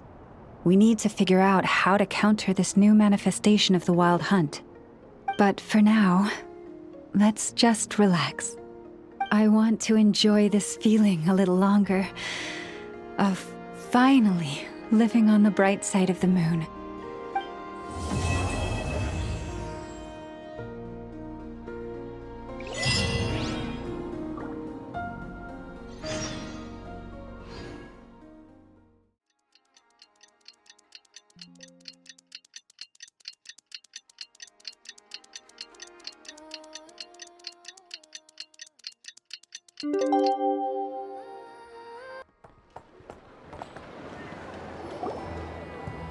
The Wild Hunt assault on Star Sand Shoal, you mean?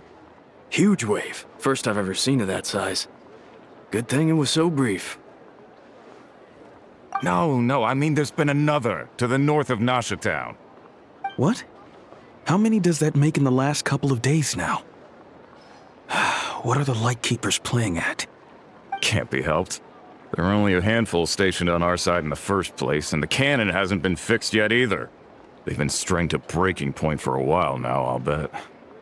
I'm bugging out if this goes on much longer.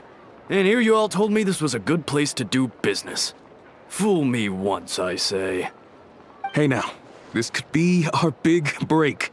My second eldest brother made his fortune off Wild Hunt attacks, you know. Come on, let's get moving. There won't be anything left for us if we're late. Left for us to scavenge? I did hear about an overturned cargo vehicle over there. Hey. Huh. Should have told him that those are dangerous thoughts.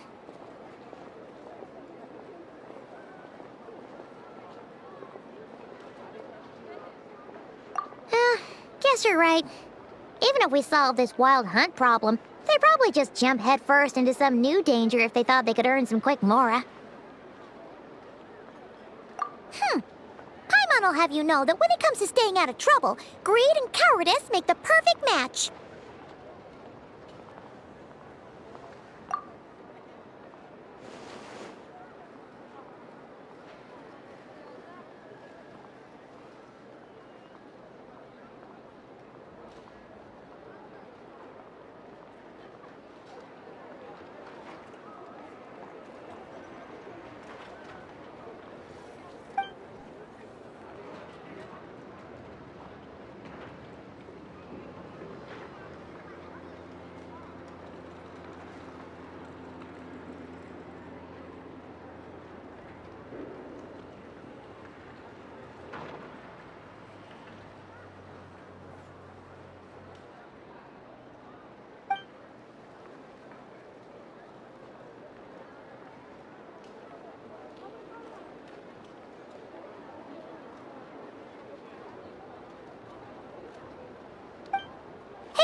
Here in Nashatown! Oh, considering what those people said earlier, do you think they're here to fix that cannon up?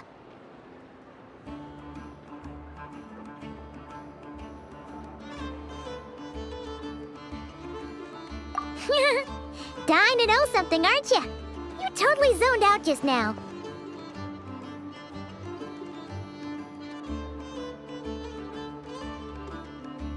What? No! Paimon doesn't want to spend her days running from that thing! Anyway, let's just go, shall we?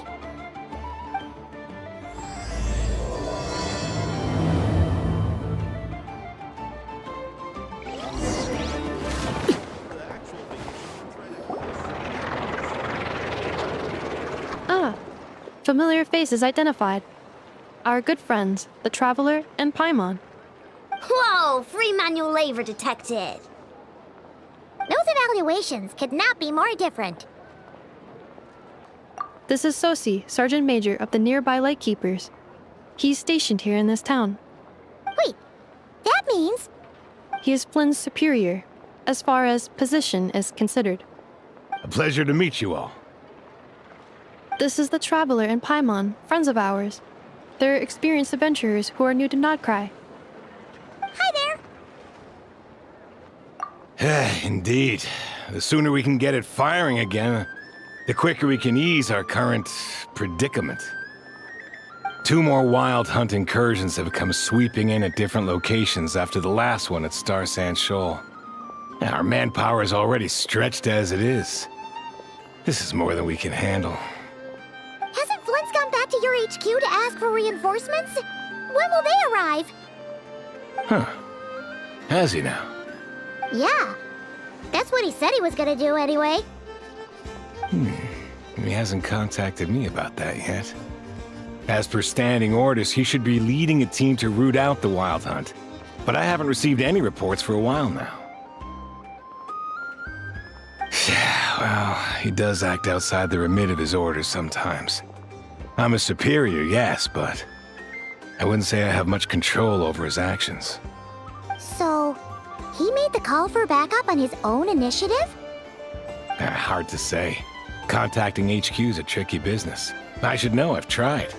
They either refuse my requests outright or end up dragging their feet. And all the while, we're the ones who have to deal with the wild hunt, which, by the way, can strike anywhere in Nodcry without warning, sweeping across vast swaths of land. This has been a real test of our endurance, to say the least. We need to send our personnel where they're needed most.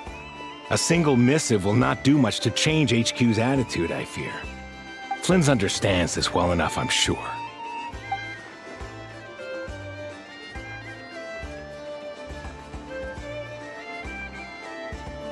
We usually sort our foes ahead of time into ones that our Ratniki will take care of and ones that we'll target using the cannon.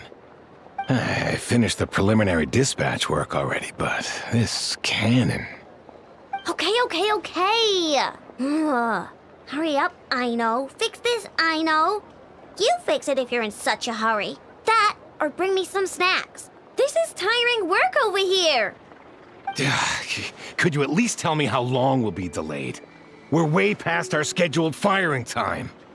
Well, that's your fault for firing too often recently. Machines get overworked too, you know.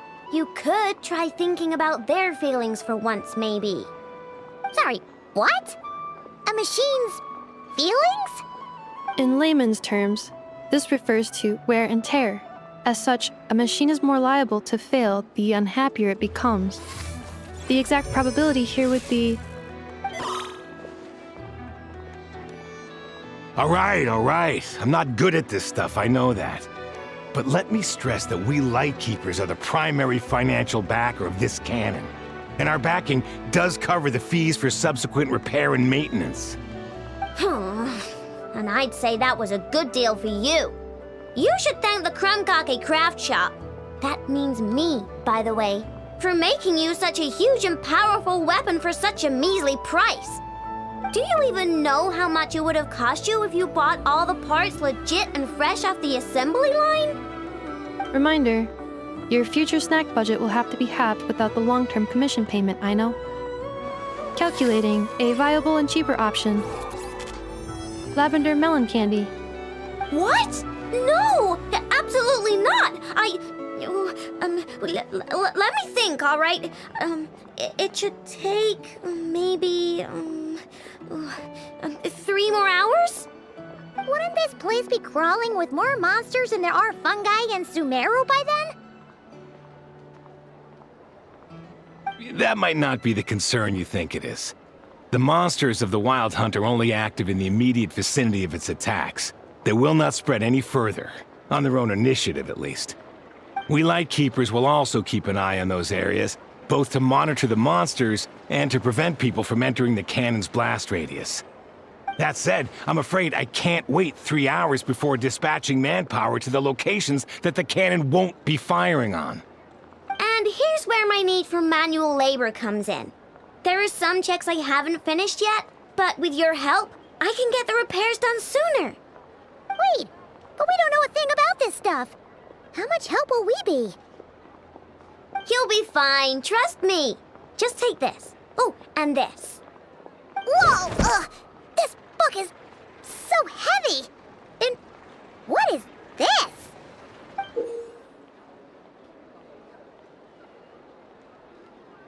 You can use Beep Boop Pizza to run diagnostics on the cannon. It'll tell you what to do. And this book will help you understand Beep Boop Pizza. This cannon was built using more than 50 components from different factories and manufacturers. Aino has bound the manuals into one volume. Also, please note, the device's name is Birgitta. So, it's manuals all the way down, huh? Yup, and if you're quick about this, we might just cut our time to fire down by a whole 2/3.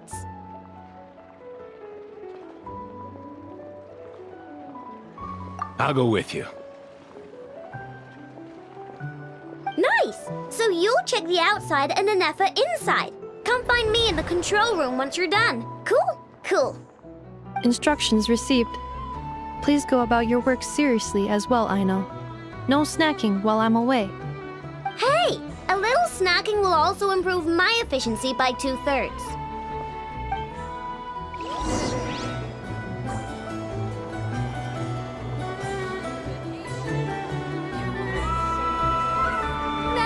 Specialties are the best in the world. It almost goes without saying. Something you wish to report? Go on. You have my undivided attention.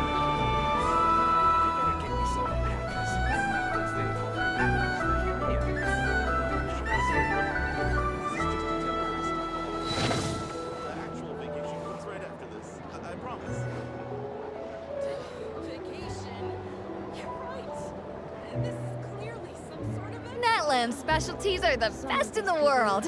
It almost goes without saying.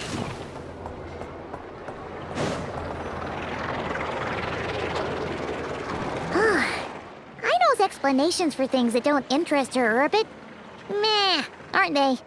Or is that just how geniuses are? Isn't Beep Boopita just following us around? Sure doesn't seem as smart as she said it is. How are we even supposed to know what to check?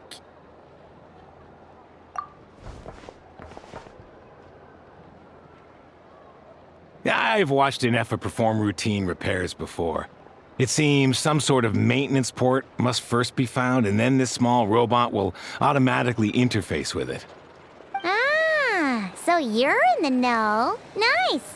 Well, oh, what does that port look like? Now that I'm not so sure of. Let's search around together and see what the robot reacts to. Works for Paimon.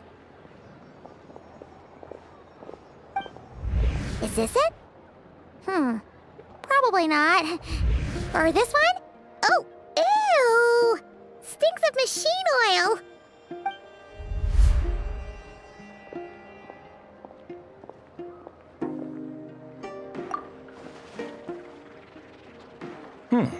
That thing over there looks promising. Where? Oh, yeah! It does. Let's try it out. Whoa! It's flying! Does that mean we got it right? So, what do we do now?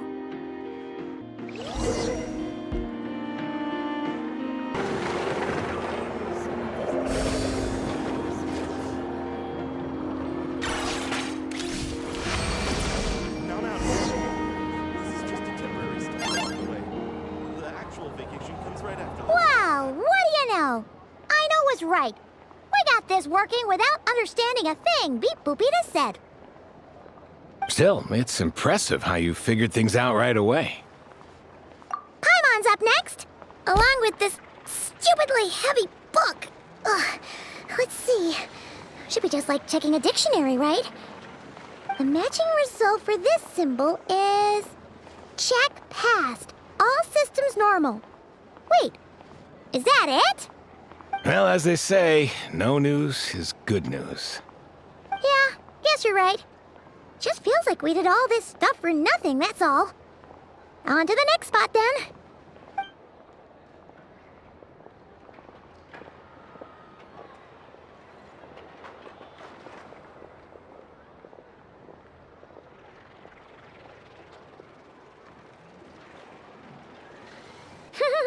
Paimon's getting the hang of this now. It's this thing, right? And this time... Huh? Why are you angry? Oh, huh. Looks like its expressions are also prompts of a kind. Which page is that on? Oh. We need to take note of the order in which its eye colors change. Purple, red... Hey, slow down! Paimon didn't catch that!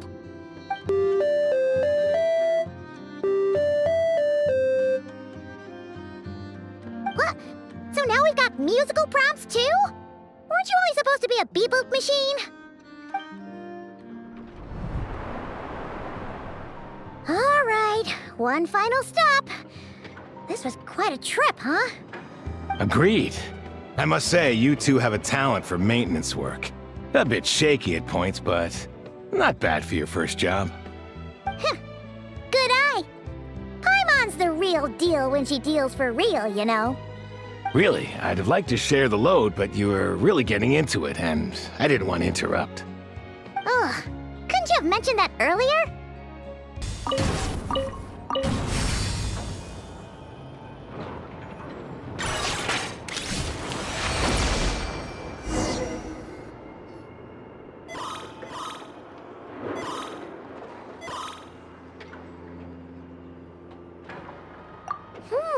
A pictorial prompt this time. Don't worry, Paimon's just about gotten the hang of which prompts are listed where.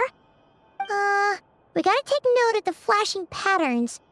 1 yellow flash, nothing for 2 seconds, then 2 yellow flashes means the components here are overdue for regular maintenance. Maintenance is a high priority task. The device will be rendered inoperable until it is complete. Switch Beep Boopita to input mode to send out a signal to unlock components. The description of input mode isn't on this page. Ugh, more page flipping. Phew, that was a real struggle. Well, Paimon needs a break now.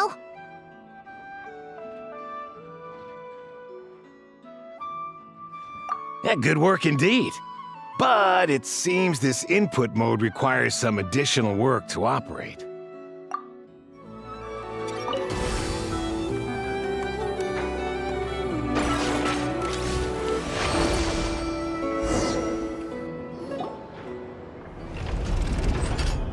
Well, looks like we're all good. We can remove this thing now. I've no clue, frankly. But whatever.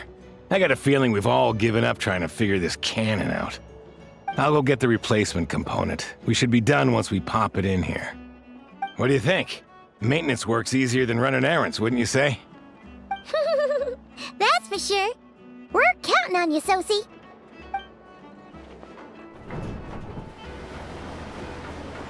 You know what? Paimon took him for the stony type at first, but he's actually a pretty nice guy. Let's wait for him here, huh?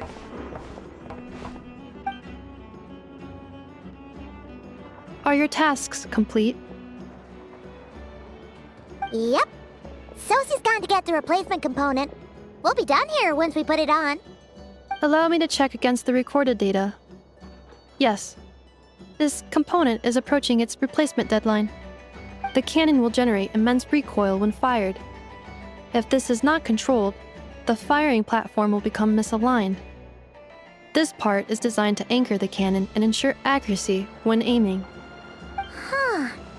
So, if the cannon isn't fixed in place, will it start spinning around like some kind of massive firework? A novel analogy, but an apt one.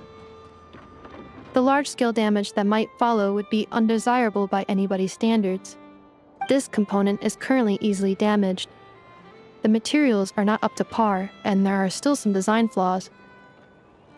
But Aino and I are working to improve it. Estimated waiting time remaining: 7 minutes. Would you like a crumb cake? Yeah! Dessert's just the best after a hard day's work. Certainly. It will be ready shortly. Observation. Freshly baked crumb cake results in the most efficient improvements upon human happiness indices. As such, I activated an internal heater before starting repairs. Thanks for the treat. Aino's lucky to have you.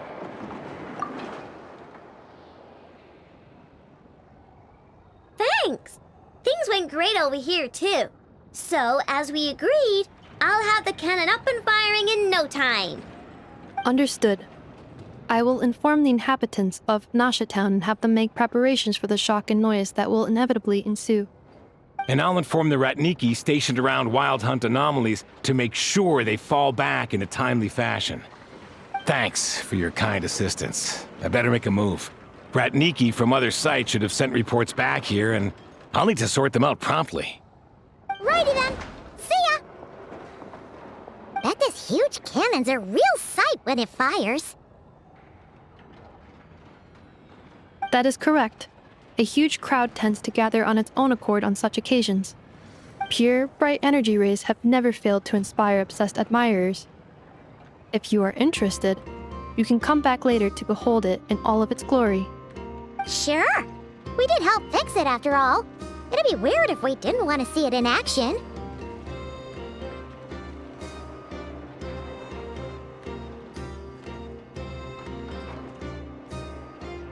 Oh yeah. Wonder where that strange phantom went. Never mind what it's doing. Let's try our luck at the flagship.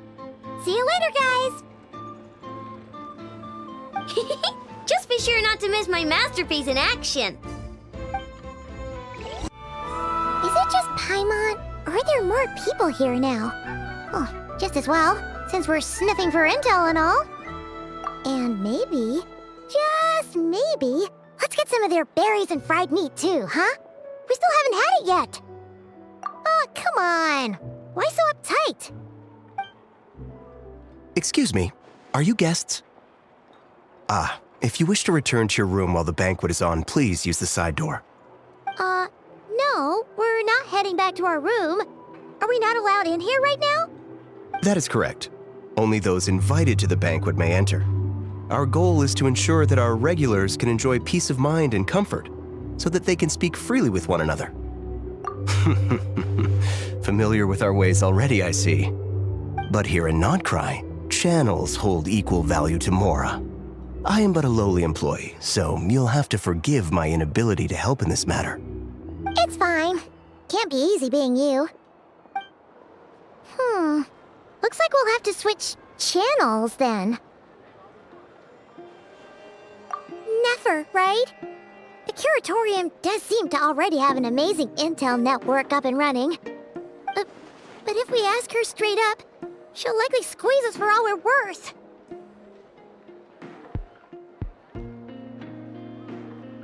Ooh, Paimon's got a plan! Llama got Nefer to help her prep some medicine, right? We'll be heading to Hisi Island later anyway to ask Llama to help us use the moon marrow. Couldn't we deliver the medicine while we're at it? If Nefer doesn't mention a payment, we can cash our services in as a favor. If she does, then we can use it to haggle. The thought of Mora made it worth the effort of thinking up. Come on, let's go! Hey, Black Cat, we're here! Oh, it's you this time. Hello, you two. What's up? Not much. Just here to say hi. Also, we'll be going to Hisi Island later, so we can deliver the medicine to Llama for you if you need. How thoughtful of them. Bet they want something from me in return. Well, the faster the delivery, the better, naturally. And we're lacking free hands right now, so that would be a great help. Yehoda's gone to get the medicine, and she should be back any moment now. If you have nothing else to do, feel free to wait here. I'll have someone bring you some snacks. Don't mind if we do then. Thanks! Oh yes, I'm sure you've all heard about what's going on. Nasha Town's in turmoil, and right now everyone wants intel. Whether it's to strike it rich, save their lives, or escape whatever predicament they've found themselves in. Ah, so you're busy making Mora. How nice. It's not all good news, I'm afraid. We're stretched so thin that our clients have taken to competing for our services via auction. The price for taking priority slots has all but skyrocketed. In other words, we've had to suspend free intel handouts for now. She cornered us right away! If there's anything that worries me right now, it's the Wild Hunt. It affects everything we do, yet the number of people who can ensure cargo safety in the face of such a threat is vanishingly small. That doesn't sound too hard. If you need something delivered, hit us up and consider it sent. Is that so? But... no. Forget I said anything. I mean, you're great heroes. How could I waste your precious time on trifles like these? Is there now? You should have said so sooner. Far be it for me to extort you, of all people, for intel. But seeing as you so kindly made me an offer, I suppose I'll accept. What's there left for us to say here? More like our common perspective. Most who live here only wish to defend their own interests. But we are different, are we not? We both seek to resolve the chaos that the Wild Hunt has caused. Or like make a profit off the Wild Hunt. Paimon doesn't believe a word she says. Dissatisfied, are we? The number of commissions over at the Adventurers Guild spikes during tumultuous times, too. Would you call taking those jobs for Mora a sin? Well, that's... We might squeeze some advantage out of chaos, but equally, chaos could uproot everything we've built at any time. Such is the threat of the Wild Hunt today. And what business would there be left should it end in some great slaughter, or put to flight many who call Nasha Town their home? And as I understand, the two of you are here in Nodcry to follow a trail of clues yourselves, no? Well, yeah. In that case, We should keep Nodcry the paradise people say it is. At least until our respective goals have been accomplished. You must understand, no force exists here that would inspire unconditional unity amongst all parties. After that incident with Lauma, I'm inclined to believe you. Your selflessness is admirable, to be sure, and rare around these parts. Though it's rare for a reason, kid. Just a shame that our mysterious phantom has hidden itself well. Between that and its ability to shift shapes, it will no doubt be a most slippery customer. Really, I'd be all too glad to pass on any additional intel I gain. We make a good team, after all, don't you think? You front and center, me behind the curtain. That does make sense. Sorry, Nefer. Paimon took you for someone who only cares about profit. A well-placed only, indeed, Paimon. Nothing is wholly divorced from profit of some kind. Wait, so you were ready to work with us from the start? Why, of course. In fact, I was wondering when I might bring this up the moment you entered. But... Hey, boss, I'm back! Huh? Oh, you guys are here too? Indeed they are. In fact, they've volunteered to deliver the medicine to Lauma on our behalf. And totally free of charge. Such kind souls, aren't they? Really? Great! Oh, in that case, guess I'll be clocking out now. Got a few more places for you to visit right here, dear. Huh? Haven't I already worked a few days' worth of overtime already? Well, guess the extra more is pretty nice. Well, we better get this medicine delivered pronto. Huh? Surely not. The special medication from before wasn't salt, was it? Wait, that can't be. Let me see. This isn't right! How could it be salt? It was raining back there, so... could it have happened while I was resting at the store? Sorry, boss. I'll get it back right now. Trust me, I'm super fast! Hey! Slow down, you might get hurt! Well then, any plans? If not, what say we go into town and ask around about the wild hunt? Oh, we were thinking of doing that, but we didn't get much out of it. The townspeople are a bit wary of us, and we can't get into the flagship right now.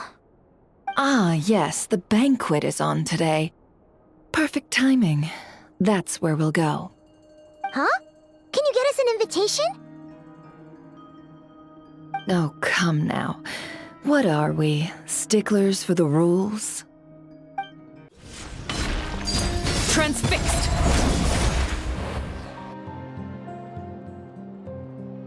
Lady Nefer, a pleasure to see you.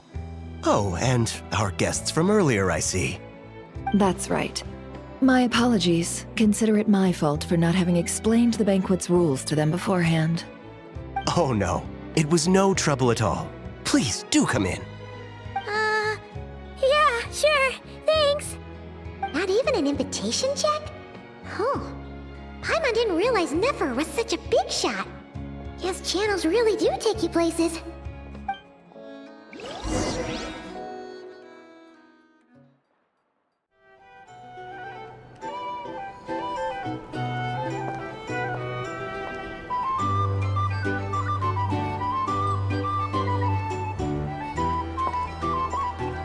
Finally!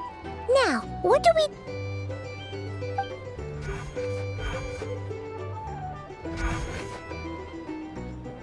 Pardon me? I'm sure we're all having a good time, but I would like you all to meet a mysterious guest I invited for just this occasion.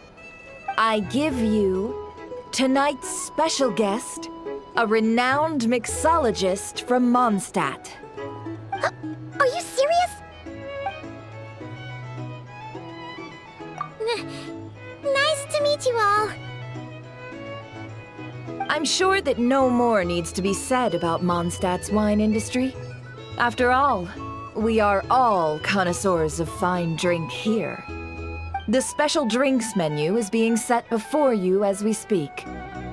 Now then, for a time, let us set aside our worries and enjoy these exotic spirits from afar. Ah, I see. A new face for the bar. And here I was thinking, that ain't a familiar face? No wonder. Well, it's a rare occasion to be sure. Want to order a glass or two? Sounds intriguing. I spoke to the owner. The bar is all yours. The recipes are available for your perusal here. Not to worry. I've taken the liberty of removing the more challenging options. How'd you set this all up so quickly? Well, as long as you know what both sides need, negotiations are essentially just a process of confirming the deal. No one would turn a beneficial offer down now, would they? The flagship already had plans to invite a professional mixologist from Mondstadt anyway. So consider this a trial run, with the list of drinks brought out in advance. Demyon will assist you. Serving guests with drinks will be the perfect opportunity for you. Of course, every guest will have their quirks, so you'll have to be careful not to arouse their suspicions. Got it. We'll give it a try.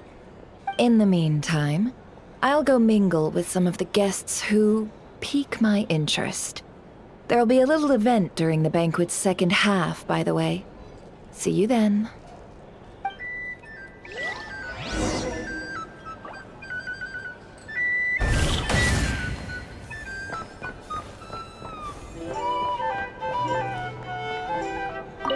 Hello.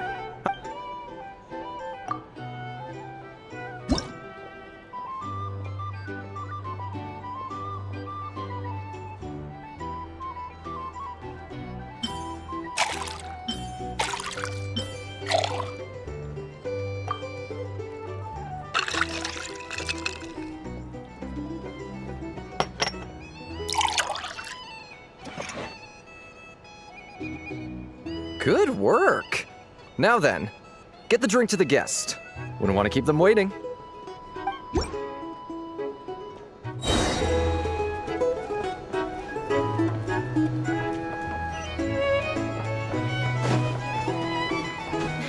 Ever consider trying to smash now?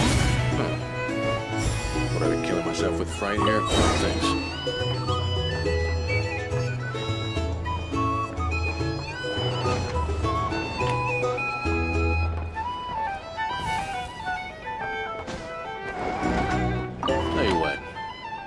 People like you. I'm like a man in a leaking boat, soon to be food for the fish. I wouldn't come to this dump if there were any better place to be. Come now. Surely it isn't that bad. We've still got the light keepers. You trust them? I wouldn't. Wouldn't trust anyone, really. You're stuck with the wild hunt here. The Sneshanians can't be bothered, the light keepers can't spare the people, and everyone else, they're a mess. I'd sooner put an ounce of faith in that cannon. Forget it. Let's just drink. Let's see if this new mixologist is worth the billing.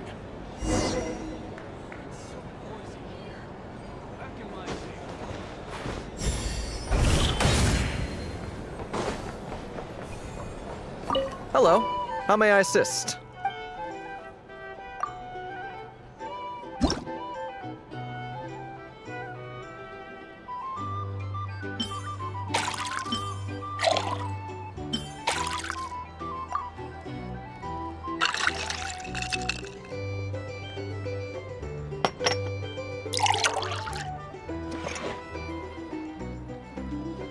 Good work.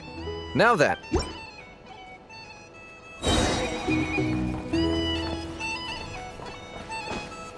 doubt the Sneshanians will stand idly by if this wild hunt problem gets any worse. I wouldn't be... Take it over there. Bet much as some people are just waiting for this place to fall further into chaos. You've got a plan for that, then? Hard to say. But what I can say is that the situation in Ashitown will get out of hand if that cannon isn't fired soon. That gun's a symbol. The most solid proof that ordinary folks like us can stand up against the Wild Hunt.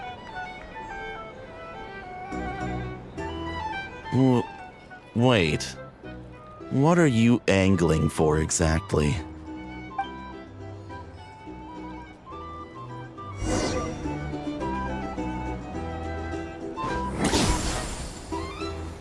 Here's the thing. If you want to negotiate Can't live life without a little spice. Well, what if that was nothing but an illusion? What if, let's say, the cannon was never meant to be fired? For our sakes, at least. Surely this town is still of value to those who control it. Of course, but that's all it is. Value. For us, though, there's no place but Ashitown. And we're putting its life and ours in their hands. I get what you mean. Let's just see how this plays out first. Seems like they're all talking about the cannon already. Guess that's why Sosie was so anxious.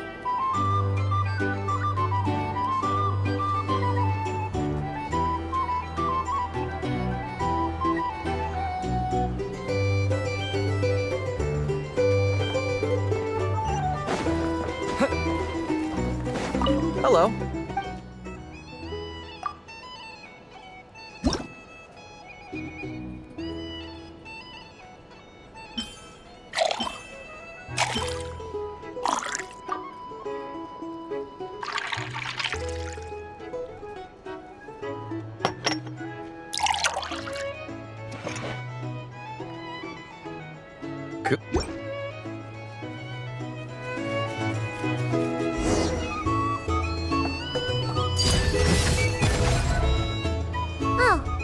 So this order was yours, huh? Indeed. So, any notable news? Ah, you two must be Nefer's friends. A pleasure to meet you. If you've got a moment, let's have a drink. On my tab, of course. Paimon doesn't recall there being any other orders right now. Sure then, we can take a break. Then come, sit. Dimyon, 2 wildberry trails if you would. Without alcohol, much obliged.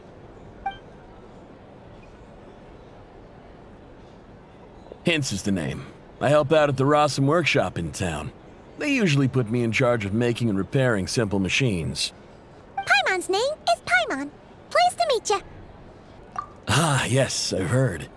Lots of nights over there in Mondstadt. I imagine your title's an impressive one back home, huh? We were just messing with you there. Anyway, help me keep an eye out, all right? Valuable intel will be suitably compensated. Oh, come on. Is that how it is between us? I mean, I wouldn't even have this job if it hadn't been for your help back then. So, you've known each other a long time? That's right. I came to Nodcry with nothing at all. Would have starved on the streets if I hadn't met Nefer. She lent me money to study a craft, and even introduced me to Aino and the Voynich Guild, which is how I slowly carved out a living for myself. That's a huge favor. Huh. So Nefer can be a nice person sometimes, huh? Well, I'd also say she needed a willing and able machinist at her disposal. Come now, Aino's talents are better spent on issues bigger than basic machine repair and component manufacture. I did think myself a dab hand at such work at first, but compared to her, I might as well be a trainee who couldn't weld a wire to save his life. Got the scoldings to show for it, too. It took me a long while, but I finally got to the point where I could make my own machines, and even maintain some of Aino's relatively complex ones, like Kuvaki detectors or mechanical arms. He's the one responsible for maintaining Yehoda's robotic arm. Oh, speaking of that, didn't Sosie have a mechanical arm too? That's right, one of Aino's masterful designs. I could never design one of those in my life, but if you gave me its blueprint, I could hammer one out. Nowadays, I've got regular customers, which makes for a decent keep. Even got a kid, if you can believe it. I wouldn't have, had you told me my future when I first arrived here. On the flip side, being a family man means I can't just flee this place whenever I feel like it, so I'm afraid I'm counting on you to help solve this wild hunt crisis. All the more reason to be proactive and do your part. Wringing our hands in despair does us no good in times of crisis. Oh, wait. Just another question that's been bothering me. Have you heard anything about people seeing illusions within Wild Hunt anomalies? People they know, perhaps? I have heard of humanoid shapes being sighted, but familiar faces? No. Most would think they'd lost their wits from fright if they started hallucinating. After all, no ordinary person could survive an assault from those monsters. Does this have anything to do with our current Wild Hunt crisis? Perhaps. Perhaps not. All right, I get it. I'll keep my ear to the ground for you, and naturally, my lips will stay tightly sealed. Then we'll take our leave. Enjoy your drinks. He's a social man. You can often find him here chatting with friends, and he's had contact with all manner of clients. Since he's never heard of the Wild Hunt exhibiting the power to imitate familiar faces, might it be safe to assume that our Phantom wants to keep that a secret? Huh. That does sound worth noting. How about we go talk to a few more people? A good idea. And one our upcoming activity will facilitate. Let me show you how it's done. Come, back to the bar.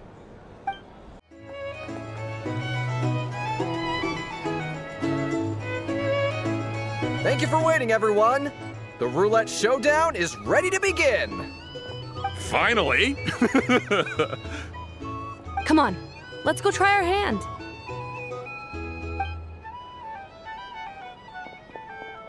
Joining us, new guy? We'll pass.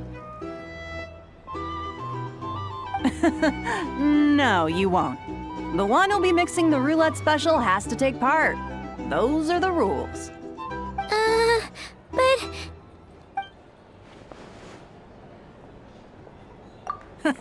That's more like it. Since we have a new friend with us today, let me go over the rules in brief. The wheel before you is divided into an inner and outer circle. Participants must take turns to spin the pointer of the inner circle. Whatever beverage it stops at, our lucky contestant will drink. The drinks are divided into juice, tea, and alcohol, with that last further divided into 3 levels by intensity. Spin your way to a non-alcoholic beverage, and you'll score no points. Otherwise, you get 1 to 3 based on alcohol content. During a round of drinking, one participant may choose another with less points than them and pose a question, which the other party must then answer. This sounds like it might favor those who score higher, but push your luck and you might not recall any answers you were given the next day. Defeats the purpose, wouldn't you say? And that's why the person mixing the drinks has to take part. You know, just in case they decide to pour heavy, then sit back and watch the show. Not that our newcomer looks like the drinking type. Either way, looks like we're in for a show. Anything you drink will be replenished. And additionally, I have decided to sponsor a grand prize for this grand occasion. A single serving of Dark Horse. What? Do my ears deceive me? A chance to drink Dark Horse and not cry? Dark Horse. Guess we'll have to take part now, huh? Indeed. The Dark Horse could be yours to enjoy, so long as your luck holds. And so long as you can remember its taste the day after. And if our lucky winner can drain the whole serving in one go, they will gain the right to ask everyone a question, regardless of their score. High risk, high reward. That's gotta be some strong alcohol. Now, if there are no other questions, let us begin. Allow me to get the ball rolling. Intensity 3? Looks like I'll have to put my back into it today.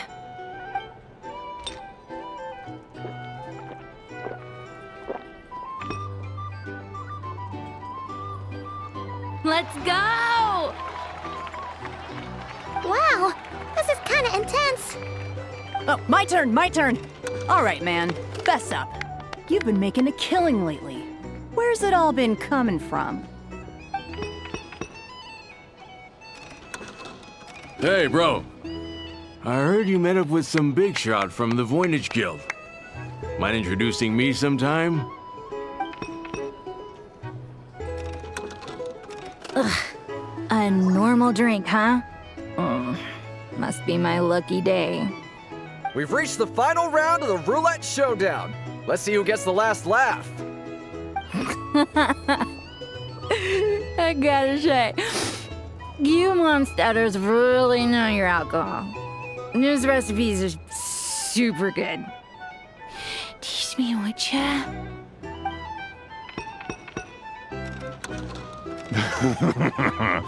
I was wanting to ask about your wife. Your wife.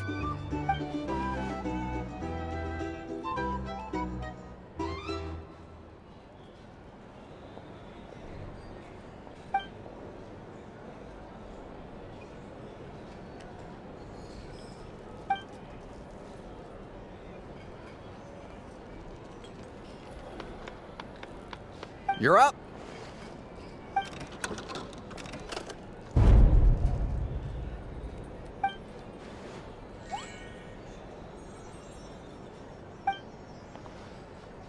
Whoa! New face here just drew the dark horse. Bottoms up! Bottoms up! Hey, will you be all right? You want to just give this one to Paimon?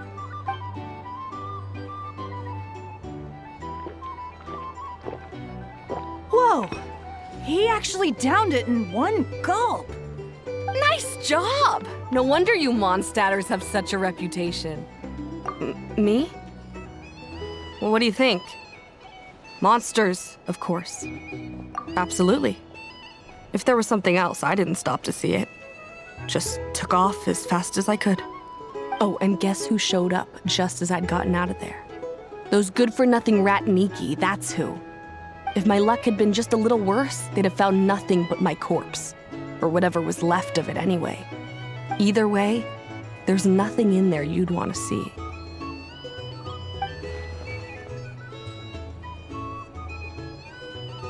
I see some downcast faces. Why, have we all hit our limit? Says who? I'm still raring to go. 'Cause you didn't drink that much. In that case, let me raise another glass. To a blast of a showdown and a wonderful evening.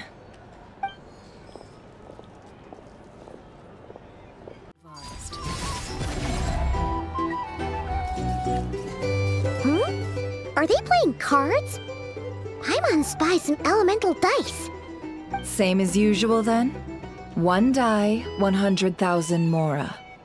I'm not here to do business with you. Come now, I've already ordered us drinks. Or are you looking to add another line to your ledger of arrears? Oh, so this is a business deal. So, let's go over this again. One die, 100,000 mora.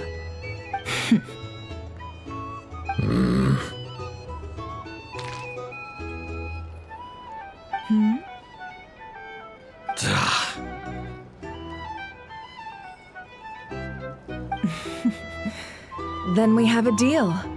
Come, you two. Take a seat as well. What are we even doing here? I can give you 3 things. The features of the Wild Hunt, the exact locations where it has appeared, and the intel we've received from the Lightkeepers.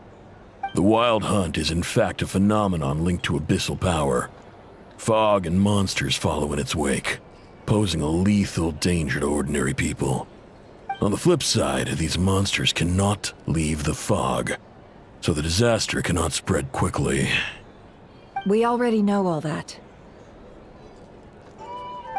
Fair enough. Then I won't beat around the bush.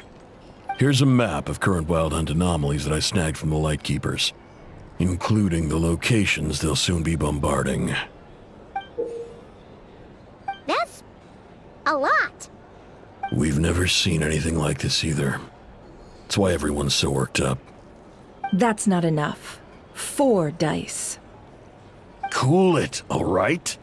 I'm not done. Now, the Lightkeepers don't want you to know this, but weirdly enough, more wild hunt sites have disappeared than their involvement would indicate. Isn't that normal? They're not the only ones fighting the wild hunt after all. Adventurers do that too, and maybe some just go poof by themselves. I'd agree. And really, we've always had a small, stable discrepancy between reported anti-wild hunt ops and anomalies cleared. That variance has become a gulf lately. What could that even mean? I've got 2 theories. One, that some new force is clearing the wild hunt out in secret. Or 2, that some Ratniki are not reporting the work they do on purpose. The odds of the former happening is low. Not many organizations can even engage the wild hunt. Never mind keep those operations a secret. If you're interested, I'd recommend following the latter train of thought. Paimon doesn't really get it. What would anyone gain from doing that? Now that's what I call interesting intel. No wonder you've been doing well for yourself lately. Even if you've mostly just been reselling my intel. Please, stop. This is all I've got for you. Oh, stop that. Why, people might start thinking me a bully. Let me give you an opportunity instead. Out of respect for your independent intelligence gathering. An answer to a simple question for 50,000 off your debt. Have you heard of people seeing familiar faces within a wild hunt anomaly? Or experiencing something akin to, say, an illusion? No, nothing like that. Nothing at all but ghostly shadows. Nothing at all, Not even for 50,000 Mora? Either you don't take your debt seriously, or you're confident you can pay it off. Hey! No means no, all right? This is about my dignity as an intel broker. Mora doesn't factor in here at all. Okay. Well, that puts me at ease. You really are the same as ever. And you've learned quite well. Go on, then. I'll swing by again. Sometime soon, perhaps. Ugh. So, you're his creditor? Indeed I am. He's resold my intel quite a few times now, pocketing the difference afterwards. Rather dishonest dealing, if I may say so. As luck would have it, he would only purchase information from me when he was just about done negotiating with his buyer. So I arranged a little something just for him. A painful lesson, you might call it. Ooh, that sounds brutal. Oh, I was downright beneficent in charging for that betrayal. It was more about the message, really. In any case, I believe that's all we'll get here. Let's go through what we've learned outside.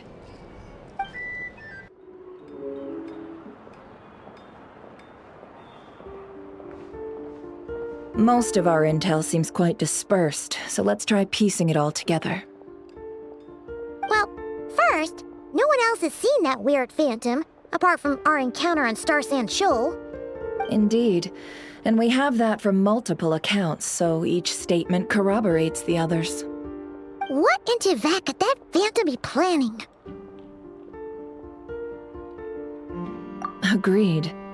Instances of the wild hunt afflicting Nodcry in general have increased in frequency. but the phenomenon itself hasn't changed much. What you encountered must have been something special, with our mastermind concealing themselves within, in order to target the moon marrow. In which case, two questions arise. Who is this mastermind? And why would they want the moon marrow?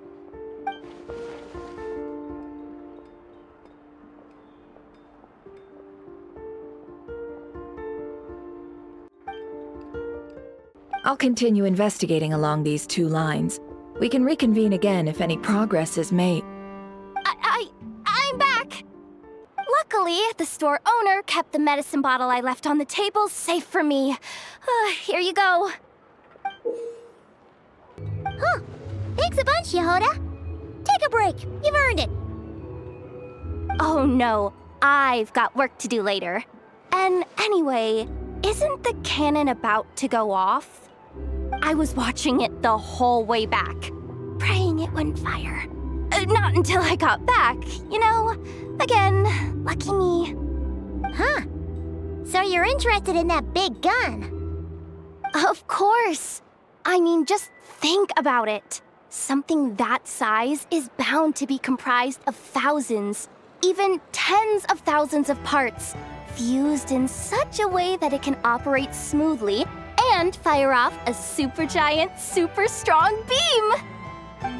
Isn't that just so cool? I mean, miraculous. Like a miracle created through countless careful calculations. It has been a while since the last time it fired. Go on, feel free to go watch. Work can wait for a while. Thanks, boss. Anyway, y'all wanna come? It'll be worth the while and worth your wait. I swear. Might as well. Fruits of our labor and everything, you know? Woohoo! Let's go! Kaboom! Wow! What a crowd! People seem pretty excited, too. Just goes to show how big a deal this cannon is, huh? Oh, for sure. One shot, one kill, problem solved. Simple and practical. Just the way we like it. And even if that wasn't how it worked, just listen to how it roars.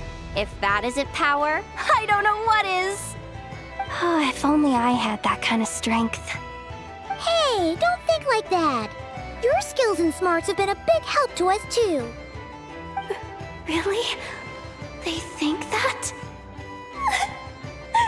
Oh, I'll do my best the next time we work together. For sure.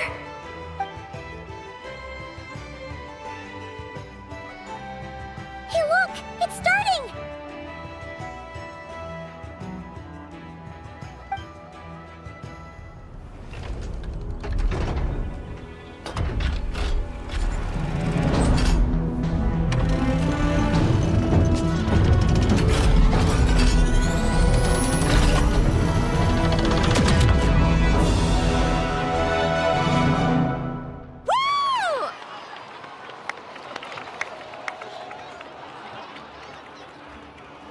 Nice one! Finally, all fixed up. Nothing to fear now. Awesome! Felt that one in my bones. Whew. That sure was powerful. And pretty dazzling, too. Guess that's why everyone's been counting on this thing. Surely the Wild Hunt doesn't stand a chance. I feel so alive right now! Overtime? Ha! It's gonna be a piece of cake! You know, Paimon's been wondering, if you're so interested in machines, why don't you go work for Aino? That's what we call drawing a line between your work and your hobbies. I've got some mechanical talents, sure, but this job I have now, no one can do it but me. Not even Aino or her silly robots. Anyway, gotta go. See you later. Says the person who got salt and medicine mixed up. Looks like the crowd's breaking up as well. Let's head over to Hisi Island. Best not keep Llama waiting. Let's see now. What's changed since we were gone? Yeah, if anything, looks like things are settling down. That's Llama for you. Hey there, Llama! We're back!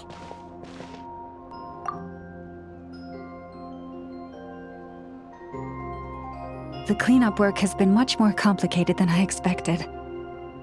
Solving problems that have built up over time is a tall order, to say the least. I believe it will take a few weeks more. Fortunately, those who remained appear to have shaken off the initial confusion and are becoming more proactive by the day. It's as if they've finally been forced to come face to face with what their faith actually is. And it's all thanks to you. No, I should have done this a lot sooner. I've been focused on taking care of myself these past few days, so I'm in a good place. And since you're looking after the Moon Marrow for us, I should be able to help you investigate the truth of the past. Speaking of which, have you heard anything new about that phantom?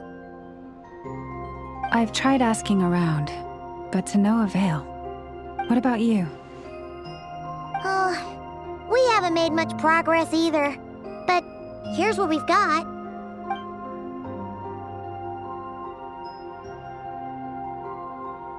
I think I've got the gist of it. Sounds like you've got your work cut out for you too. Don't forget to take good care of yourselves. In any case, please, come this way.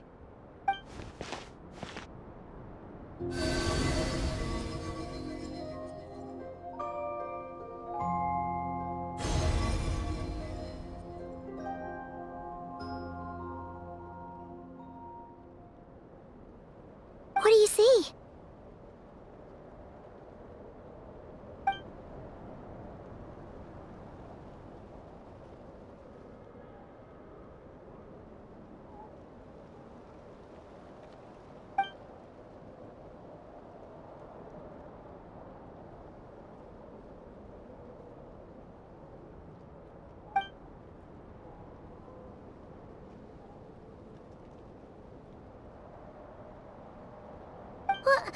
Is it over already?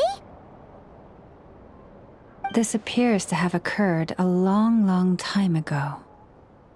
The memories I sensed are highly turbulent and disordered, so that is all my power allows me to discern.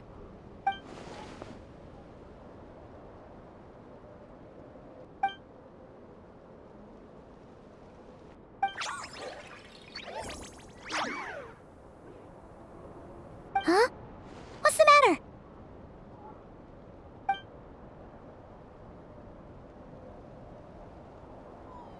The flowers changed color.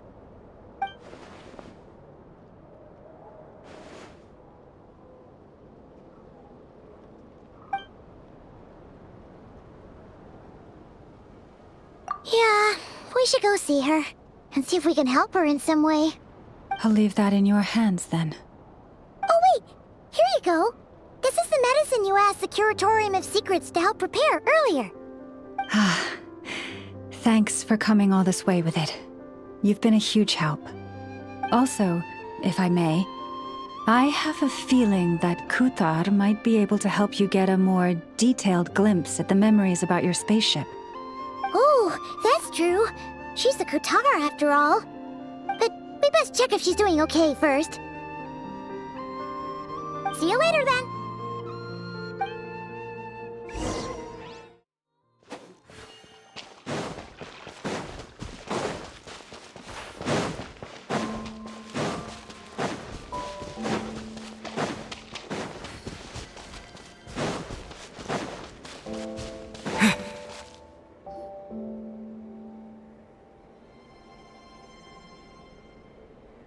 Oh, she doesn't look so good. Sorry for disturbing you, but are you okay?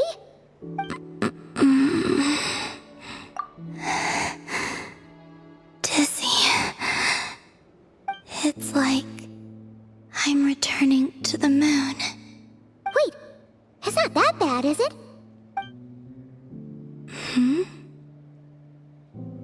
I sense the moon's power within you. We got the moon marrow back from the Fatui. Can it help you in any way? And what do you require this time? Come on, don't even think about that. Right now, you gotta focus on getting better.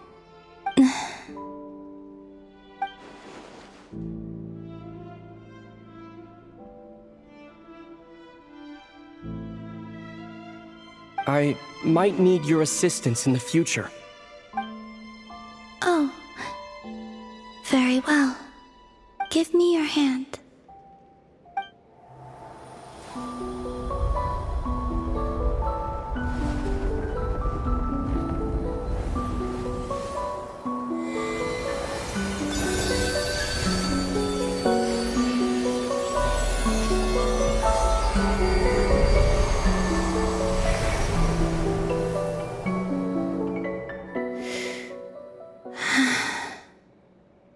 Back to Earth.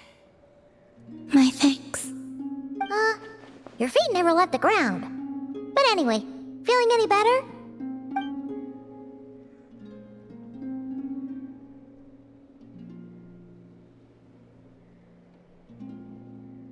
Significantly.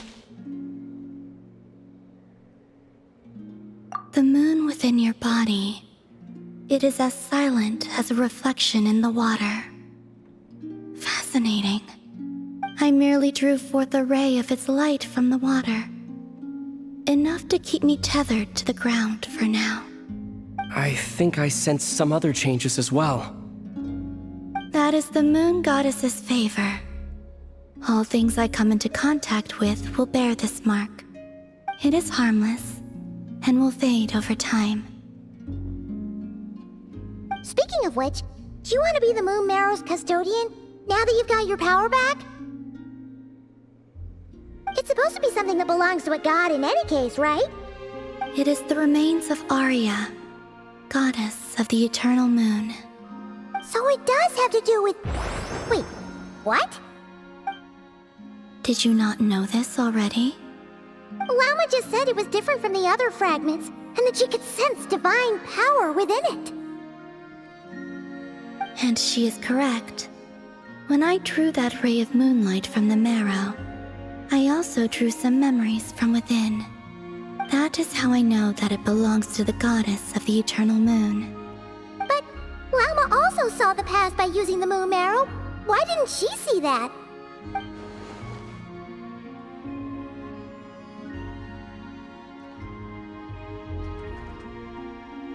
There were once 3 moons in the sky, each belonging to a goddess who ruled over it.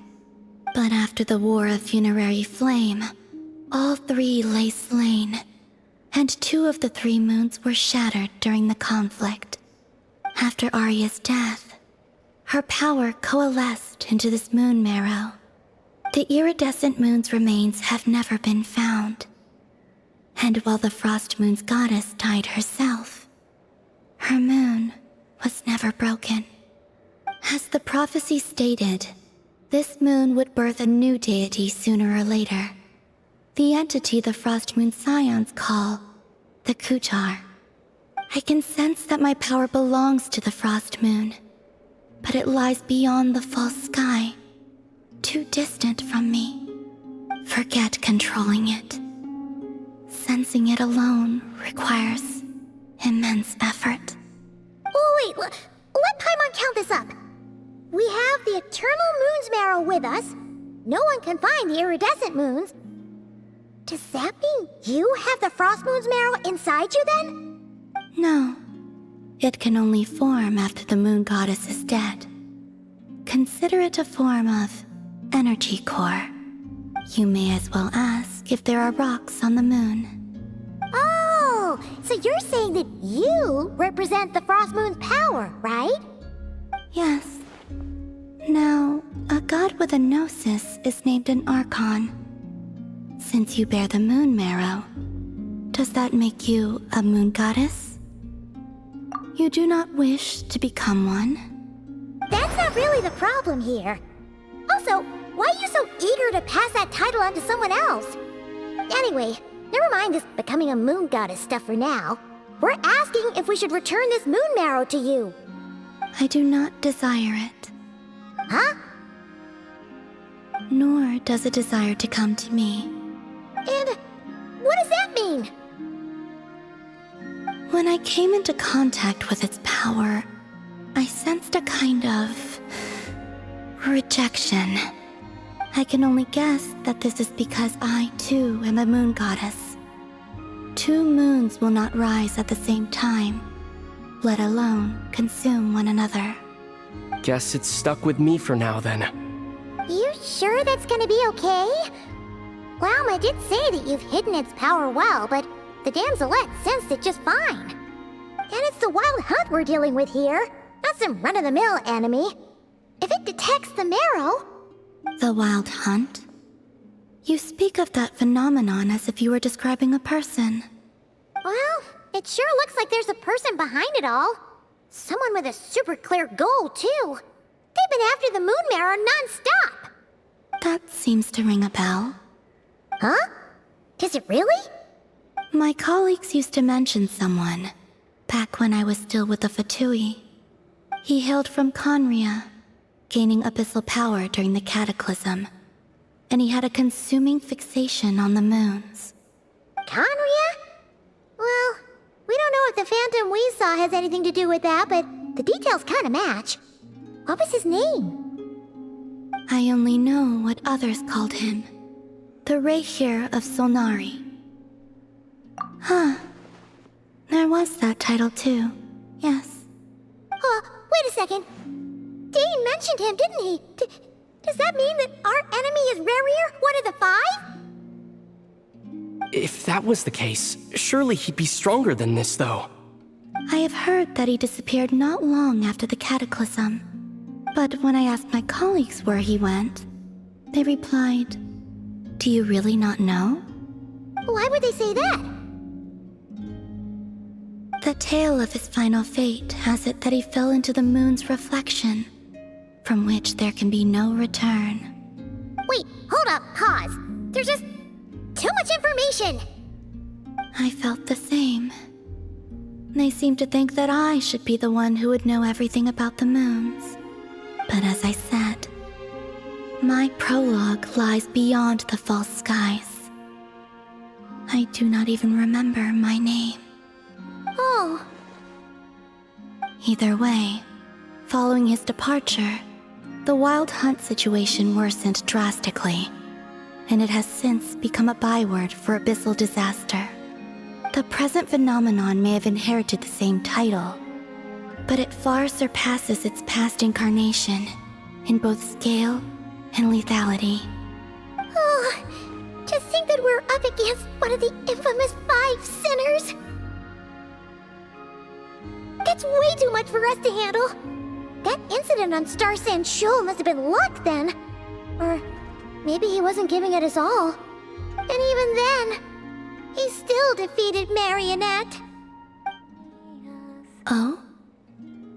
What did you just say? Would you mind repeating that? That's your ex-colleague?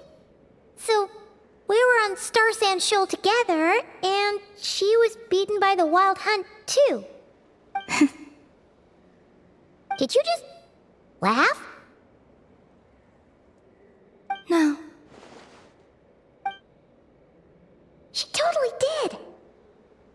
Are you two on bad terms or something? No. I simply imagined the put-out expression she must have worn in that moment, and found it interesting. She seemed quite shaken. Oh, she'll adjust soon enough. She's very good at that. Okay, anyway, we've gotten off topic. Now that we know how dangerous the guy targeting the moon marrow is, you sure you want to carry it around with you, Traveler? If Fatui intelligence is to be believed, Rerir would prevail even if all of Nod Cry were to stand against him. Perhaps something restricts him, if only for the moment.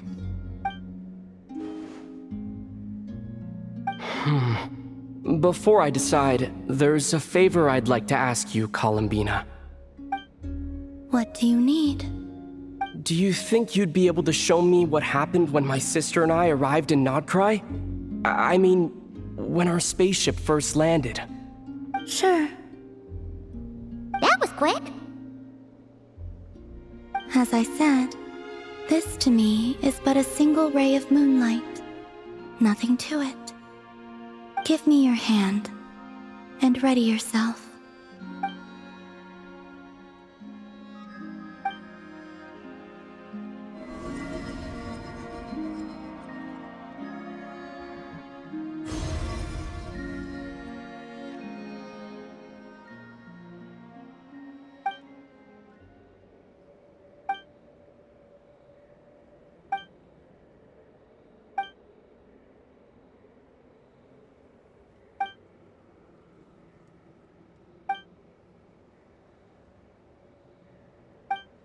Where is this?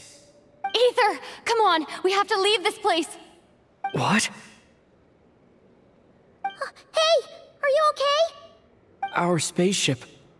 A long, long time passed after we landed. No one left the ship during that time, but you mean found me from outside of it somehow. Huh? How would that even be possible? I don't know. The secrets within memories are like cookie crumbs. Take a bite, and they go everywhere.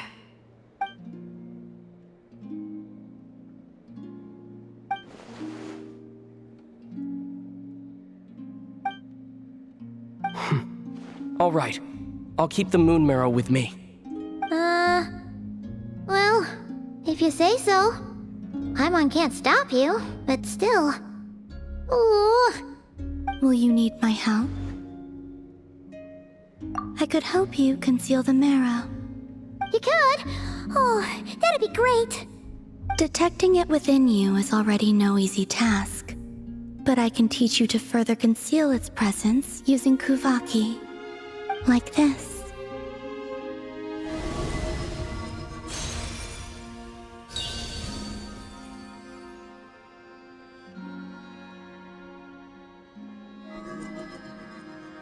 Ooh, looks like a shield.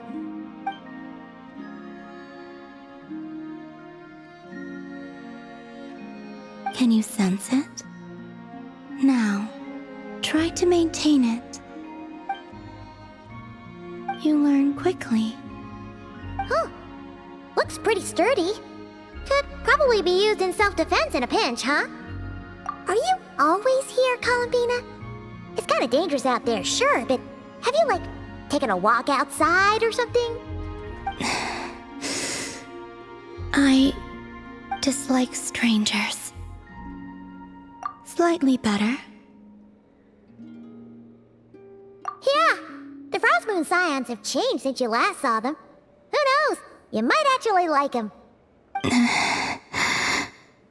I will consider it. She seems kind of tired. Either way, thanks for agreeing to help us. It wasn't much. The flowers here. They like guests like you.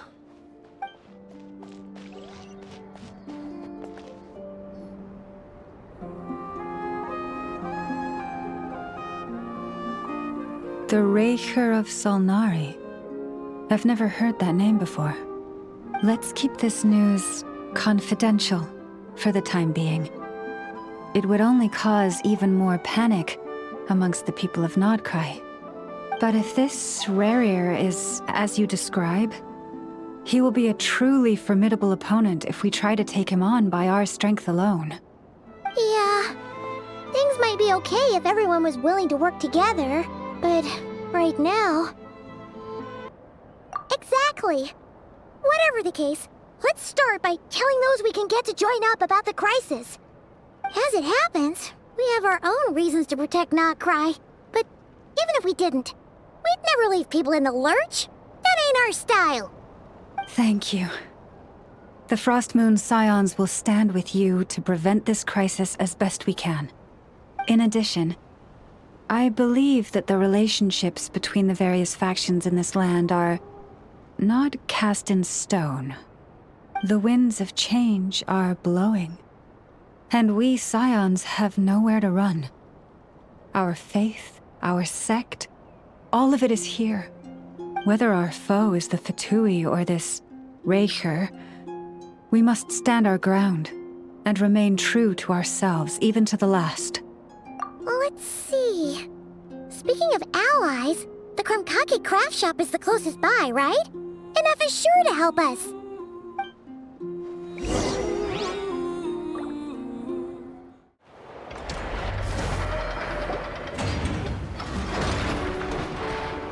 Friendly approach detected. We meet again. Listen! We've got updates on the Wild Hunt situation.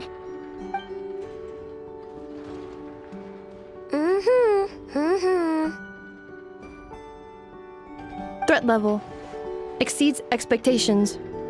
Phew, doesn't matter if he's the Rahira Solnari or Solari or whatever. One volley from my cannon, and he'll be blown to smithereens!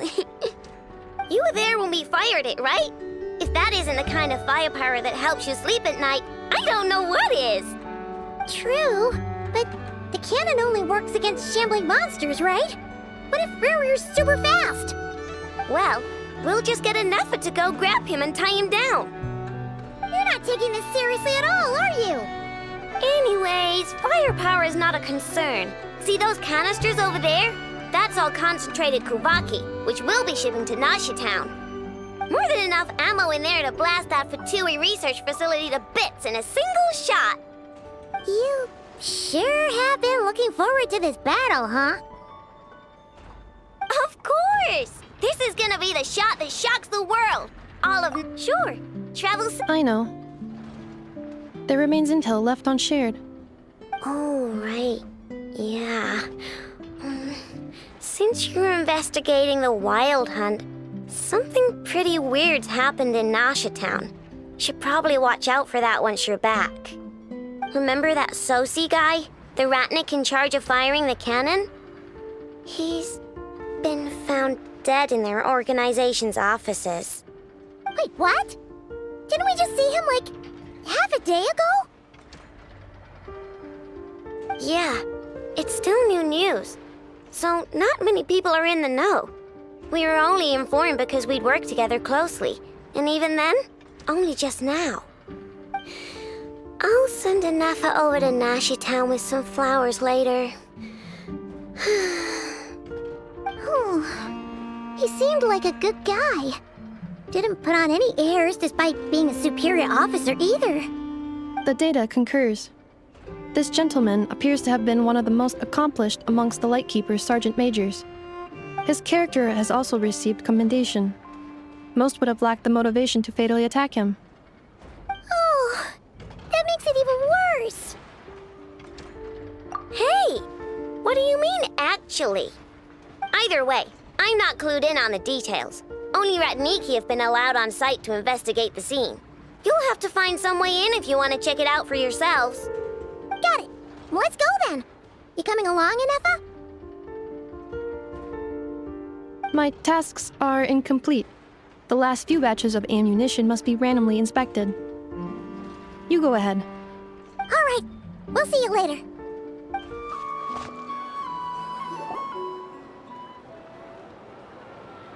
This must be it. Oh. Doesn't look like there's any chance of us getting in with that Ratnik guarding the door, though. Should we go speak to the guard first? Might as well try squeezing blood from a stone. Ah! Never! When did you... I came over to take a look as soon as I received the news just now. Aino told you about this then? Before we start, shall we see if we've made the same guess? Indeed. Quicker than we thought as well. Keep your eyes peeled for any clues once we get in. No need to jump to conclusions. But how are we supposed to get in at all? Just follow me.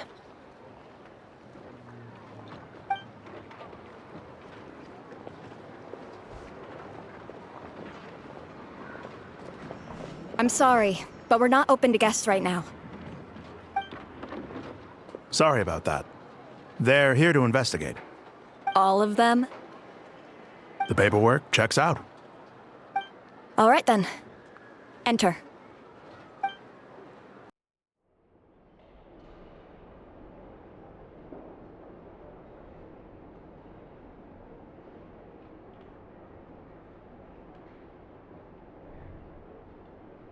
Whew.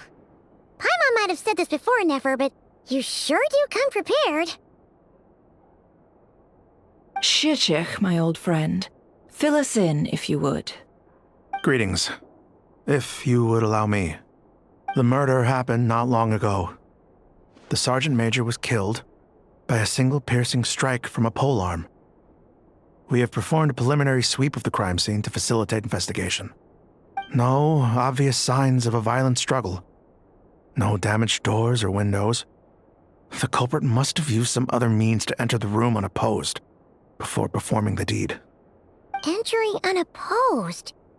So, do you think there's a chance that the culprit would usually have right of entry?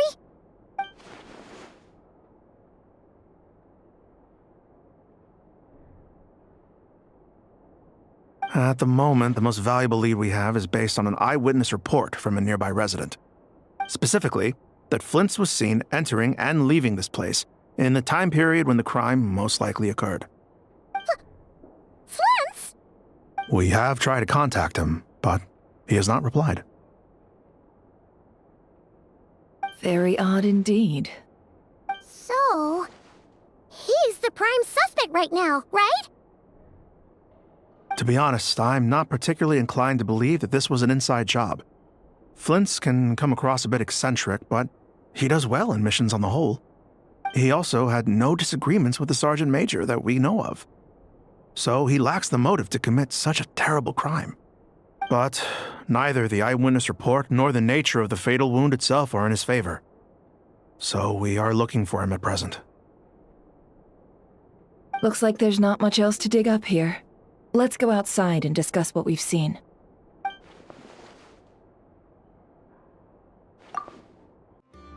So, the evidence points to Flint's, and he just so happens to have disappeared without a trace. A sticky situation indeed. We know that this Flint's could have been Rerir in disguise, but we lack the evidence to prove this to anyone else. Furthermore, Flint's has left us with many questions, all of which will require a reasonable explanation. Yeah!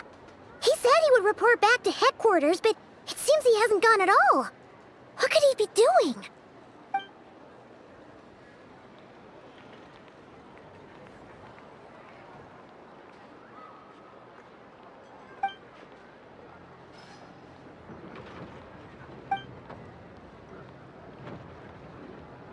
Let's approach the issue this way.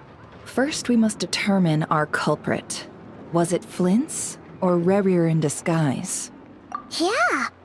What reason would Flint's have to murder Sosie anyway? None, as far as I know.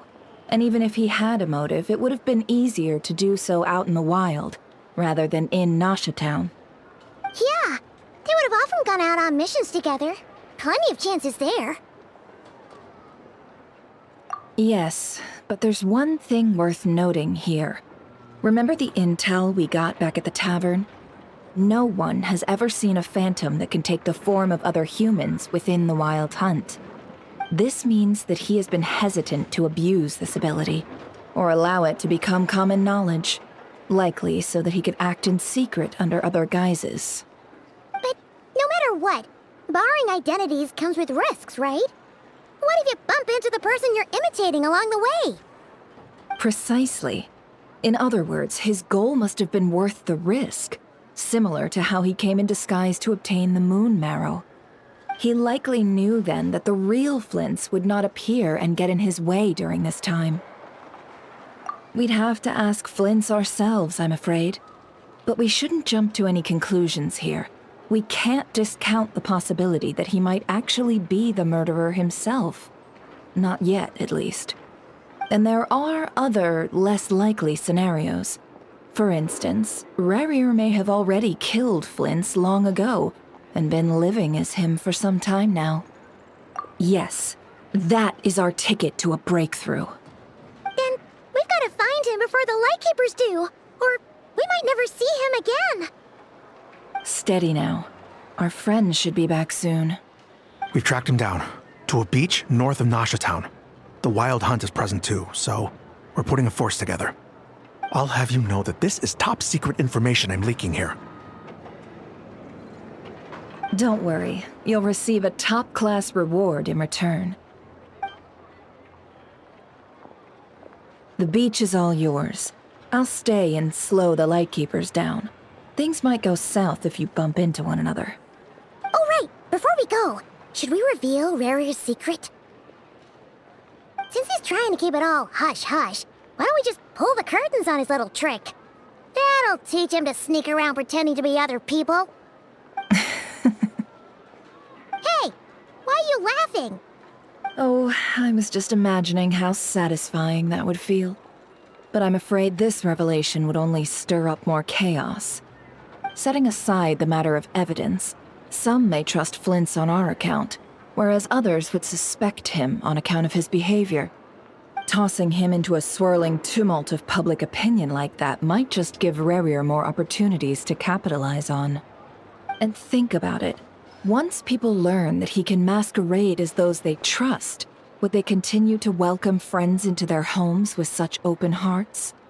Unease grips the hearts of those in Nasha Town already. We should avoid throwing more fuel onto the fire. Yeah, you're right. You've really thought of everything, huh? Nothing for it, then. We've just gotta find Flint's. Indeed. But just in case, let me stress once more. We should neither be excessively afraid of Rarier, nor trust in Flint's too lightly. This light source is of special Lightkeeper design. It provides illumination within Wild Hunt anomalies, and can briefly dispel the abyssal fog within. All right. We'll have to deal with that mess, too. Yeah, this'll be important. Thanks a bunch, Nefer. You're welcome. I've charged it to your account, by the way. Hey, you!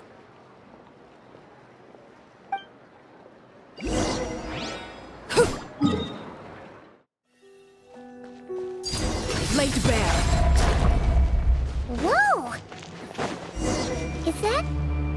Will at last. monsters?! Quietly now.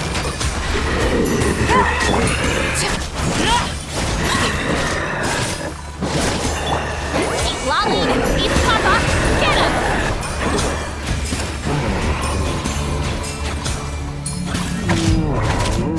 A dash of frosted! Transfixed!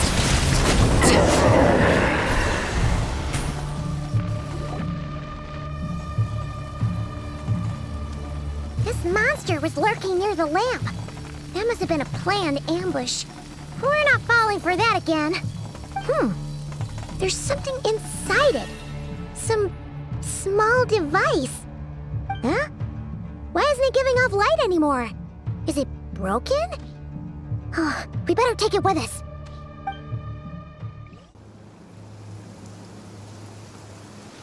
Si, Operisos. Si, Oericos. Yamalune Sattesi Brambo Kalun. Ilio Seli, Siniso. Persevi Kestun.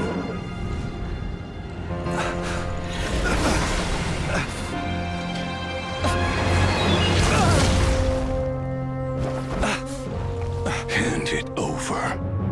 That was mine from the first. Tutonine Torai Desnevite.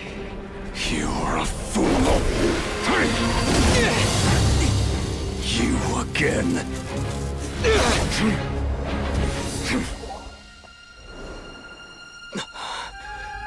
What the?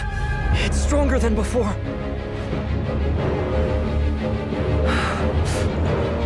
Lantern now!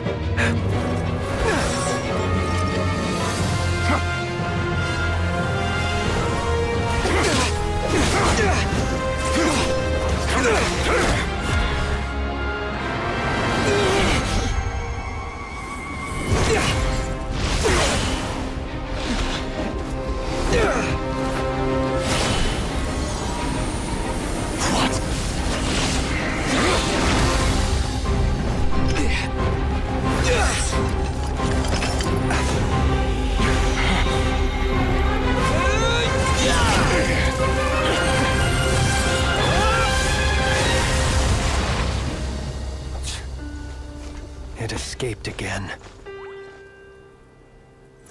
This situation speaks for itself, I presume.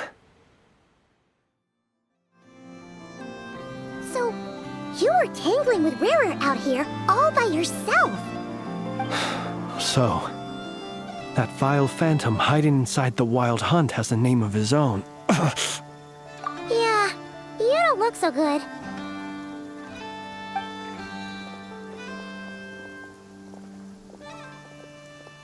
Sorry you had to see me like this. All the same, you have my sincere thanks for your aid. To think you had the power to so easily cleanse the filth staining the lantern, which tormented me so. Might I ask what magic that was? Or whose pupil you are? I believe I might have saved some face had I mastered just a fraction of such abilities. And an enviable constitution it is.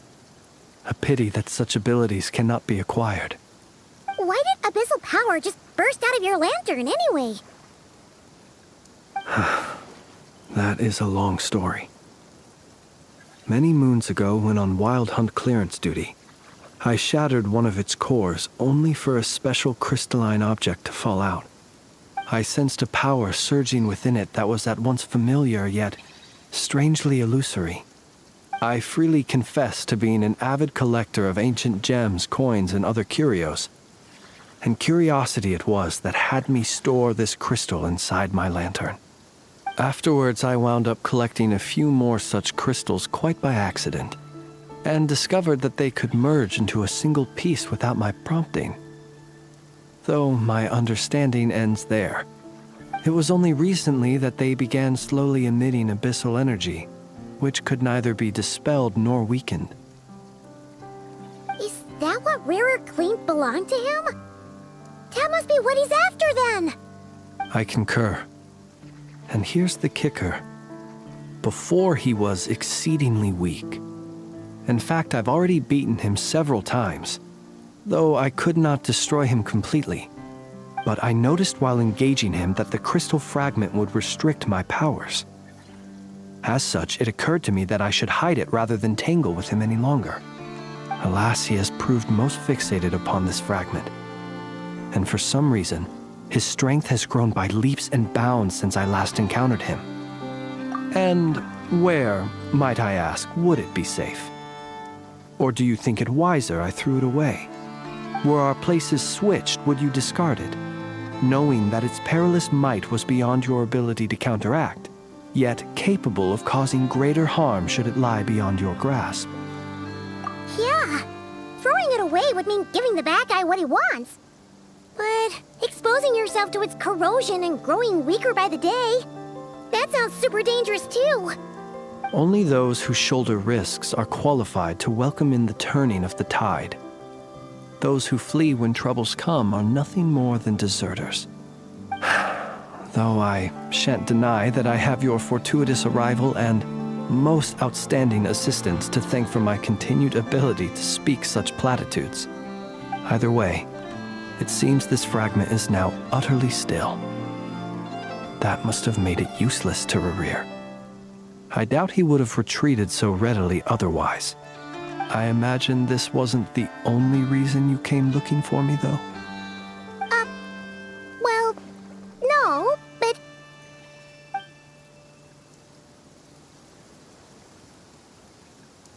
Ah. I see. To use the Lightkeepers to find me, I suspect. I did not inform anyone of my true whereabouts, so he should have had more difficulty tracking me down. They alone have the ability to quickly pinpoint my position. Our Sergeant Major has a Kuvaki-powered device that can be used to detect others who bear a lantern. They usually don't pay my whereabouts much mind unless they absolutely must find me. You mean this thing? Yes. Where did you pick this up? We found it inside a lantern when we first charged into the Wild Hunt anomaly. It must belong to a Ratnik dispatched to investigate the area, who, it seems, dropped everything and fled the moment they saw the Wild Hunt massing to strike. Well, at least they're not dead. Guess it's not surprising how they found you so fast then. But if Rare could have shapeshifted into Sosi, why didn't he just use that Kavaki device to find you himself? Were he to use it, that device would likely fail to act as it should, owing to abyssal interference. Ah, guess that explains it.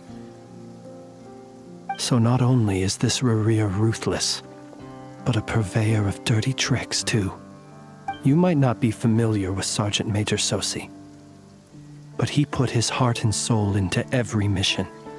Our deployments are subject to orders from headquarters, and his orders were to be stationed long-term in Nasha Town. As such, he was very seldom able to go back and visit his family. He worked so hard, seeking to produce excellent results that might convince them to transfer him out.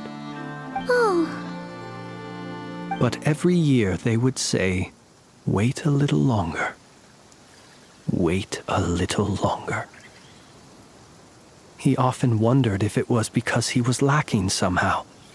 In truth, everyone had nothing but the highest praise for him. But good work does not always lead to good outcomes. The higher-ups would think, he's doing great where he is. Let him stay there forever. A most convenient choice for them, at least. Whereas his subordinates would think, wouldn't it be a shame if we were to lose such a talented, easygoing boss? So he waited. And he waited. Until the world closed its eyes in the depths of the night, and a lantern was slowly lit for him alone, that no one could see. One that has played out many times throughout history. Another reason to take this Rarir's head. Oh. Well, at least we now know that he's looking for these fragments inside Wild Hunt anomalies. And yet, what did the Sergeant Major have to do with any of this? Why did he have to die?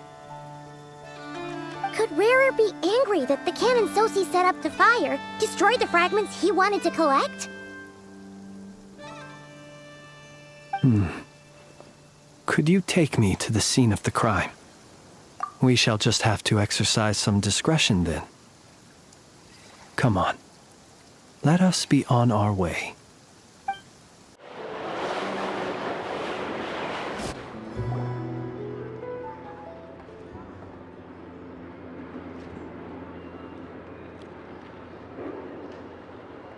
I understand the situation more or less. Either way, I suppose we were lucky not to receive a warm welcome on the way over here. Yeah. Guess Nasha Town's already been enough of a mess lately. Let's stop here. Any further and the Ratniki might detect us. Since you two can enter, I'll have to request that you kindly pick me up once you're inside. Oh? And how are we supposed to do that? You'll know when the time comes. See you later.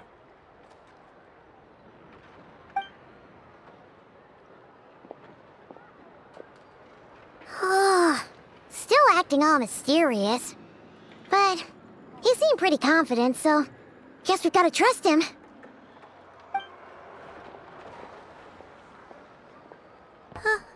Hello? Ah, you're the special assistants for this investigation, right? Yep, that's us. Well, you're just in time. We're basically done investigating the crime scene. All that's left is to finish writing up some records. Then properly dispose of Sergeant Major Sosi's remains. If there's anything else you'd like to look into, this is your last chance to do so. Sadly, no. The motive behind the killing remains a mystery. And while we somehow managed to get news of Flint's, an unexpected accident caused us to miss him. But considering that Nefer from the Curatorium of Secrets came forward to help investigate, I have no doubt that a breakthrough's not far off.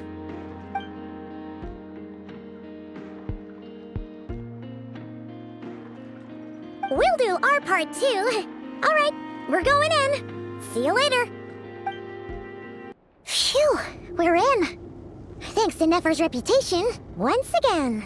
But We still know nothing about how Flint's is gonna enter, or how we'll pick him up. Never mind how we'll leave later on.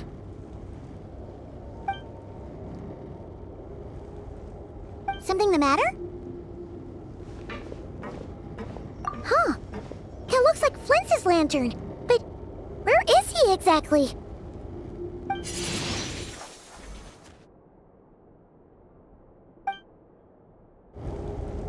Well, we've got the lantern. What now?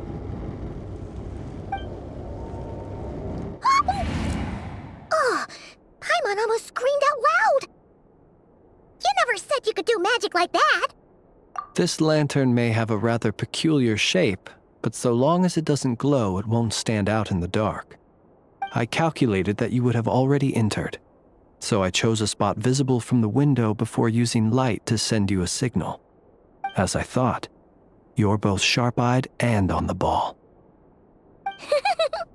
The perks of being veteran adventurers, huh?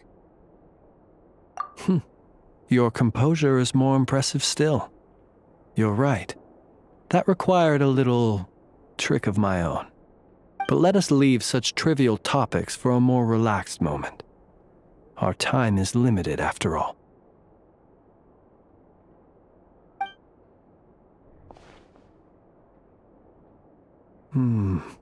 Just as I thought. Come, try sensing it yourself.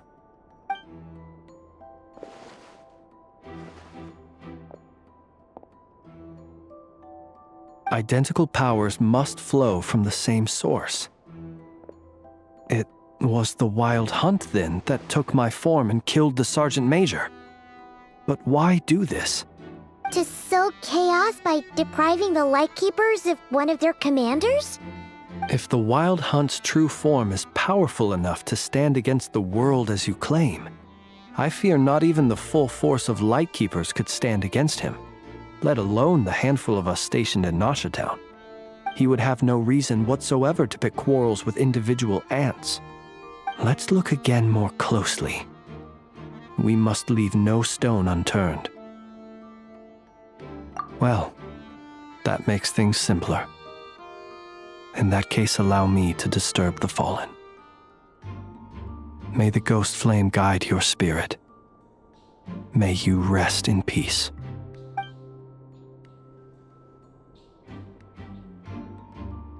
When we fought, he seemed like quite a reckless foe. Certainly not the meticulous mastermind type. Yet here we are, grappling with this enigma he has left us. Oh, if we can't get any leads, we might have to go back and find Nefer. Oh, the longer we're stuck here, the likelier he is to achieve his goal. Ugh, this is so frustrating!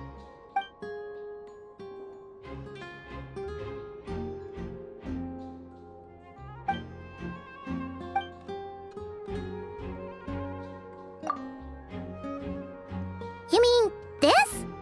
I'm not well versed in machinery, but that means his mechanical arm is malfunctioning, right? It might have been broken in combat. No, that's not right. Paimon remembers this signal. We saw it before while repairing the cannon. It doesn't mean that the components are damaged. It just means that they're due for regular maintenance, so the device has stopped operating. But the real problem is that... Yeah, he even helped us find the maintenance port. It could still be a coincidence, but considering it hasn't been long at all since we were repairing that cannon... The Sosi you met could have been Rerir in disguise. In other words, he played the Sergeant Major before disguising himself as me. That's right! If only there was some way to prove it. You mean Hintsa? We had a short chat with him once at the tavern, but it's so late. Guess it'll have to wait till tomorrow. I know where he lives.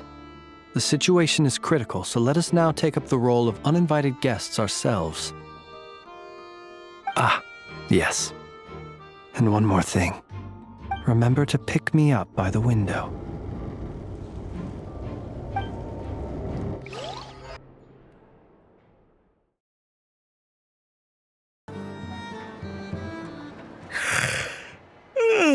Oh, it's you two. And Flint's. Given the hour, I guess it must be an emergency. It is indeed. Our sincerest apologies for interrupting your rest. We are investigating a certain matter in connection with Sergeant Major Sosi. We'd like to know if he has sent you a request for maintenance to be performed on his mechanical arm. Sosi. Oh, so the rumors I heard, are they true? You know what? Forget it. I'm sure it's complicated. No further questions from me. Just a moment. I need to check my records. Thank you for your understanding.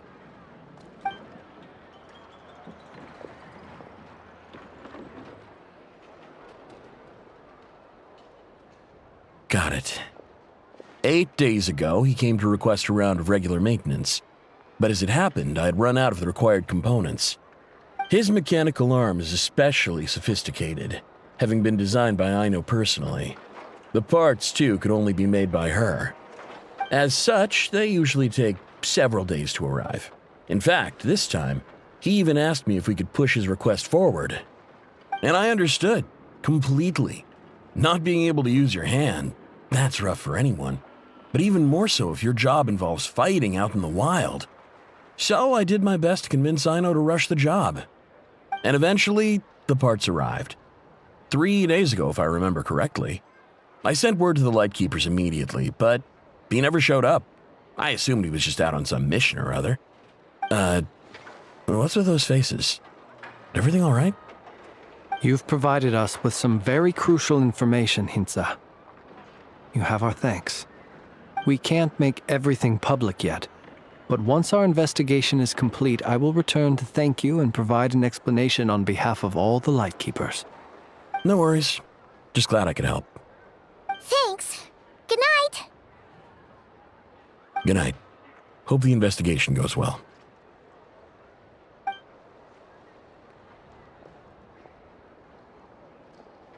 It seems that it is as we guessed. The Sergeant Major Sosi you encountered while repairing the cannon was actually Rerir in disguise. 8 days ago, he had yet to act. But at some point after that, he attacked and imprisoned the Sergeant Major. With the immense gap in strength between them, the job was finished in a single blow. And thus Rerir had no opportunity to discover the malfunctioning mechanical arm. Perhaps his mastery of shapeshifting extends only to outward form, and not therefore to complex internal mechanisms. Hence his oversight of the uniquely mechanical traits of the Sergeant Major's arm, and in turn, this flaw in his disguise. You're saying he thought no one would realize his mechanical arm is actually made of some kind of black muck on the inside, so long as it worked, right? Still seems like there's a lot of guesswork involved here, but it mostly makes sense. This also has me stumped for the moment. The cannon has always been used to destroy the wild hunt, and it works as intended. But how would that help Rerir exactly? Assuming he plans to collect the fragments within wild hunt anomalies, firing the cannon works against him, since it would blast those fragments to smithereens. So we solved one mystery, only to dig up another. Whew. This is getting Paimon kind of down. And sleepy too. Yes, I'd say it is high time we took a break. Seems like there's a lot left to investigate. We'll have to fight Rerir eventually.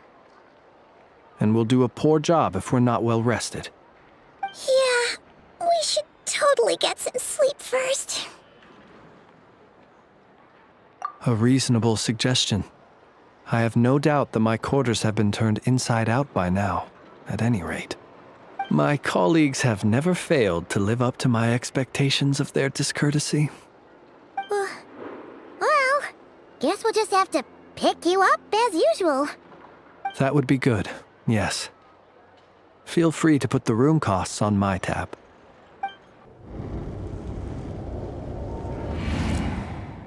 Phew, back inside. We can finally take a breather. Okay, Paimon. In and out.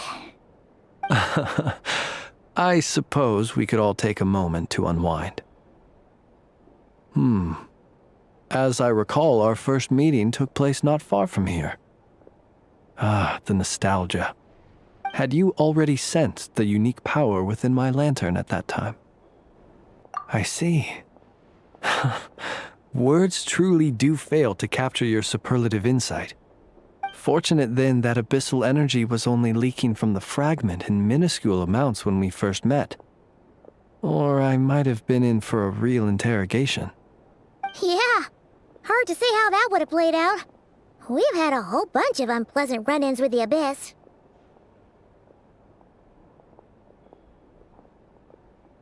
You mean to ask why I'm going this far to oppose him? Well, as a Lightkeeper, I'd say I'm simply doing my job. Yeah! You're covered in more mysteries than Paimon could shake a skewer at. You can't just get out of explaining yourself by making lame excuses. All right. I suppose I do owe you some honesty, whether out of gratitude or the need to build trust. Your deductions have been quite correct. Should one wish to conceal oneself within a lantern, elemental power alone is not enough. You know humans well, and naturally you understand their limits. But some things that humans would consider difficult are quite normal in the eyes of non-humans. So, you mean you're one of the latter? Have you heard of how Snezhnaya was once the realm of the Fae? This race is no longer of any importance, but they still exist, as evidenced by the fact that I am standing before you. We've heard some scattered legends, but that's all Paimon thought there was to it.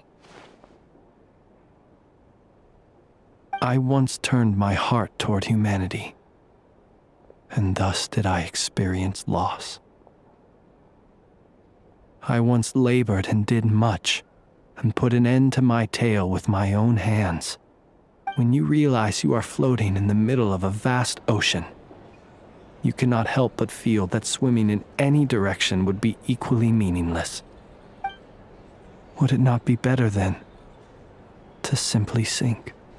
But before I could sink to truly lightless depths, chance had it that I should be awakened by a band of Ratniki. They were facing a horde of abyssal monsters, and could not last against such a disparity in strength. Yet none fled. Those who dwell in darkness for long enough become exceedingly sensitive to all light. And the first light I saw upon awakening was that which shone from their eyes. Is that why you chose to help them?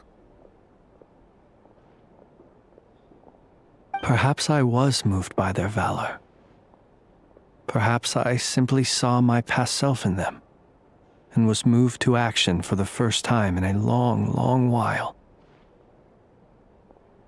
But I was freshly awoken, and my powers were limited. I could not prevent casualties altogether. The survivors and I buried the fallen heroes. That was the origin of the Final Night Cemetery. Well, not exactly. I was just more familiar with them, so joining up seemed the most convenient way to experience human life. Doesn't sound too believable. Well, I believe it. Besides, I'm well past the age when one might believe in things that must be done. Nonetheless, there are still some things I will not allow to happen. The chaos that Rerir has been stirring up is one of them. Tomorrow I shall go and check our records to see if I can find any connection between the Wild Hunt, Rerir, and the Canon. Will you need us to get you where you need to be? Oh, I'll be fine. I keep a backup copy at my residence in case of emergencies. Can you even go back there right now? Won't there be Ratniki watching it? Thanks for the reminder. I believe they'll have checked my place, but they won't have stayed. All things are ranked according to their priority, and we lack the manpower for such an open-ended stakeout. And even if someone is waiting, I have ways around that. I am the master of my own house, after all. All right then, we'll trust you. We sure ended up chatting for a while, huh? I'm super tired now. But, you know, feels like we can breathe easier, now that we know you better. I didn't take you for the cautious sort. Anyway, I hope you'll help me keep this a secret. I'd prefer others not to know about my past unless strictly necessary. Nor do I want to attract more trouble on account of being a fae. Paimon's lips are sealed too. All right. Thanks again for your help. Good night, you two.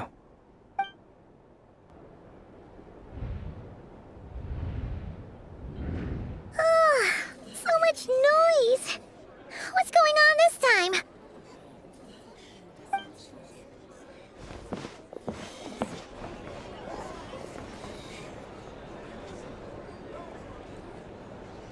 Hey! Where's Flint's? Is he here, or isn't he? We would be most obliged if you would pipe down a little, dear guest. Our other guests are resting. Resting? We're all about to be done for, and you're talking about rest? Flint's is a wild hunt shapeshifter, here to deceive us all! If we don't get rid of him now, there'll be no end to this! You better give him up. If anything happens, your business here is done for. You want that, huh? Or are you in cahoots with him? You with the wild hunt too, huh? What happened? Did something leak out? But we were so careful last night. How did anyone see us? What do you mean? This is so confusing! What do we do? These people are no match for Flint's, but they're super heated right now. It's not like all the unusual stuff about him will make it any easier to explain either. Okay! Hey! Let us in now! My apologies. My apologies. Hold on! Calm down, everyone! What in Tevat is the meaning of this racket? Are you intent on depriving both the Voynich Guild and the Curatorium of Secrets of even a moment's rest? Boss, do we really have to entertain people who don't respect the rules? Call a few of your boys and have them thrown out. And what hole did you crawl out of? A watering hole, of course. The one you've just disturbed. A place to get a moment's respite from all the recent unhappiness, and to escape from all this talk of the wild hunt, or strange ghosts and phantoms. Who'd have guessed people like you would come bursting in, shrieking louder than any ghoul? This is a matter of utmost importance. We've got solid evidence. All we need now is to confront Flint's face to face. Exactly. And you sure don't look like an impartial party either, Nefer. Oh, don't I now? How about this then, boss? Let them do their search. If they find their man, they can have their little chat. But if they don't, then they owe everyone here an apology, as well as compensation for all the racket they've caused. Wait, it's... Oh? All right. I suppose that's the only way.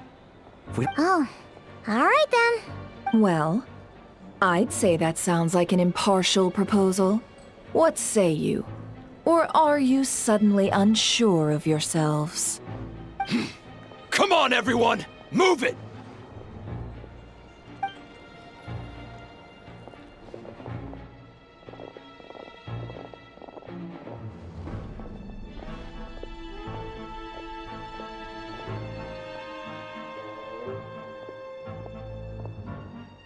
No sign of Flint's. But how can that be? Hasn't he always stayed here? Done searching, are we? Guess it's time to uphold your end of the bargain, huh?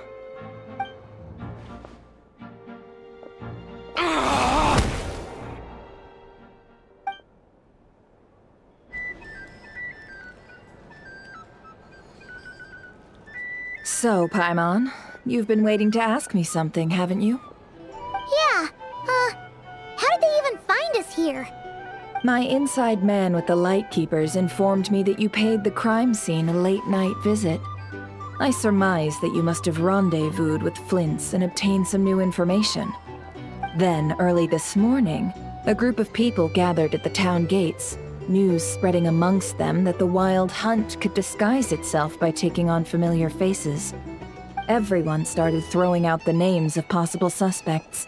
No one, seemingly, was exempt. And amidst it all, Flint's name started gaining more and more traction. I'm sure his solitary lifestyle may have played a part, but I wouldn't discount Rerir throwing fuel on the fire in secret. So, did Flint's make his escape after hearing about this? And that's where I, Yehoda, the quick-witted, fleet-footed backbone of the Curatorium, got my chance to shine. While everyone was super focused on the argument in the main hall, I, alone, noticed an opening. I got her to climb up to a window to help Flint's out, only for her to return with nothing but a lantern. Aw, come on, pause. I was just getting started. We initially intended to bring Flint's back to the Curatorium and wait those people out, but I never expected this to be all that was left. I imagine, though, that he wouldn't have left something that was so seemingly important to him behind. Might he intend to come back and get it later? Maybe. I'm not sure. Well, he's out of harm's way now, so that's not super important, right? Oh? What Paimon means to say is, we've got lots of new intel to share.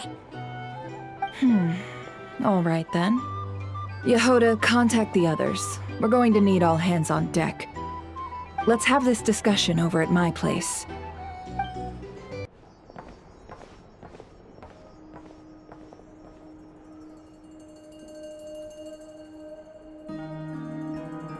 I see. So Flint's has a fragment taken from within a Wild Hunt anomaly. Is he gonna be okay now that he's on his own again? Earlier, he said that the fragment had gone still, so it's probably of no use to Rerir now. In that case, Rerir shouldn't have any reason to keep pursuing him, right? So was all that ruckus back at the flagship just an act of spite? Or what? If I were him, I would have simply turned my attention to collecting other fragments. A reasonable course of action. Remember what we heard back at the tavern? The actual number of Wild Hunt anomalies destroyed has been greater than Lightkeeper records would indicate. Some of these must have been Rerir's doing. He must have been seeking more fragments. This much is pretty easy to understand, but why would he pretend to be Soci and put so much effort into getting the cannon up and running again? Maybe 'cause that'd be more efficient than having to clear anomalies himself? Yeah, I'm confident that the ammo we're packing has the oomph to do that. But I am a mechanic after all. For me, test data and their conclusions speak loudest. Ooh, why don't we find a few of those fragments ourselves and use Kuvaki to carry out a little experiment? Our lab could certainly accommodate such a test. In other words, we gotta destroy a couple of anomalies and collect fragments from them, right? Lightkeeper operations have just about ceased following the Sergeant Major's passing. Meanwhile, the Wild Hunt continues to grow in scale by the day. I fear only we can keep the situation under control now. Then we best act fast. Paimon's got a bad feeling about this. A feeling we all share, I'm afraid.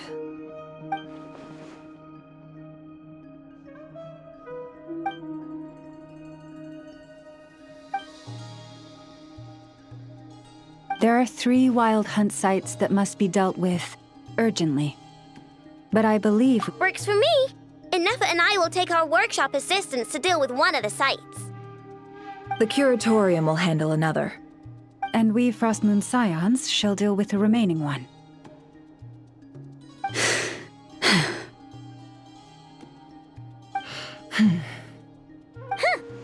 Paimon didn't think she'd ever get to see everyone here carrying out a plan together like this. Never mind you. This is a first for me, too. Let's head out then. We'll meet back up at my lab with the fragments. Understood. Time is of the essence now. Our foe could make his next move at any moment, so we must stay in contact with one another. Gotcha! Stay safe, everyone.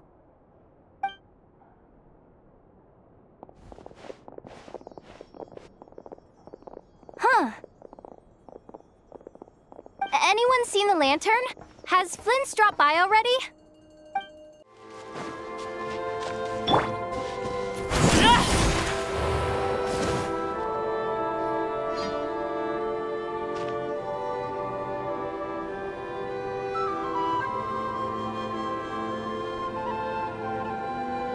Oh, no one's guarding this place just like he said. But, oh, where do we find the information he mentioned?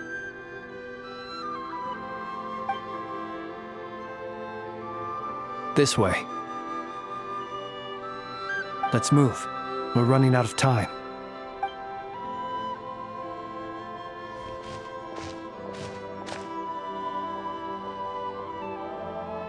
Ah! There you are! Okay, let's split up and make this happen. Or not! How are we supposed to read through this many files? Difficult, yes, but it is also our most efficient option. To expose the true intentions of this Rarir, we need to dive into Nodcry's history.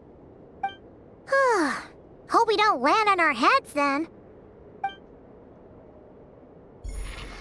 Ah! Ghost! That file suddenly moved by itself! This is a graveyard, right, Flint? Do these things just kind of happen? Many strange things happen here, but this is not one of them. But that file really did move by itself! Hey, come out! Don't scare Paimon like that!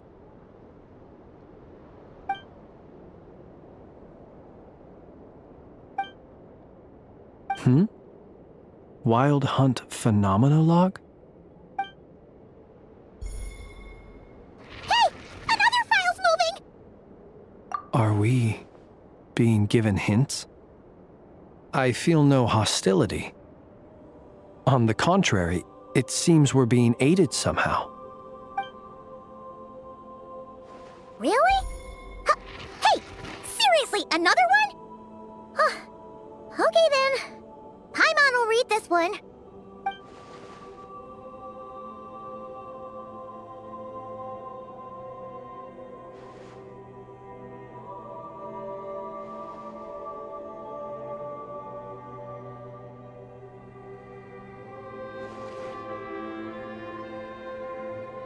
Phew!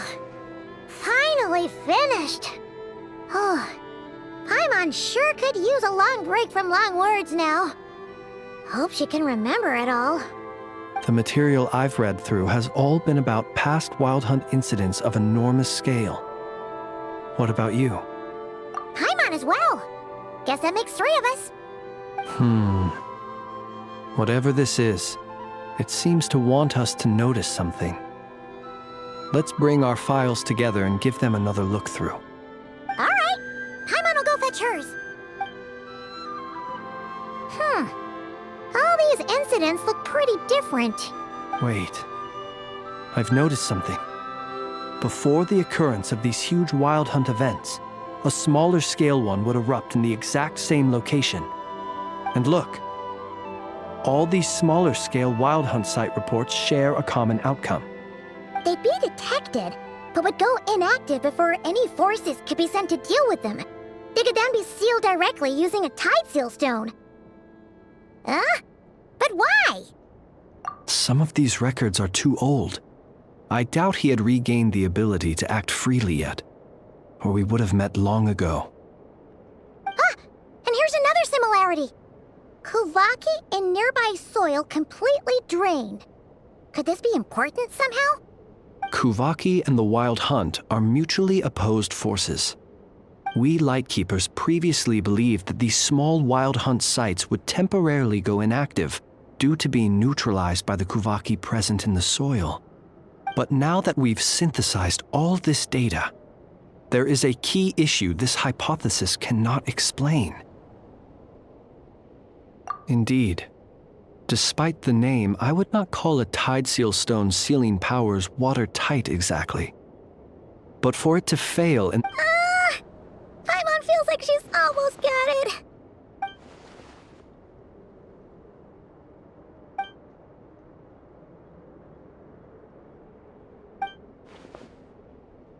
Yes, that might be it.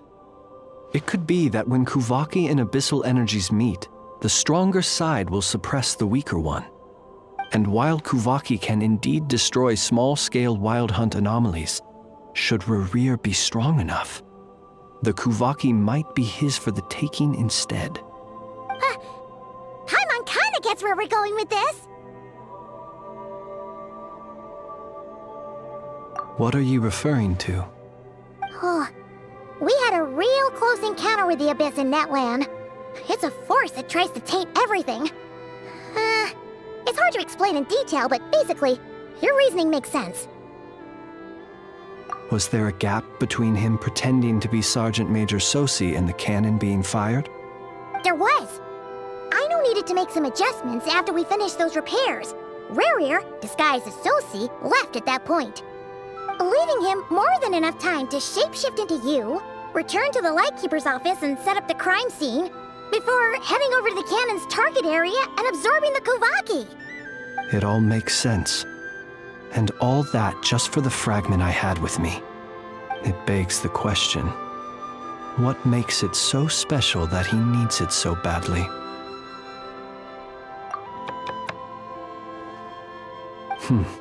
That's odd. We shouldn't have any guests. I'll go take a look.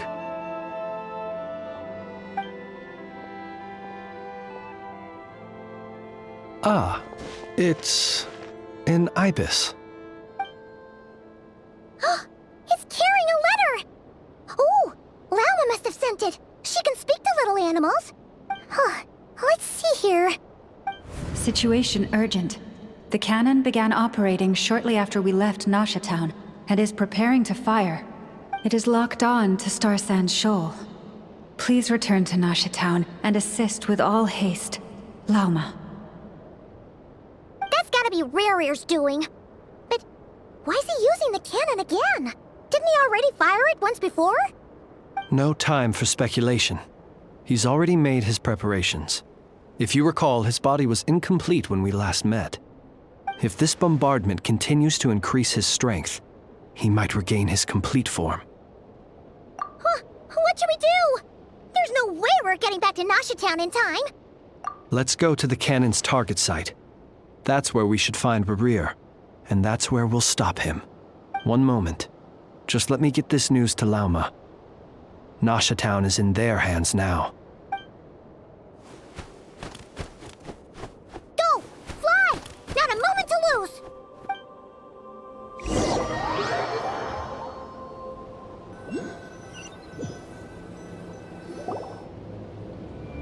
You're here, as expected.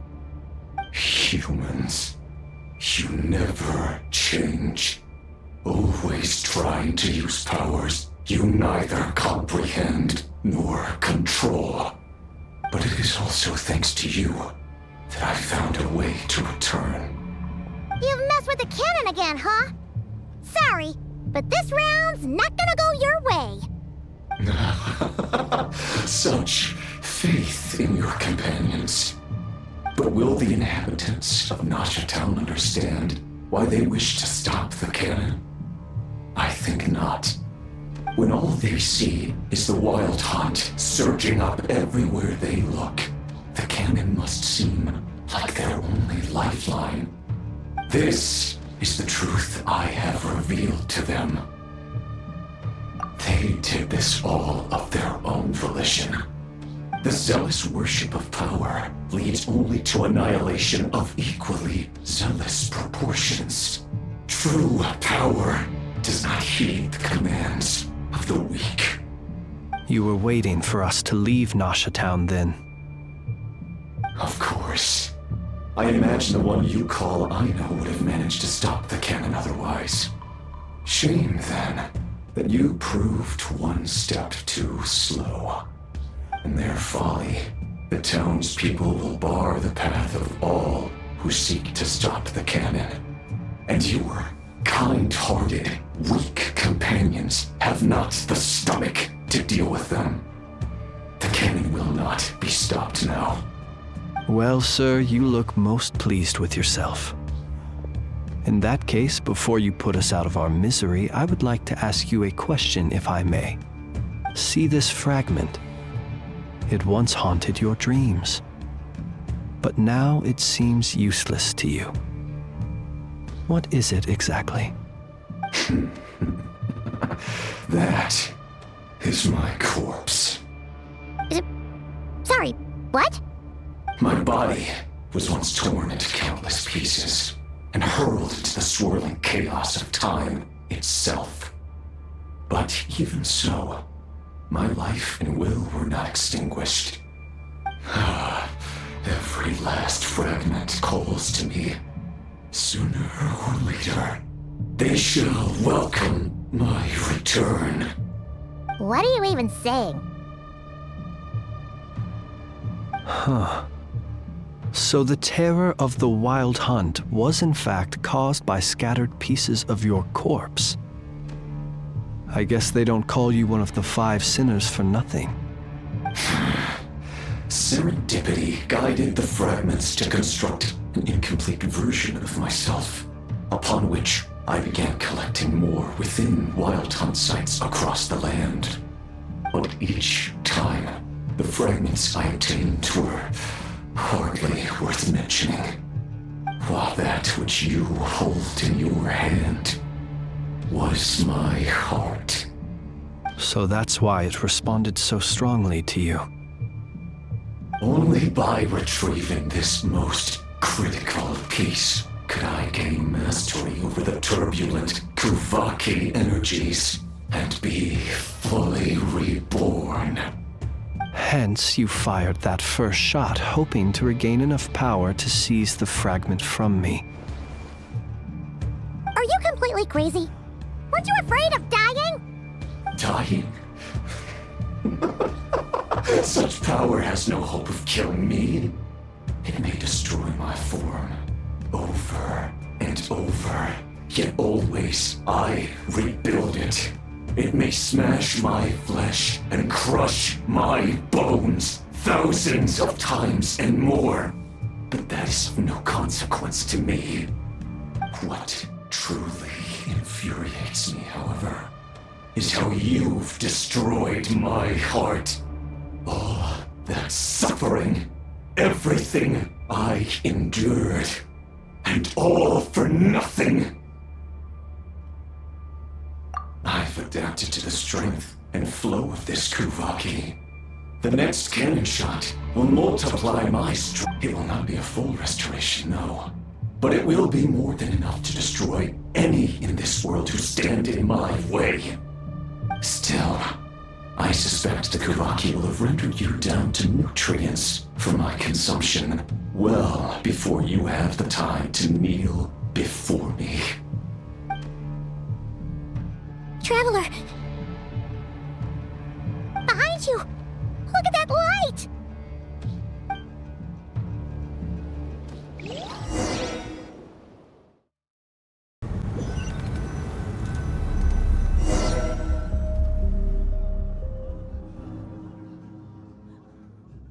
Dang it! Who fired up the cannon without my say-so? Its defensive barrier has also been activated, likely in anticipation of interference by malicious actors. The air is thick with fear and anxiety. It's spooking the birds and beasts. What exactly is going on?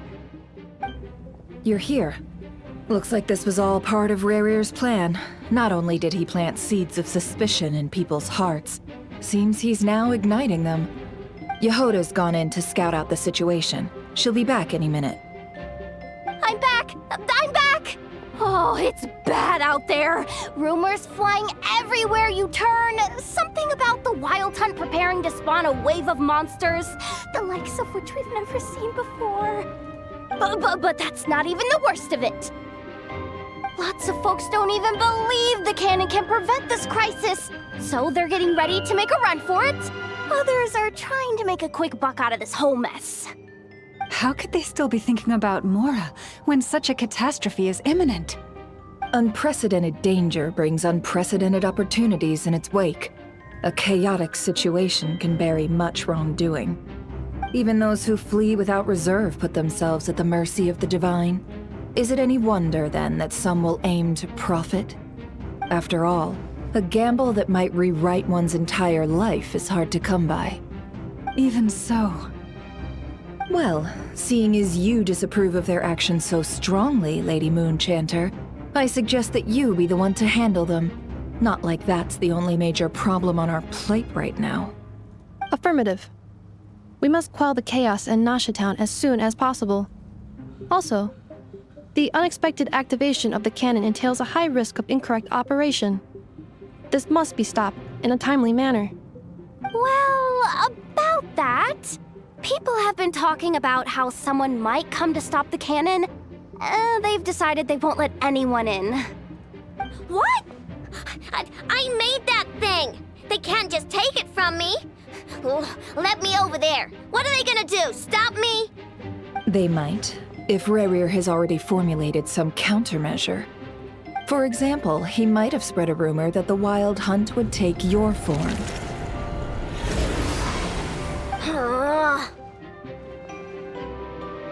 Possibility high. If they view the cannon as Nasha Town's only hope, they are likely to conclude that anyone who tries to stop it must be with the Wild Hunt. We will face strong resistance, but they're just ordinary people. Brute force must be avoided, if possible. There's no time. Let's go into the town. I'll find some way to calm the townspeople. You find a way to stop the cannon.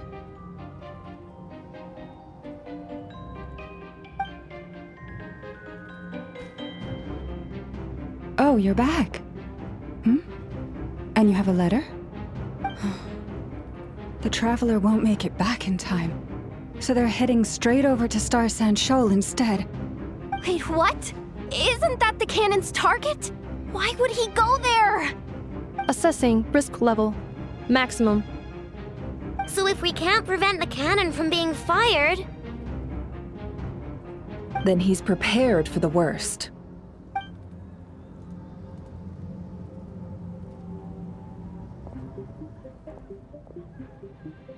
And we must ensure that his trust in us is not misplaced. Let's go.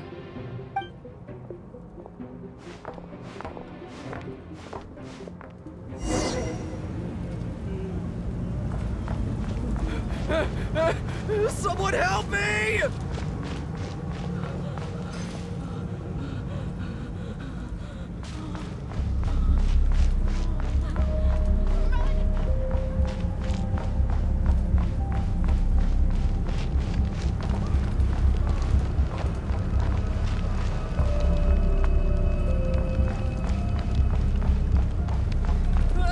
What are you waiting for? Let's get out of here!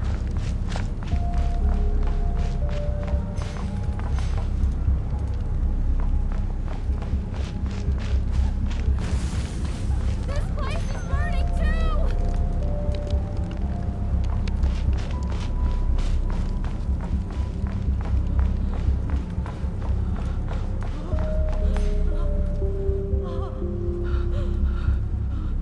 Most of those we've met so far have been attempting to escape, so they haven't gotten in our way. But it won't be so easy from here on out. Looks like they formed groups to protect the cannon. If they believe that we're with the Wild Hunt, we'll have no choice but to force our way through. Is that Lady Lauma? But are you really her? It's you, Rixa. I believe you recognize this power, having lived on Hisi Island for so long. It is not something that anyone else could imitate. I do, yes. So it really is you, my lady. But why are you here?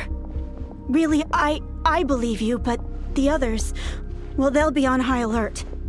The townspeople have been misled into believing that they needed to activate the cannon. I am here to stop them. But... I know what you wish to say. Our island and Nasha Town have never had close ties. There should be no reason for me to intervene. But you chose to leave the island. You had the resolve and the courage to start a new life. It is unfair, unjust, that you should be dragged into this mess just as that life was about to begin. I seek to redress this injustice, not only for you, but for everyone here who wishes to live their lives free from this chaos. Please, have faith in our long-standing friendship, and that this is where my heart has led me. Thank you, my lady. Thank you. Please help us. Then come. I need you to step forward alongside me, and to do your part too. All right, I understand. Seems we chose the right person for the job. All right, everyone. Let us meet again later. Huh? You're not coming with us? We won't be able to calm this storm by our power alone. As such, I'll need to contact some... let's call them friends in high places, shall we? Let's go, Yehoda. Okay. See you again, everyone! That is, if we can.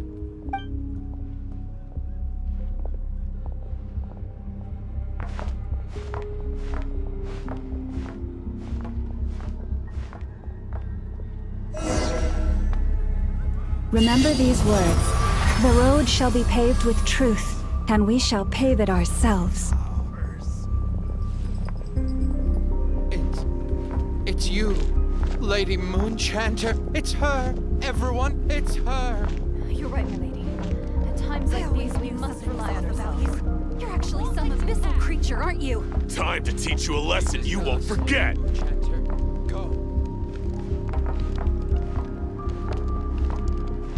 Please, calm down. They are clearly innocent. Thank you.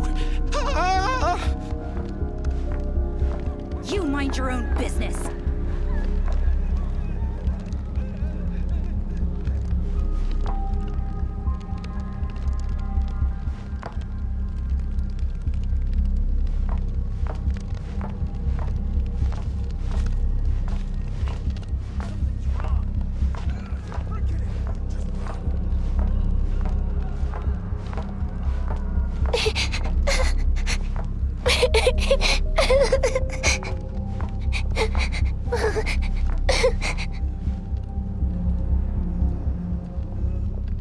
Lady Moonchanter, there's a child here! It's all right now. Go, quickly.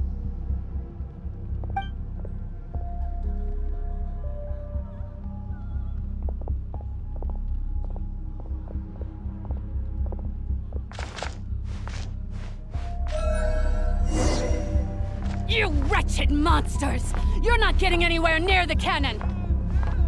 The monsters you fear do not exist here. The madness you have fallen to has been the source of untold disasters.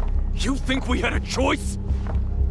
Destiny is no excuse for greed and destruction. The choice has always been yours to make, and it remains so, even now.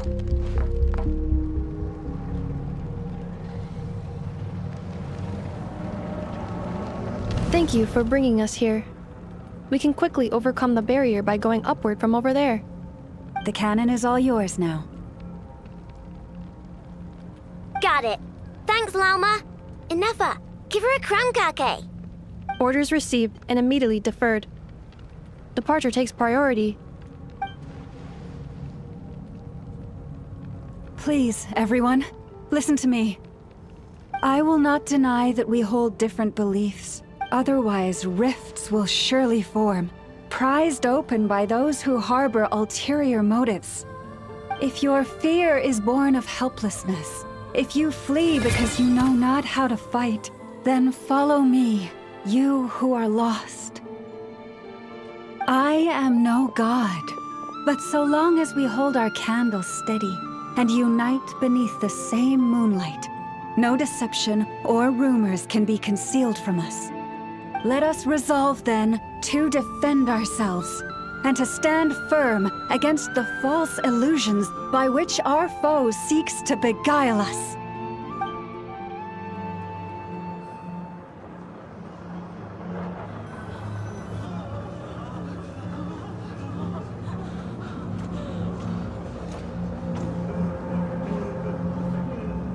Let's go, Anafa. This way up. This is making me dizzier than I expected. Adjusting route. Make ready.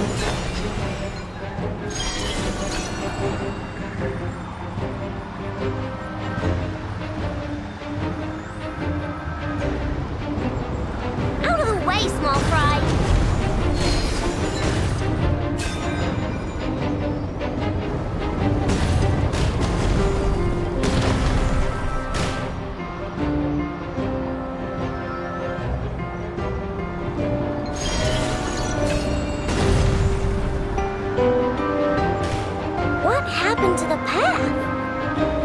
Track missing. Fall imminent. Come on, come on, come on! And get out of there! Whoa, nice!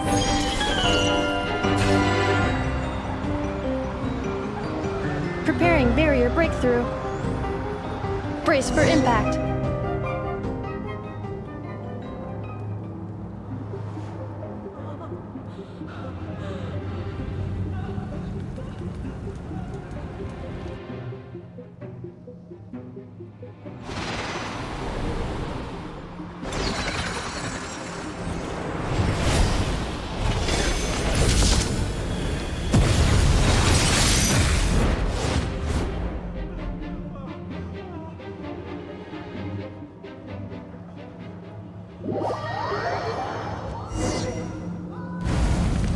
Knuckle-Duckle, what are you doing here?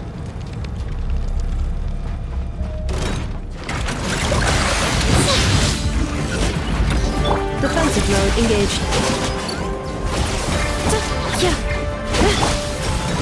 Ding dong, Preparing for dust-up.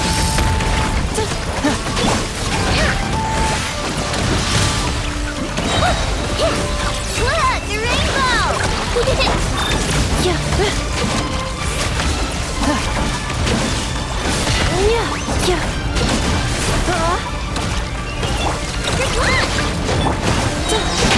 Annihilation mode. Interference detected. Entering. This isn't good enough, we gotta hurry! Scanning. Kuvaki ammunition fully loaded. Preheating complete. The cannon is going through its final pre-fire checks. Oh, alright, let's hit the emergency brake. Assessment. Not enough time. Emergency brake will cause internal explosion of stored Kuvaki. Damage assessment. Incalculable. Nasha Town likely to be blasted skyward. No, I mean a manual brake, the primitive kind. A manual brake. Understood. Roger that.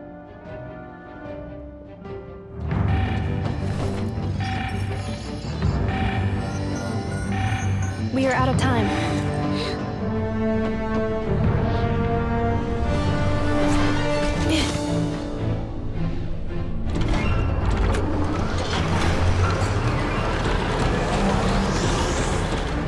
All your efforts have been futile. It is too late now. Perhaps you're right. Why aren't you running?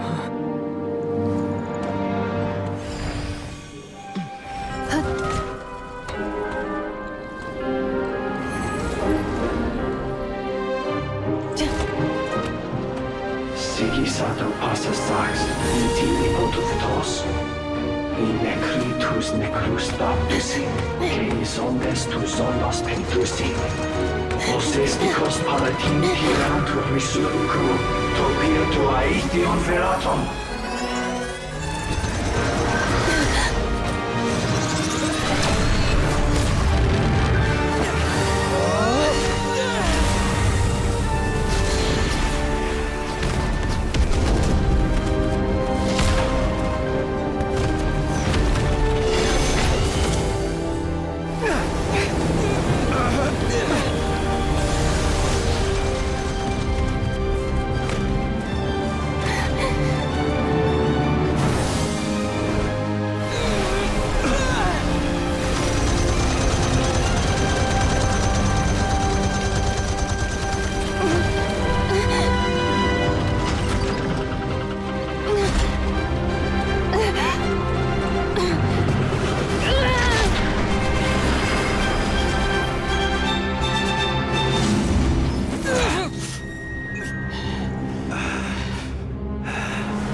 not good.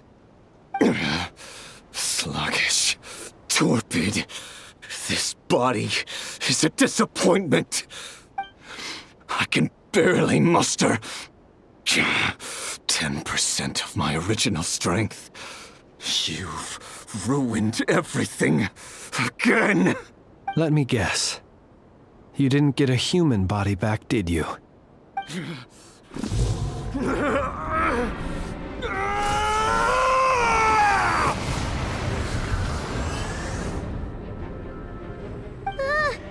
What's with him?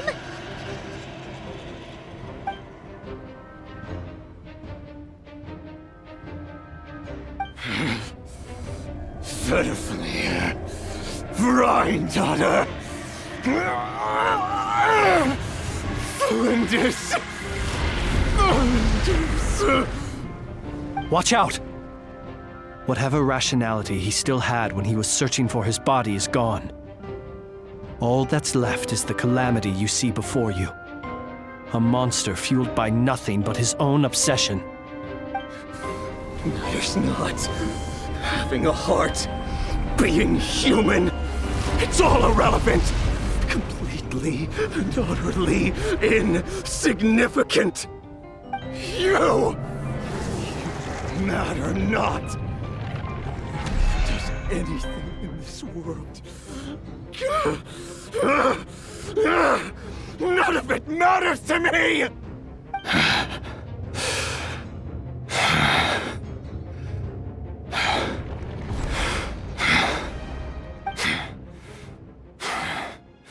Fools.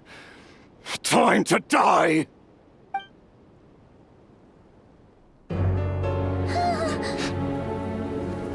You too have the potential to be driven mad by knowledge.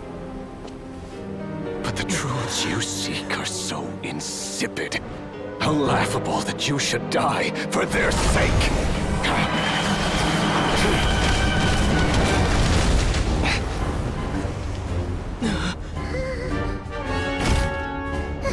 You're wrong. The unknown is but a fog to be dispersed. Knowledge is the true pillar of the world.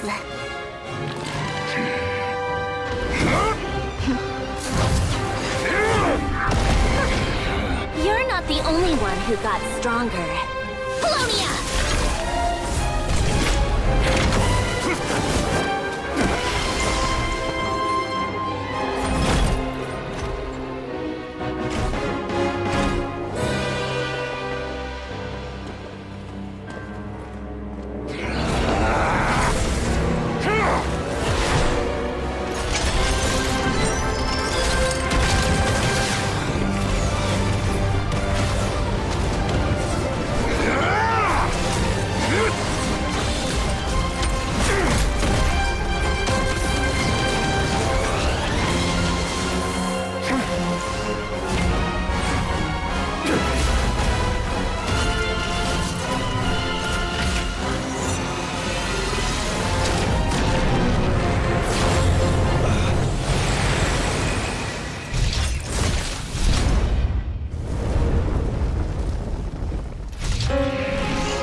It seems this young lady aided in our escape. You have my sincere gratitude, dear madam. The flowers here bloom in such peaceful silence.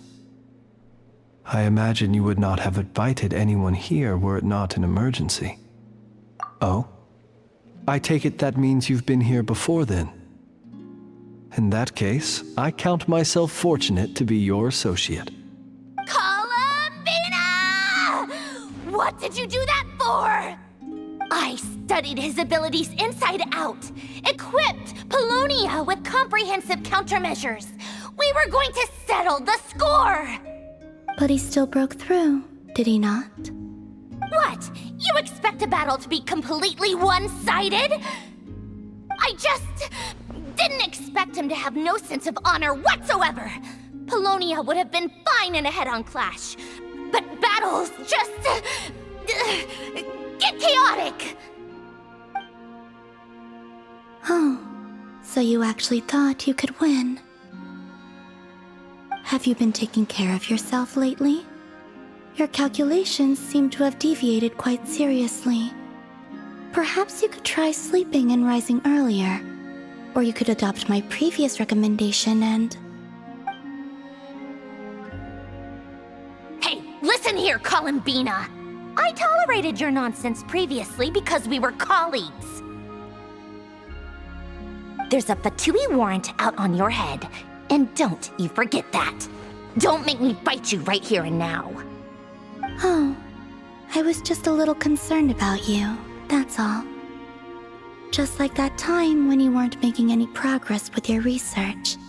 So you went and cooped yourself up all alone. That was none of your business!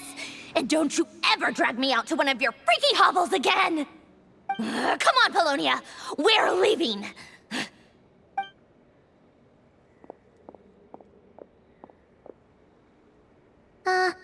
Well, anyway, thank you. I was worried about you, too. Not only because the remains of the Eternal Moon Goddess cannot fall into his hands, but also because you've done much for me yourselves. And then well, I brought your associate along for the ride, too. But that was as much as I could do. You're not afraid to speak your mind, miss. I like that. Please call me Flint's. It is my honor to make the acquaintance of one such as yourself. Still, what do we do now? Riri's gotten stronger again. At this point, it doesn't seem like we can beat him. We did block most of the Kuvaki, so I'd say we've put a lid on his plans for now at least. But we still don't know what his aims are, and he may continue gathering power. So we must be very careful. After you left, I could no longer sense his presence. That means it's safe out there for now, right? A question, if I may, kind Miss Columbina. When the cannon's Kuvaki beam was deflected earlier, I saw several bolts of energy streak toward Hisi Island, only to be blocked. Did you also have a hand in that? No. I see. Curious. Oh yeah, the cannon veered off course in the end, didn't it? Paimon wonders how Aino and the others are doing. Let's head back and check on them. In that case, Miss Columbina, I shall not disturb your serenity any longer. Thank you once again for coming to the rescue. Go now, all of you. Do not worry.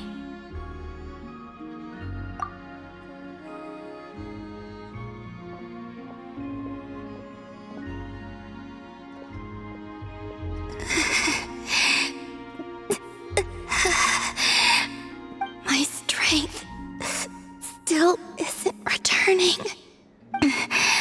It seems my time is running out.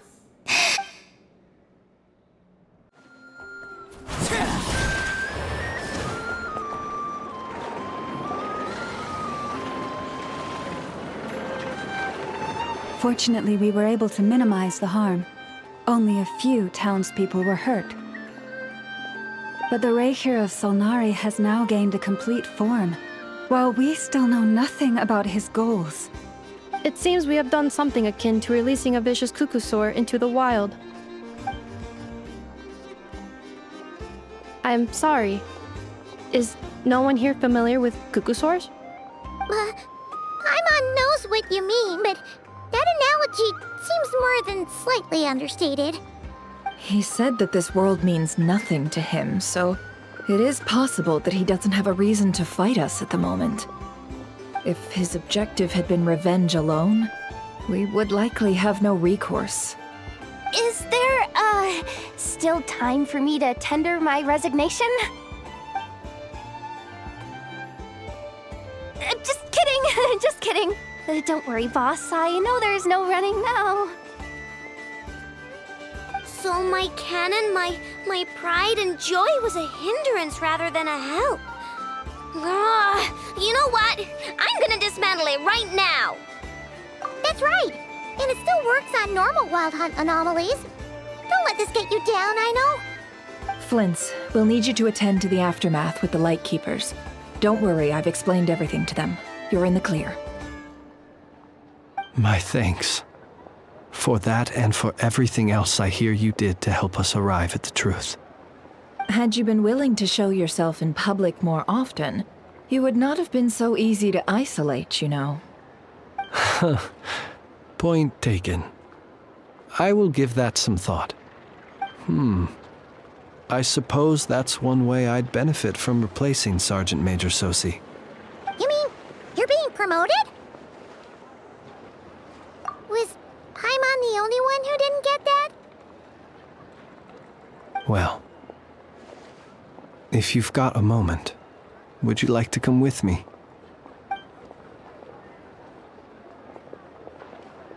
There's a certain gentleman I'd like to send off on his final journey.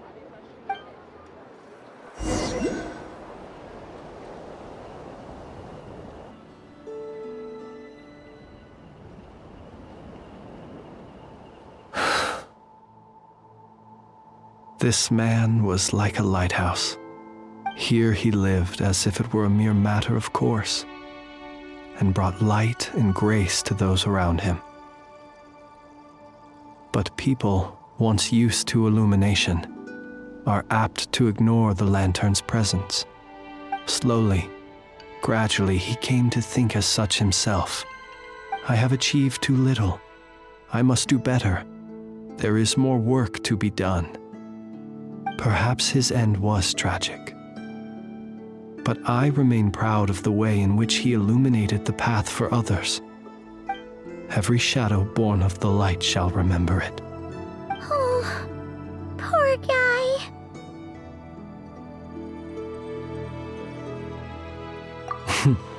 I've heard that one too.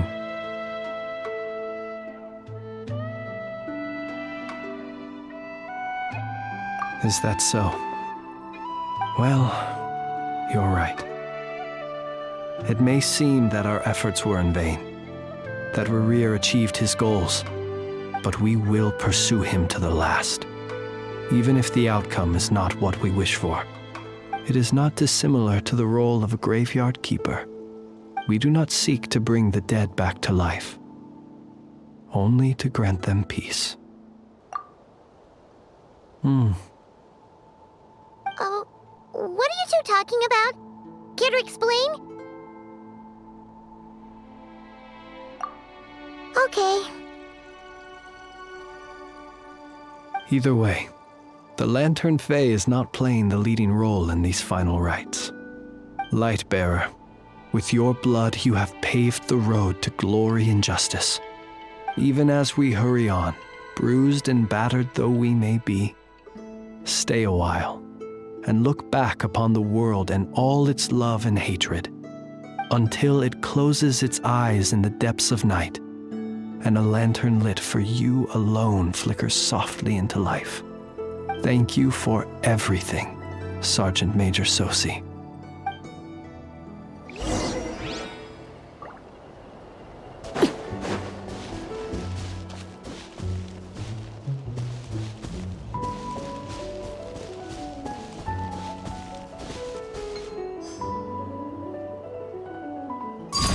laid bare.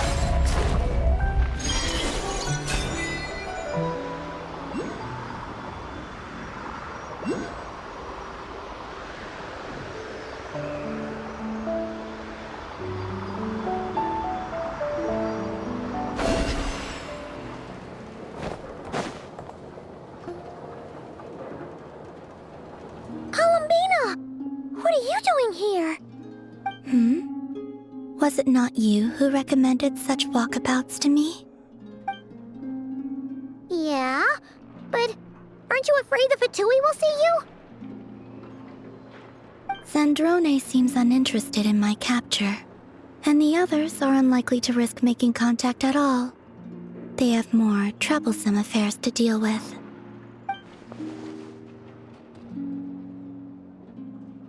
Well, it's good to come out for a walk either way. So, how do you feel? Is Nasha Town to your liking? The flow of Kuvaki is somewhat turbulent, and the people are ill at ease. However... Is this where you purchased the dishes you treated me to? Are you serious? That's what she's concerned about? Berries and fried meat? Well, we can take you to grab a bite if you'd like to. There's all sorts of delicious stuff out here that you won't get to try at home. You've been quite subdued. Thorny questions on your mind, perhaps? I could not gain any insight into his schemes, I fear. Now that he has donned a shape and form, selling his power short would prove a fatal error. But that power of his plays host to an obsession that borders on mania. I cannot say if that fixation is directed at the moons or at something else. Perhaps understanding the subject of his fixation shall prove key to repelling him in the future. I could look into the Eternal Moon's marrow for you if you wish it so. But after our previous attempt, I suspect your spaceship has been intentionally hidden away. Perhaps someone has certain truths they wish to hide from you, or from others. And I doubt there are many who could accomplish such a feat. Well, Zandrone's daily routine is highly irregular, while the doctor often orders people around. As for Arlecchino... Was that not what you were curious about? Well then, have you been to that experimental design bureau of theirs? That weapon will play a key role in the Tsaritsa's plan. That's what I've heard, anyway. And what plan is that precisely? Well, I cannot say I care. I still wish to return to the moon that belongs to me. That is where the answers lie buried. That is my true home.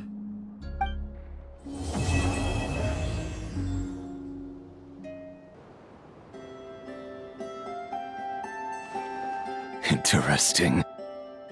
You followed me this far. Why not show your face? Haha! Right! Right you are. I forgot to introduce myself. The name's Varka, Knight of Boreas, and Grand Master of the Knights of Favonius.